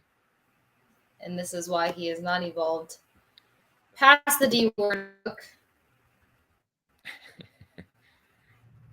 Once again, that sack is brought to you by Pirate Republic. Check out the Golden Haze Piracy Belgian wit beer that's in gold, the Long John Pilsner in red, and the Take No Quarter IPA is in green, the official beer of PewterReport.com. I'm sorry, Casey. I did not mean to cut you off. Always. Just tell me to shut up, Matt. I'm just kidding. That was important. One last look at it, too. The red, green, and gold. Very, very nice colors. They pop, which is nice. And Bucs run it for a 3-yard loss on 1st down with Rachaad White. Browns start calling their timeout. So pretty much 1 first down could essentially seal the game for Tampa Bay. Common Sensei, not happy. Says, why is Byron calling plays still? Let Brady call plays. Let him run no huddle and end this game. We like no huddles. I do, but maybe not with 2:30 to go. Yeah. I mean, yes, correct there. I didn't look at the clock at that point. I was excited about the idea of more no huddles. Bucs run play action here. Brady throwing. It's incomplete. I don't hate. Man. I don't hate them being aggressive here, but you got to have a more like concrete type of play of like. Yeah. You can't. Like you gotta have like a running back or a fullback or a tight end in the flat that if Evans isn't completely open, you can just dump it off to them, get a completion, but keep the clock running. And yes. Myles Garrett says hello. Hello from the other side. So the Browns will call their 2nd timeout here. Hello from the other side. And Garrett and Clowney. Ugh. Then the salute after, like, go take a seat. Yeah. I think it might be their salute to service game, potentially. But I believe so. Yeah. I feel like no time ran off the clock there. None. Like the clock didn't even start. Like after the amount of grass flying off these guys just from getting up. Oh boy. Terrible angle of pursuit. But nice job by D. Delaney. So Browns are going to have really good field position with 2:10 to go, a timeout, and the 2-minute warning. That's so, once again, it'll be on the Bucs defense to get the job done. Again, with no Jamel Dean. We'll see if he comes back for this play.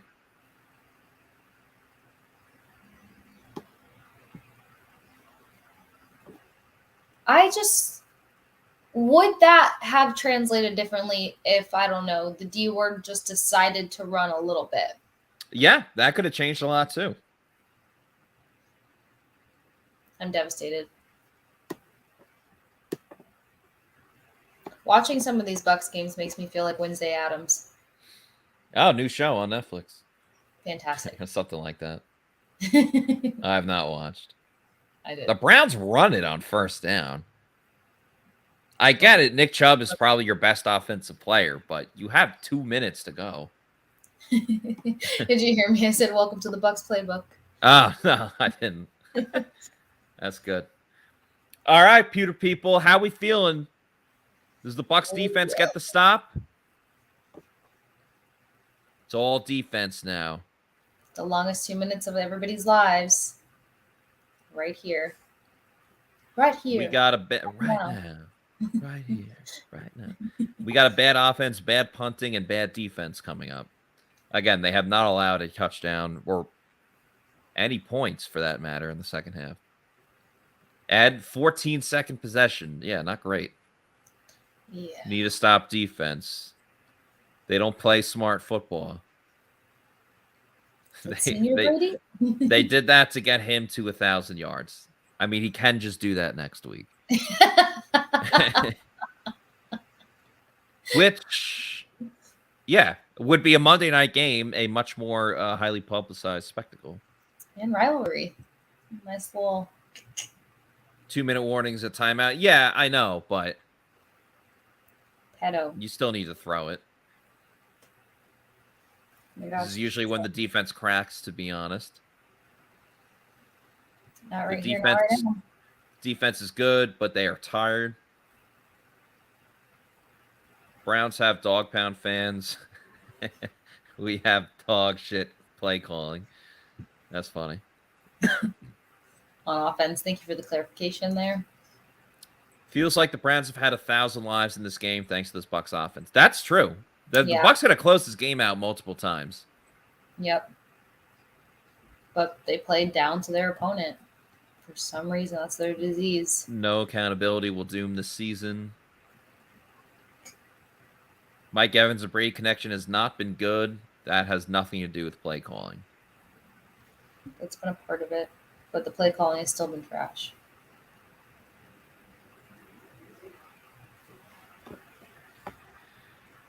Yeah, it's a tough one.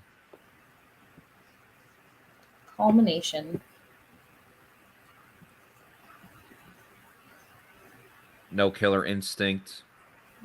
Kind of. All right, second and four. 2 minutes to go. Browns have one timeout. Bucs are up 17-10. Bucs have all 3 of their timeouts. Yeah. Browns run it with Chubb again. He's got space to the 30. All the way to the... I didn't see the numbers there, but it looks like he's at the 20 and got out of bounds. Ugh. Things just got bad to worse for the Buccaneers. I mean, he had all day to run. All day. Untouched. Yeah, Jamel Dean's back in the game. That's nice. Oh, good. Yeah, he's close to like the 10.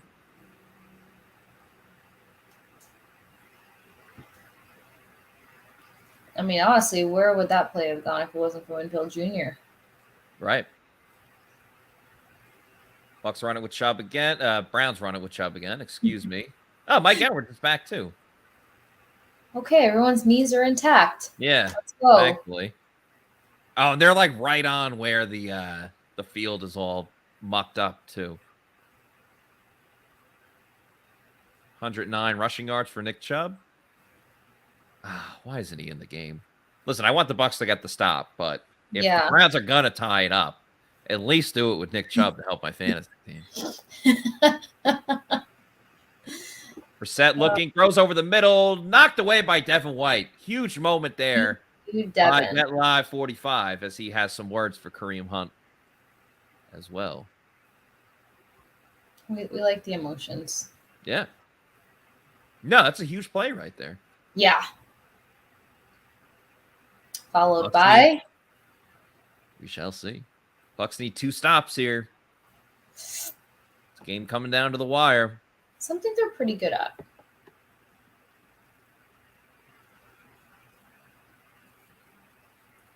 Anybody else breathing? Hunt goes in motion. Brissett and shotgun. Oh, what a play by Lavonte David. Wow. On the screen. He just held on for dear life. That was a huge play by David. I'm not saying Njoku gets into the end zone on that play, but if he's 3 of David holding on to his leg, he probably gets a first down. He would have found some ground. Yeah, that would have been. Anthony Nelson was getting there too, but you don't even have to worry about it in that case. So 4th and 10. Game is on the line here with 38 seconds to go. Brissett drops back. Looking, throws over the middle. It's caught by Njoku. Dang. Oh, my goodness. What a terrific catch. And the Browns are an onside kick away from, an extra point away from tying this game up. That was an incredible catch. Wow. And the Bucs are in a world of hurt right now. If this goes into overtime, I'll be sick. They could have closed out this game a long time ago. Wow. Oh, my goodness. It's not bad coverage by Devin White either. It's just a terrific, terrific catch. Now the ever-important extra point is good. We are tied at 17-17. The Bucs have 32 seconds in all 3 timeouts, so it's not over yet, folks. You just need to get in field goal range. Oh, my God. That was an incredible catch by Njoku. Wow. He's that clutch guy. I mean, oh, get off the seats, the bench. Guy says this team deserves to lose, man. How can you not fire Leftwich? Leftwich has to go. They're too loyal. Get that field goal. Brady time, not Byron time. What's crazy is we saw how significant things can pick up when Brady's making the calls. Yet they just revert back to their old bad habits.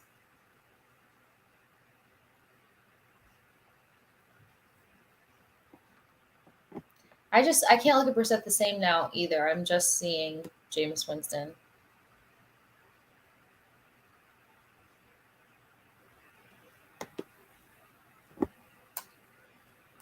All right, let's see.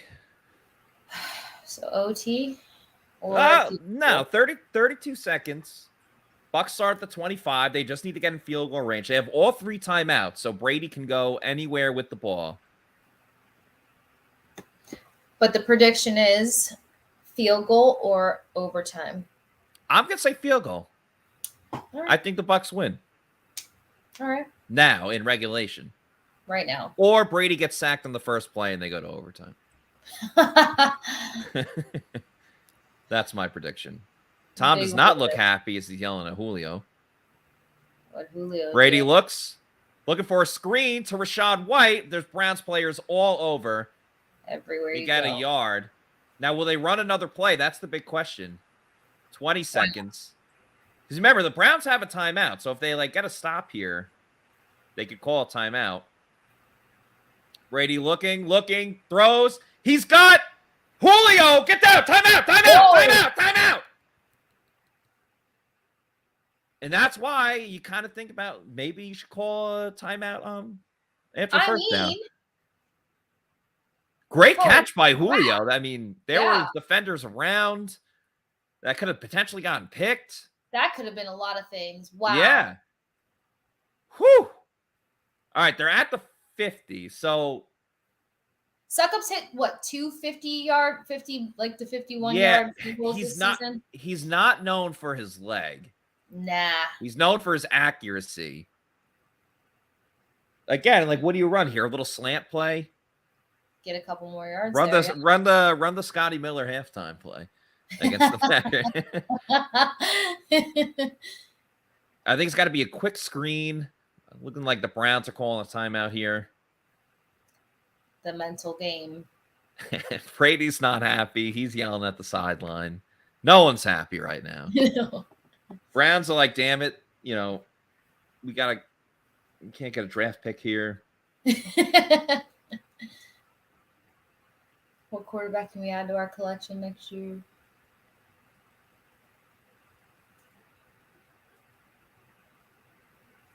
I don't know about you guys, but it's a better day when Tom Brady snaps on somebody. Yeah. And if they win. Yes. Which makes all the snapping. Because then it's like, that's all right, Tom. No biggie. Yell at me all you want. Curious to see what Tampa Bay will do here. Yeah. Foist and 10. They're at midfield. Brady looks, throws, incomplete, fumble. I don't know. So now you got to go Hail Mary here. Hail. All hail. Does Brady have the arm strength? Oh, boy. I think he does. $1 million question. I'm going to go outside the box here. I say Mike Evans draws a pass interference penalty. Oh, Brady got hit pretty hard on the play. He's got the arm strength. Julio! Oh, man. Damn, that would have been wild. All right, we're going to overtime. Wow. Wow. That would have been crazy. I thought Julio had a chance. Dang. All right, we're going to overtime. Damn. Not a fan of this now. What, overtime? I hate overtime. I hate when the team underperforms and should have never gone to overtime in the first place. That's true. When they just completely hand over the game. Why not? Let's keep it interesting. Oh boy, the all-important coin toss. Oh. Tails never fails. Oof. Let's see.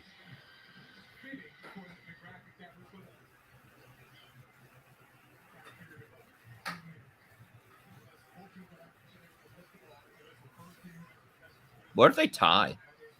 I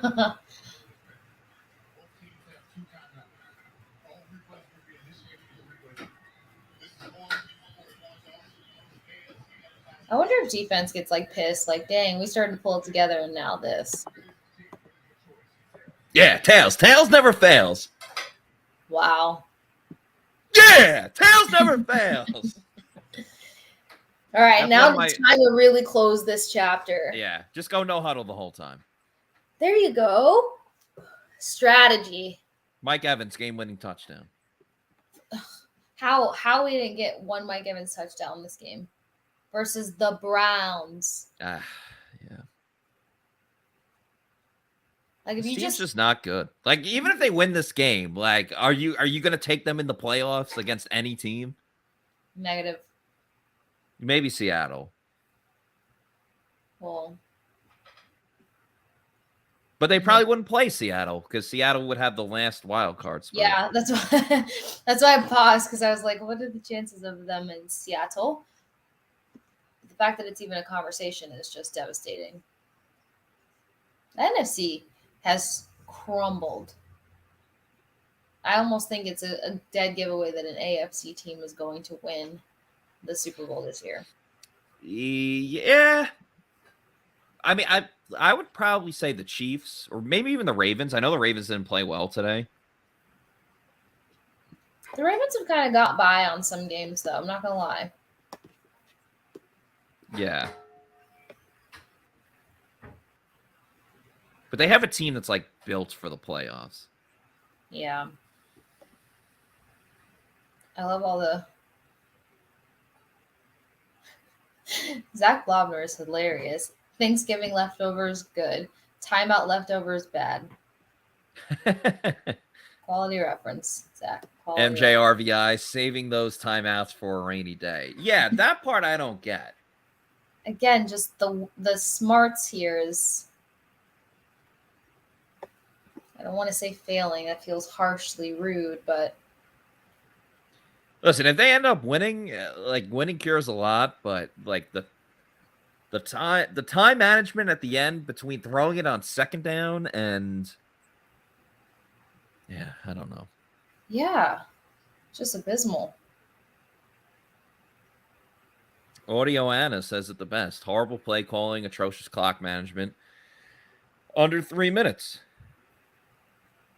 Bad, gross, bad. Who are they going to beat scoring under 21 average? Like I said, the 3 wins that the Browns have had this year, they've allowed, I don't know in particular order, but 13 and 17 twice. The Bucs have only scored 17. However, if they would have scored 20 by now, we're not even getting into overtime. As the kickoff goes into the end zone for a touchback. Aww. All right, just show me. Let's get like a Rachaad Perryman type of touchdown against the Bills. Just like a quick first or second play touchdown. Bucs win. Would that be too much to ask for on this Thanksgiving week? Probably. Yeah. And here comes the run play. Nope. Brady back to pass.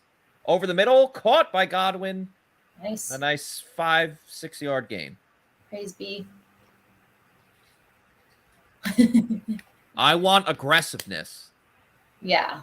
Rip their No heads more up. messing around. Up tempo. Brady looking. Going deep down the field. He's got Evans. No, he doesn't. Overthrown. 3rd and 5. But that's fine. That's aggressive. Evans just hasn't connected this season. It's not it. It's not it. The stress. Yeah.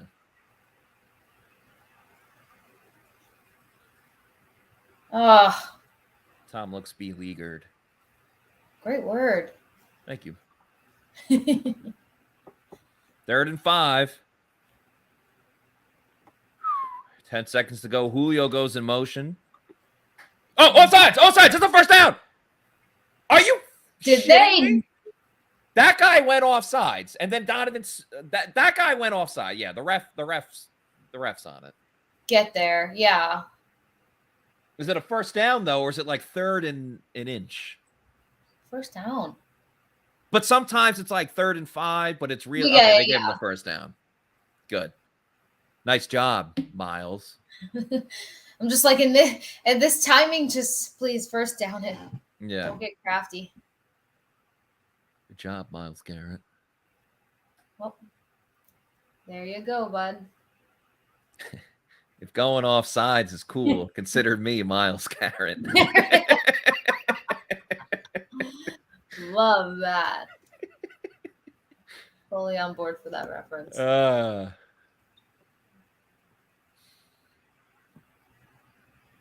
All right, 2nd and 4.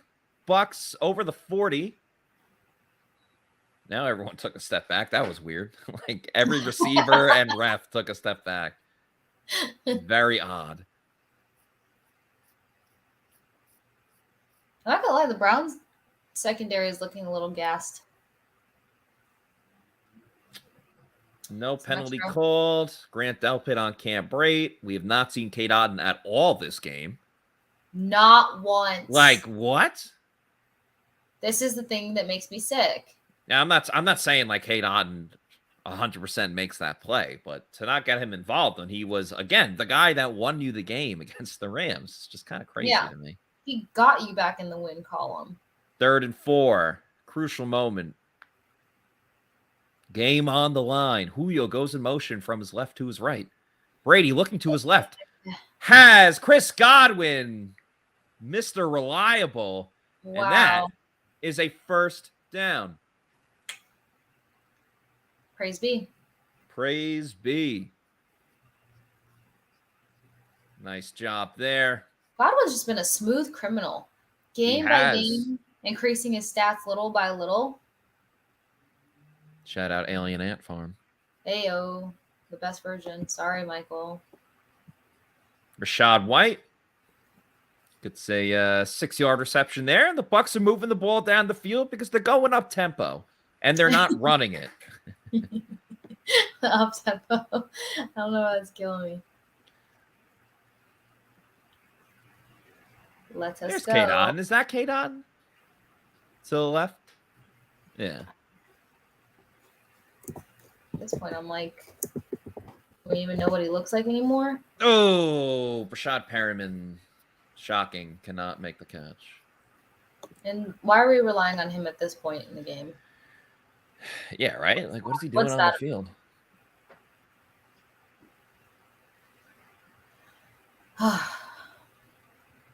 You got to make that catch. My lungs get such a great exercise watching this. Right.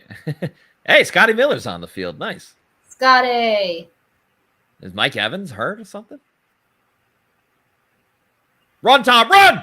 Oh! Tom backhands it. It's caught by Rachaad White. First You're down. kidding. Oh, no, there's a flag. Crap.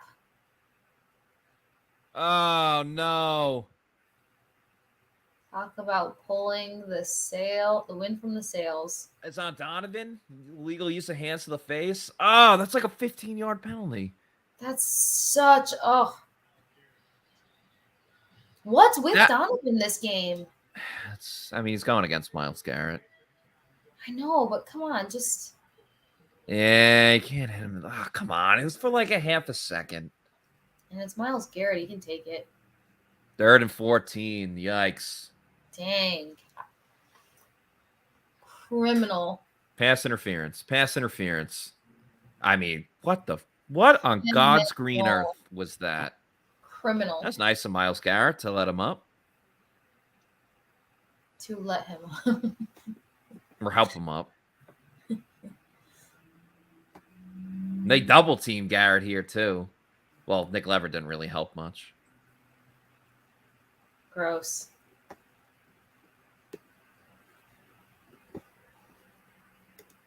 Well, the Bucs got 2 first downs, so playing that field position game.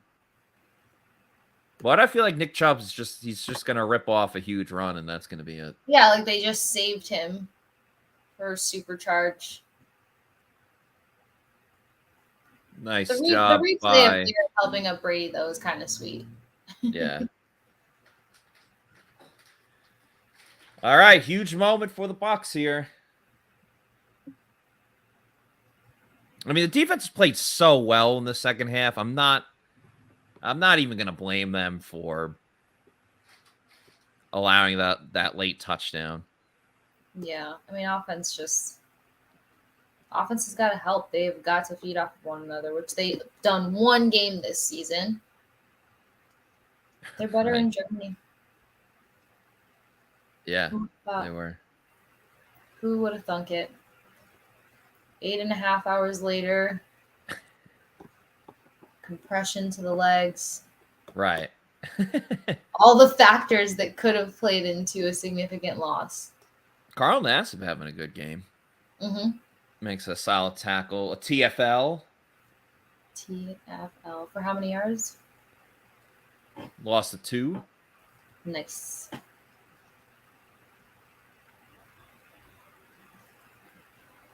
Love his energy after every moment. Yeah.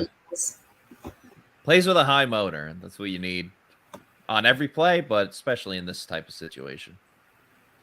Now, that in shotgun, empty backfield. Vita getting a good push. JTS was held. Rissette's going to run. Yeah, that's a holding on the Browns. Call me dramatic, though. Where's JTS really been this game? Nowhere. The only time he popped up was when the Browns ran that reverse for a touchdown. Yeah.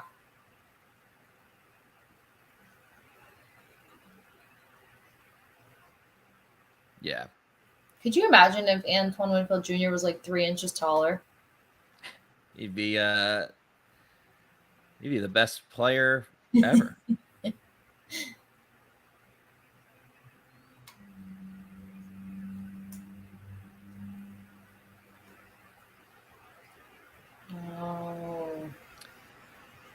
Oh man, these are just two bad football teams.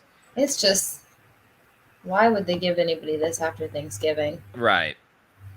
2nd and 21. Feet on the outside. Brissett over the middle. Don't you dare throw that flag. All right, that's right. Let him play. Let him play. It's overtime. But how do you even allow that? And I saw some people in the chat saying this. I completely agree. The Bucs can't get any pressure unless they send. Ooh, yeah, that was close. Unless they send, a linebacker or something. Yeah, that's wild to me. They're getting no pressure just with a 4-man front.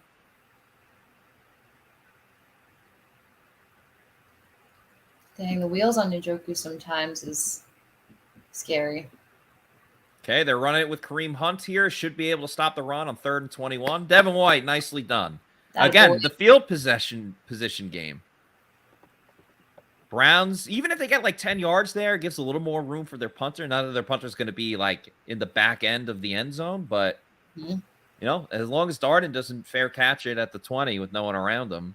Literally fire him if he does that again. Like the Bucs should at least be starting this drive at the 35-yard line.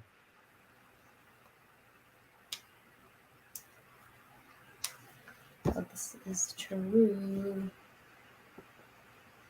Oh, he slipped. That's all right though. He got to the 35 as predicted. He followed your lead there.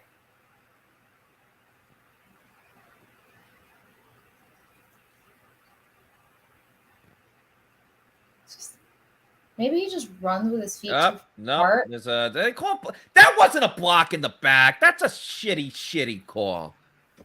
This is just, they went from allowing things so quick.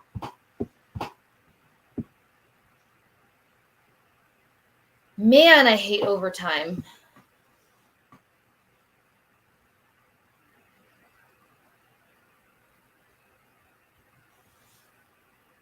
They've got to get it figured out here. Well, now they're going to be backed up. They're going to be like... fair catching. Actually, they're not in the worst spot. Wow, he's 13-4 in overtime. That's crazy. Crazy.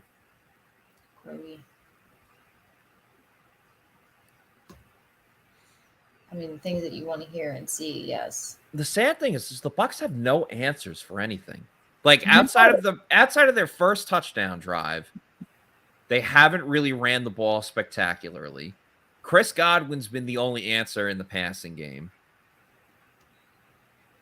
They're fighting tooth and nail for every single yard when it should not be this difficult. No. It's too much.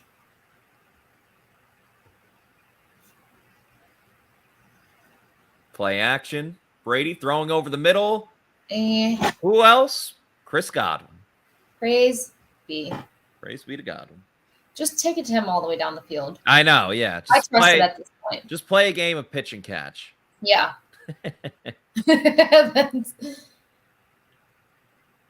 And again, at least the Bucs only need, I mean, they still got a long way to go, but they only need a field goal in this situation. Right. Hope Suckup's warming up again. Pitch to the outside here. I don't think Rachaad White's going to throw it. I know. He gets a half a yard. Oh, no. Is he hurt? I never know. I can't tell with anyone. I know. They are watching too much FIFA. Oh, yeah. How'd that Germany game go? Germany, who's it again? Germany, Spain? And España. Let's see. I did a prop bet. I did a couple of FIFA prop bets. One of them was like for the whole tournament, over combined 222 yellow cards. As Brady goes to Evans, Evans just slowed up on the play. Was he nervous to outrun it? Like what? I don't know why he slowed up. Let's look at this replay. He's going. Why did he stop like that? Are you seeing what I'm seeing, or am I just... Yeah. Like, he didn't even try to go out for it. Like, dive. I'm not going to get on my He didn't even put his hands out. Oh, no. Tristan... Oh, God. Tristan Wirfs is on the ground. What happened there? Oh, Jesus. Dear Lord in heaven. Oh, my gosh. And... Oh, no. Rick Stroud tweeted that they're calling the card out. Oh, my God. This is the last... I mean... That's it. The season's done. The season's done. There's no way. There's no freaking way.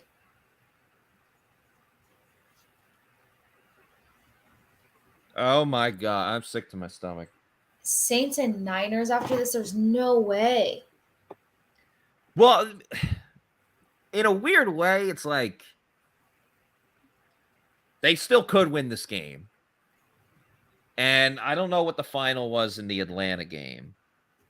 But if Atlanta lost, would they play Washington?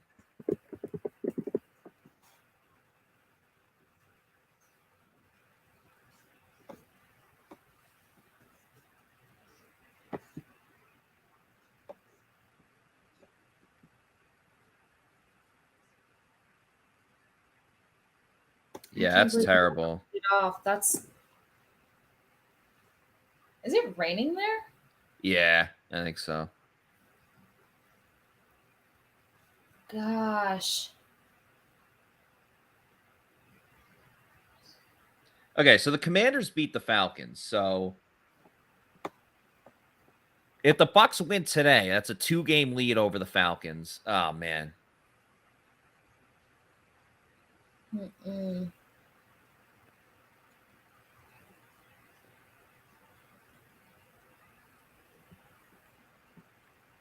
Dang.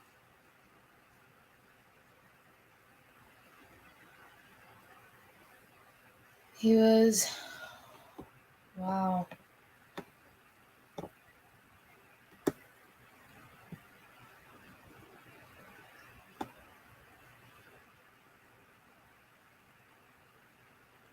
Now, when getting on the cart, he was able to more so assist himself to get on it. He's moving his arms. He's moving his legs. Yeah. Could that be a rib? I'm not going to speculate at this point. It's just, he's like the nicest guy ever. He's like the most jovial person. Like we talked about Zion McCollum smiling and yeah, Winfield Jr. That next deal. Oh, then again, I don't know if I saw him move his left leg. Yeah. Gosh. Man. All right, well, 3rd and 9. Listen, this game's not over. They got to keep moving. And Brady's sacked by Myles Garrett. The minute that... Shit, we might see a tie. I apologize for my language, but we might see a tie.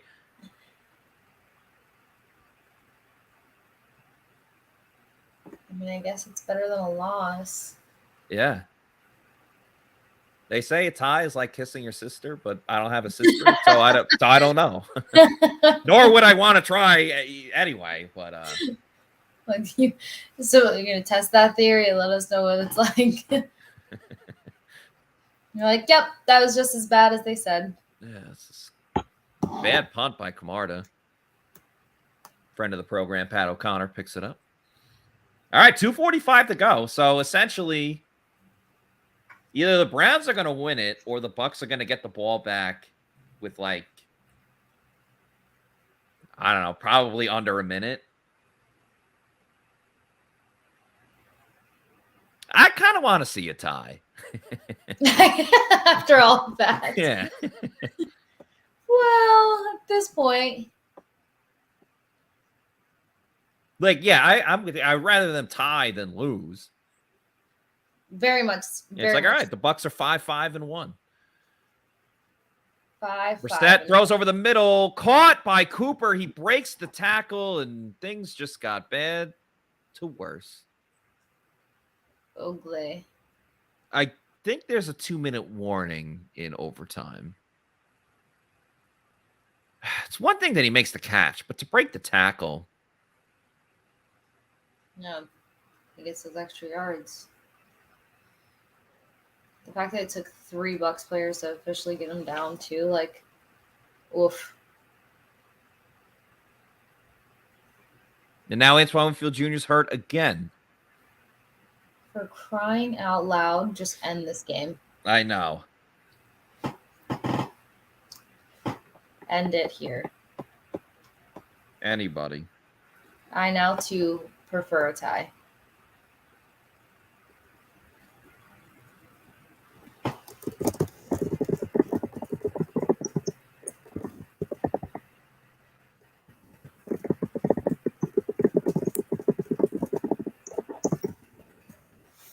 All right, Winfield jogs off the field.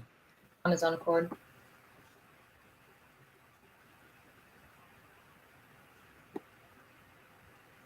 From concussion at the beginning of the game to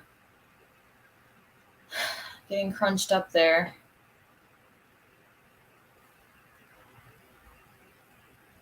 Thanksgiving was not kind to these guys. No, not at all. Brady must have not hosted. Ah, Maron.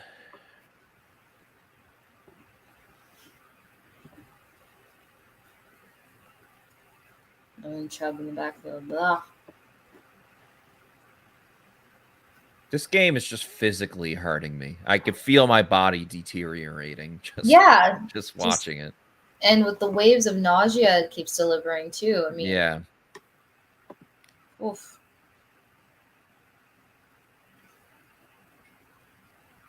The whole timeline on Twitter, not a good sign, not a good sign. It's like 15 injuries just happen across the league at the same time. Why do the Bucs just love losing to the shittiest teams in the league? That's what I don't understand. They should have been clobbering this team. It should have never got to overtime. It should have never gotten to the point that the Browns had the ball in the fourth quarter with a chance to tie it up. Nope. And how many Snap 3 and Chubb outs came after? finds a hole. I'm sorry? How many 3 and outs came after their touchdown? Wow, I don't even know at this point. 3? 2 for sure, but I'm considering 3. This team is bad. This coach is bad. Just top to bottom. The defense has no more pass rush unless they blitz. I mean, it really is a team effort the way that the Bucs just have all of these blunders. 3rd and 4 coming up. It will be interesting if the Bucs do get a stop here. Would the Browns go for it? I don't see why not. Yeah, I mean, you're 3-7. You got nothing to lose. Not a thing to lose. I guess you could argue that the Browns may think that they're in the playoff hunt if they win this game and then what? Well, and then Watson comes back. Brissett all day to throw, looking wide open. Amari Cooper tackled by D. Delaney at the 2-yard line, but I mean that's going to do it. This is gross. How do you come off of a win overseas and come back and make hideous play calling decisions that honestly lead to your team getting hurt? Oh, Carlton fell twice. I mean, I kind of hope they run it with Nick Chubb. Like, if you're going to lose the game, just run it with Nick Chubb. Might as well make some money. Man, just an awful, awful, disgusting loss for the Bucs. Now, serious question. How much of a significant difference do you think this season would be if Bruce Arians didn't retire? It's a good question. I don't think they lose 2 in a row. I don't think they lose 3 in a row. I'll tell you that. I don't know, because, I mean, we put a lot of the blame on Byron Leftwich, and Bruce wasn't going to fire Leftwich or anything like that. But would he have stepped in and called plays? I don't think he would, because, he had to pass all the doctor's tests. He said it's too much stress on him. I think, put it this way, the Bucs probably win 2 or 3 more games that they've lost this year. Yeah, I can agree with that. Oh, are they saying Cooper was in? What are they revealing? If he was at the 2 versus the 1? Ugh. And of all the dropped balls this game, like now Cooper shows up. I know. Poetic injustice.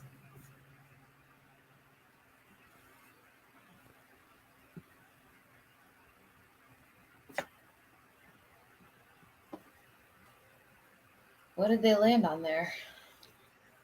Yeah, I don't know.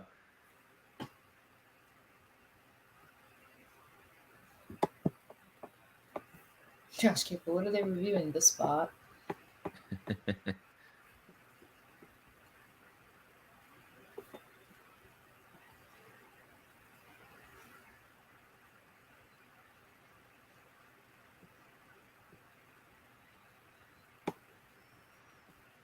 All right, run it with Chubb. I mean, they're definitely not going to throw it. Actually, watch, they'll probably run play action now. Nick Chubb runs it. Nothing. Oof. Pat O'Connor was pointing as if he fumbled it, but I don't think that's Wouldn't that have been great? Wouldn't that have been great? It is rainy and slippery out, so I don't... anything could happen. If you just believe.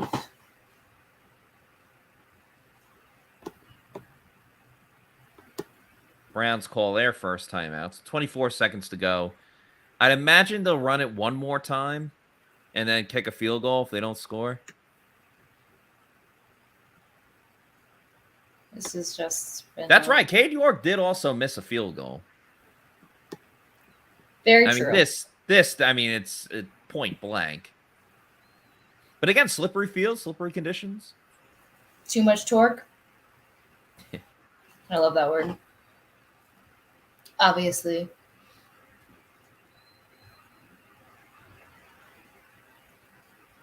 Run it with Chubb.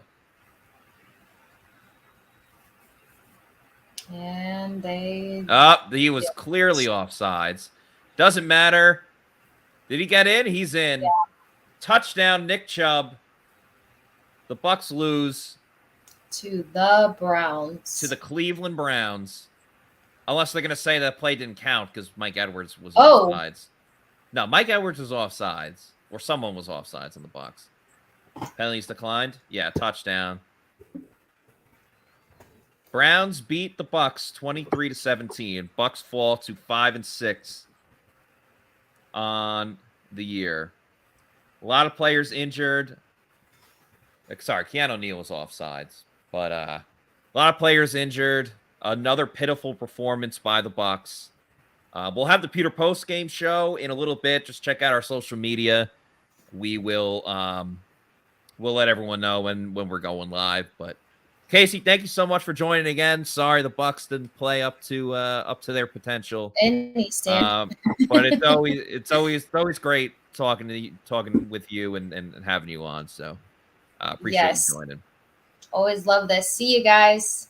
All right. For Casey Hudson, I'm Matt Matera saying thanks everybody for watching. We appreciate it. We will see you later for another edition of the Pewter Game Day Show. Out.